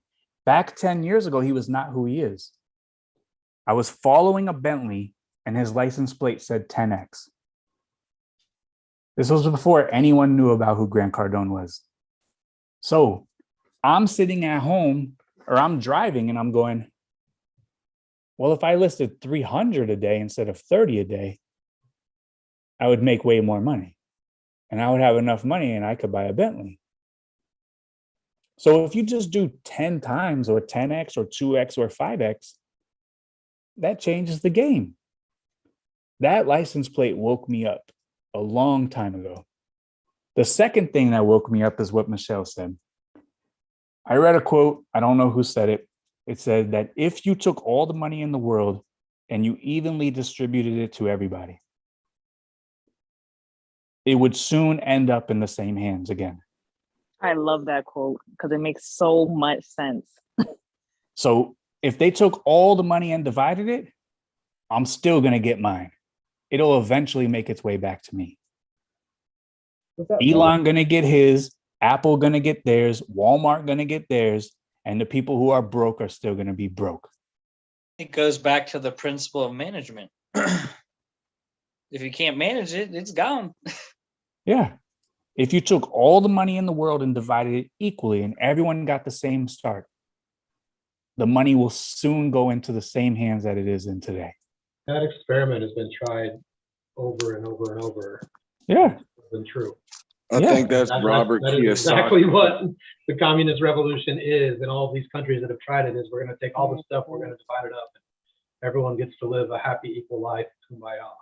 It does not work. Yeah, I think that quote's from Rich Dad, Poor Dad. I mean, they teach that. My buddy went to business school at UK, and they had him read that. Not sure who it's from. I think I saw it like on a meme one time, but it stuck with me. Yeah, I think that's one of the only books I've really had my son read. But yeah, it's called Rich Dad, Poor Dad. And it's yeah, that's definitely true. Sad but true. Yeah. So or happy and true if you're on the other side. Yeah. I mean, there's a reason why they don't teach money in school. Is because it's a debt-based system and they want you to consume. And why would they teach you how money works? They do teach you how money works, man. Everyone has to take home economics in high school. It's just people don't actually put in the effort to understand what it actually means. And it's saving money and not buying exactly what you want today sucks. Having self-discipline sucks. It's way more fun to chase every harebrained idea that comes across your desk and think that this is the next easy thing that's gonna make me rich. All that stuff sucks. Just like eating good food and exercising sucks, right? Like the answers are there. It's really simple. People just don't want to do it. People don't want to put in the effort. And they don't teach that in school either. It's all there. People just don't want to listen. Yeah. So those are the two things that probably changed the most for me is seeing that license plate, being in that place at that time, of seeing a rich guy in a Bentley with a license plate that said 10 times or 10x, and understanding that you can go out and you can get whatever you want to get. How did you find out that that was Grant Cardone? 8 years later, he shows us on his video, Oh, like the exact Bentley. his license plate, because I remember what it was. It was in Florida, we have a John Lennon license plate, and it says Imagine on the top, and it said Imagine 10x. Does he And live he's- down there or something? Is that Yeah, why he lives was on in Miami. it? Okay. Yeah. That's actually kind of great that, you know, you didn't buy his $1,000 course and his week-long thing. You just literally read his license plate. You didn't buy his book. You didn't spend like 20 hours. You're just like, I'm going to implement this. Well, he does a lot of sales training, and you know, I'm not into Mhm. sales or selling people, but like everything that I've learned for real estate, I've learned watching his free videos. Great real estate knowledge, man. But like the sales stuff, you guys know me. That ain't me. I'm not into the sales thing. But like real estate, everything that I learned was from watching his free videos. Thank you very much. Yep. But yeah, I mean, if you're doing 10 and you do 100 and you do 10 times more than the 10 listings that you're doing, like, you're gonna crush it. And like if I'm doing 250 a day, if I did 2,500 a day, of course the money would be there as a result.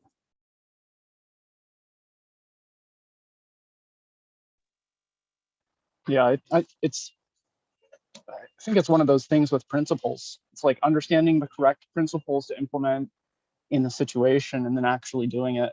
I'm trying to implement it. You know, it's like, Yeah. because the principles can be there, but you know, if we don't do anything, Yeah. And like Ty said, that rule only applies to slow growth, of course. So like if you're at 10, yeah, you have to forecast 10x. You have to forecast 10 times, but you're not going to go 10 to 100 tomorrow. You have to slowly build it up. But, you know, maybe some people believe in fate. I don't know, but that definitely woke me up that day when I was driving home. And that also was like helped me with the mentality that, again, I don't advertise or condone for anybody, but the mentality of like, I could do this open to close and get 10 times done as regular people or normal people do. And as a result of getting 10 times more done, you know, there's other benefits that come with that. And you get know, you get the my- results of. Sorry. No, but like my result is never money driven, because like I don't spend the money, but like I want to be the best. And like if I could be the best, like 10 times better than anybody else, like that's where I want to be. Yeah. I want to be 10 times better than anybody else. You know, success is what I'm after, being the best is what I'm after. It just so happens that money is a byproduct of being the best or finding success. Right. Right. So I don't know, different things work for everybody. The hypotheticals don't work for me, but seeing a guy in a Bentley driving in front of me with a license plate that said 10 times, that worked pretty well for me for What- some reason. What should your license plate say? You know, if you had to, you know, does it say list it or 300 a day or There you go with just do it? with a hypothetical. My license Uh-huh. plate is going to be whatever they assign me to when I Yeah, pay the okay. bill. Yeah. Says Yeah, it's no. gonna be Yeah, no. no 1999. Yeah, no, my license plate is just going to be stock. Cool. Aaron, question? Yes, thank you. Sorry to change the subject here, but It's great. so the other day you mentioned about how you do your titles, and people copying you, and they have to do something very specific if they wanted to copy you exactly, or else it wouldn't work. And you were talking about spelling out quarter zip and whatnot. And I guess my question is the reason why you spell out extra large and quarter zip because that casts a wider net, because your item specifics are going to capture people to type in XL and 1/4, and it's unnecessary to put that in your title because it's your specifics already capture it, and then there may be a smaller percentage of people, yet some people who still want to spell out quarter zip and whatnot, and you won't capture them unless that's in your title.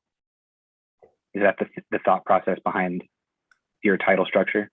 So we're talking keywords. So why would you reuse the same keyword? What are the benefits? Exactly. There's no benefit, right? Oh, there you go. So my titles are always synonyms of everything. Sweater, hoodie, sweatshirt. Because that means I'll get everybody, right? Yeah. And whenever possible, because sweater may be in item specifics, but like is the idea that whenever possible, try to use something that's not in the item specifics. If you want to If it's a synonym. maximize your search results, that's my belief, yeah. Got you. Cool, thank you. But reusing the same one, I don't see how that's maximizing your search results. But like department would be men's. And then if you have men's in the title, that's reusing it, right? Or I guess that's not a keyword technically. No, it's not a keyword technically, but even if you put men's singular and men's plural, eBay is smart enough to pick both of those up. So, the standard ones like gender, what the item is, item type, those are always going to match the item specifics. It's everything else that you can put in there that can capture more. Gotcha. Yep.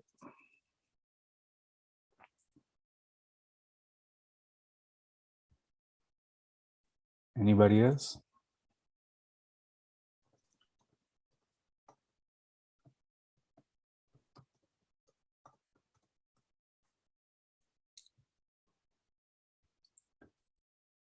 All right. This might be too open, but you'd said that some people don't. There are some questions that haven't been asked. Are there any questions that? What questions are people not asking that maybe we should in our business?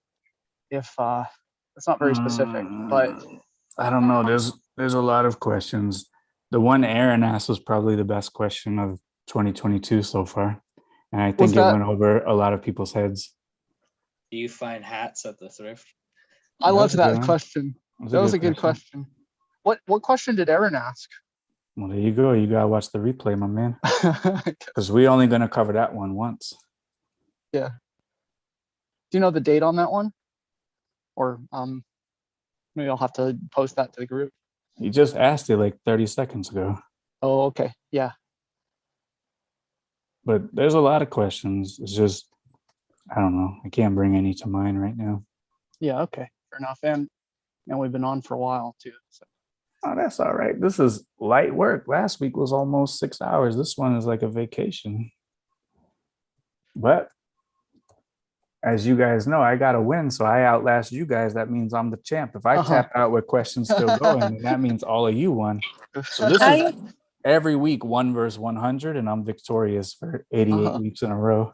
I have a question. All right. I might tap out here. If you mail an item to somebody and they say they didn't get it, but the post office Nope. Mute. Not doing it. You've been muted, Cindy. That was a good one though. Is she joking or she's being Yeah, serious? she's joking. That was good. That was good. You better be joking. That was good.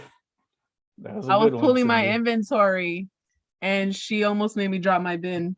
That was a That good one, question. Cindy. That was a good one. 1 point for Cindy. But I cut her off at the pass. I was quick with the mute button. I got her.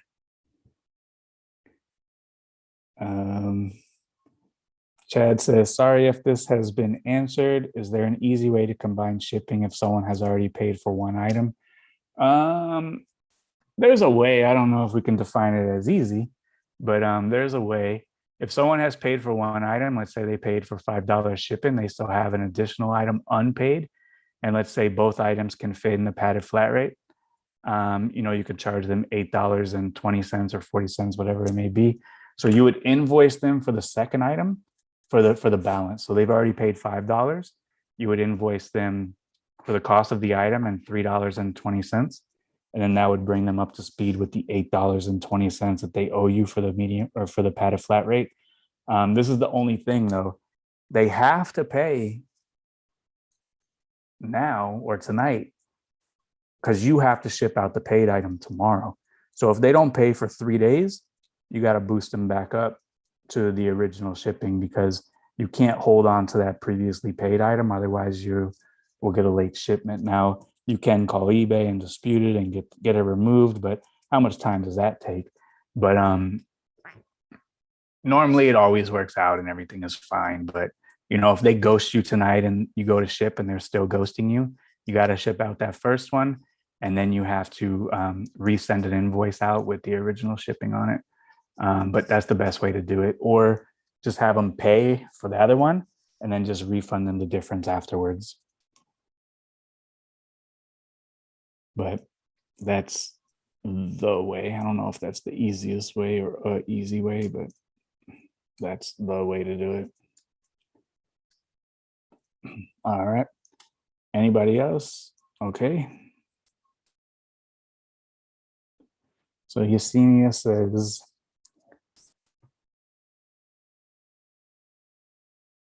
do you foresee new calls developing in the group in the near future, or is there something you would like to see covered that is not being covered? I think any other new call implemented after this would be like a niche within a niche or like a sub niche or like a niche that like nobody does. Cause like after this, we got like pottery niche or like Tiddlywinks niche. And there's like 2 sellers that are going to attend that call. Is So, like, card official? I don't know. Card's under Chris's management. That's why it's every other week at this point or every 3 weeks at this point. I haven't had much Waiting for the input. cards calls. Yeah, Chris said he's gonna do another one on Friday. I've been telling Chris is like cards is hard because there's 2 ways to do it. You can either like break the packs,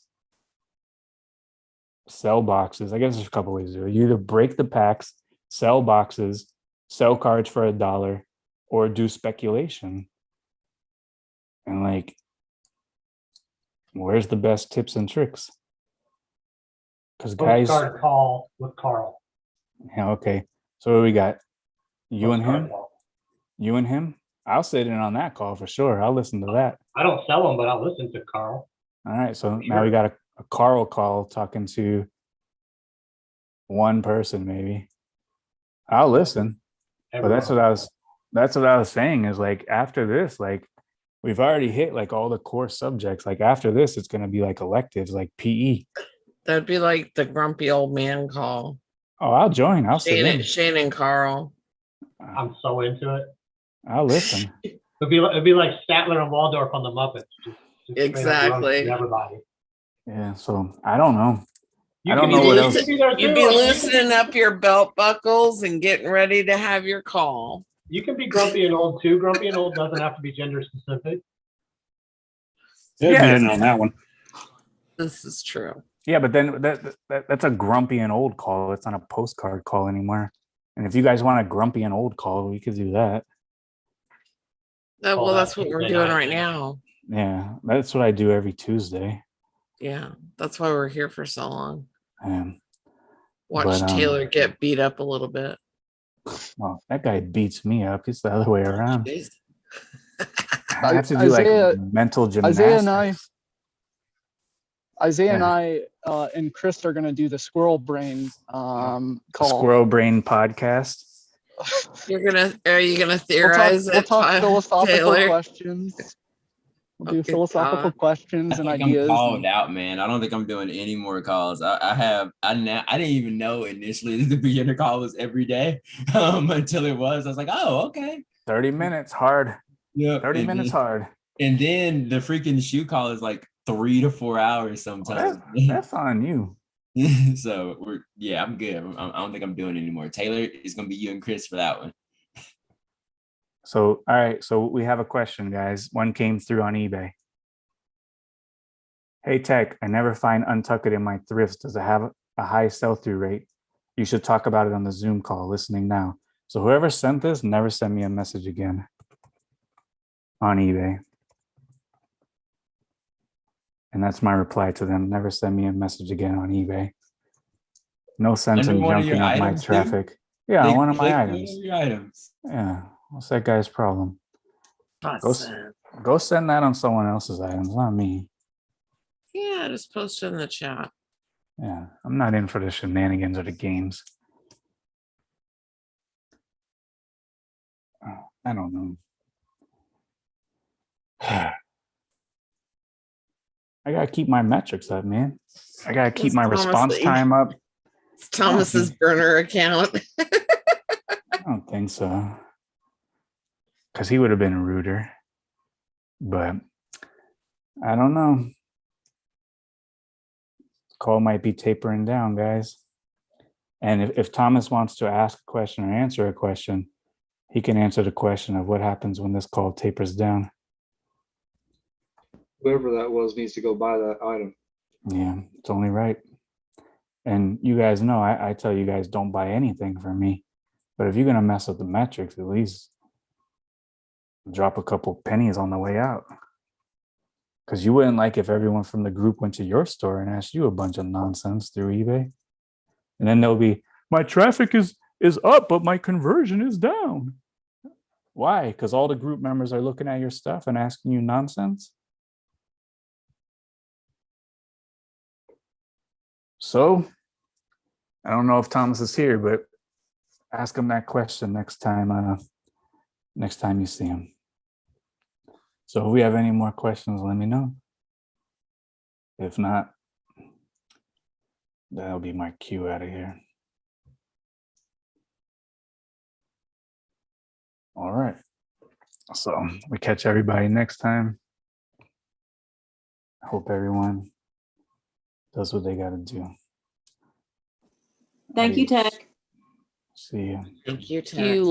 Cue last question, everyone. Thanks, Cue Tech. very last question that lasts another hour and a half. No. Thanks.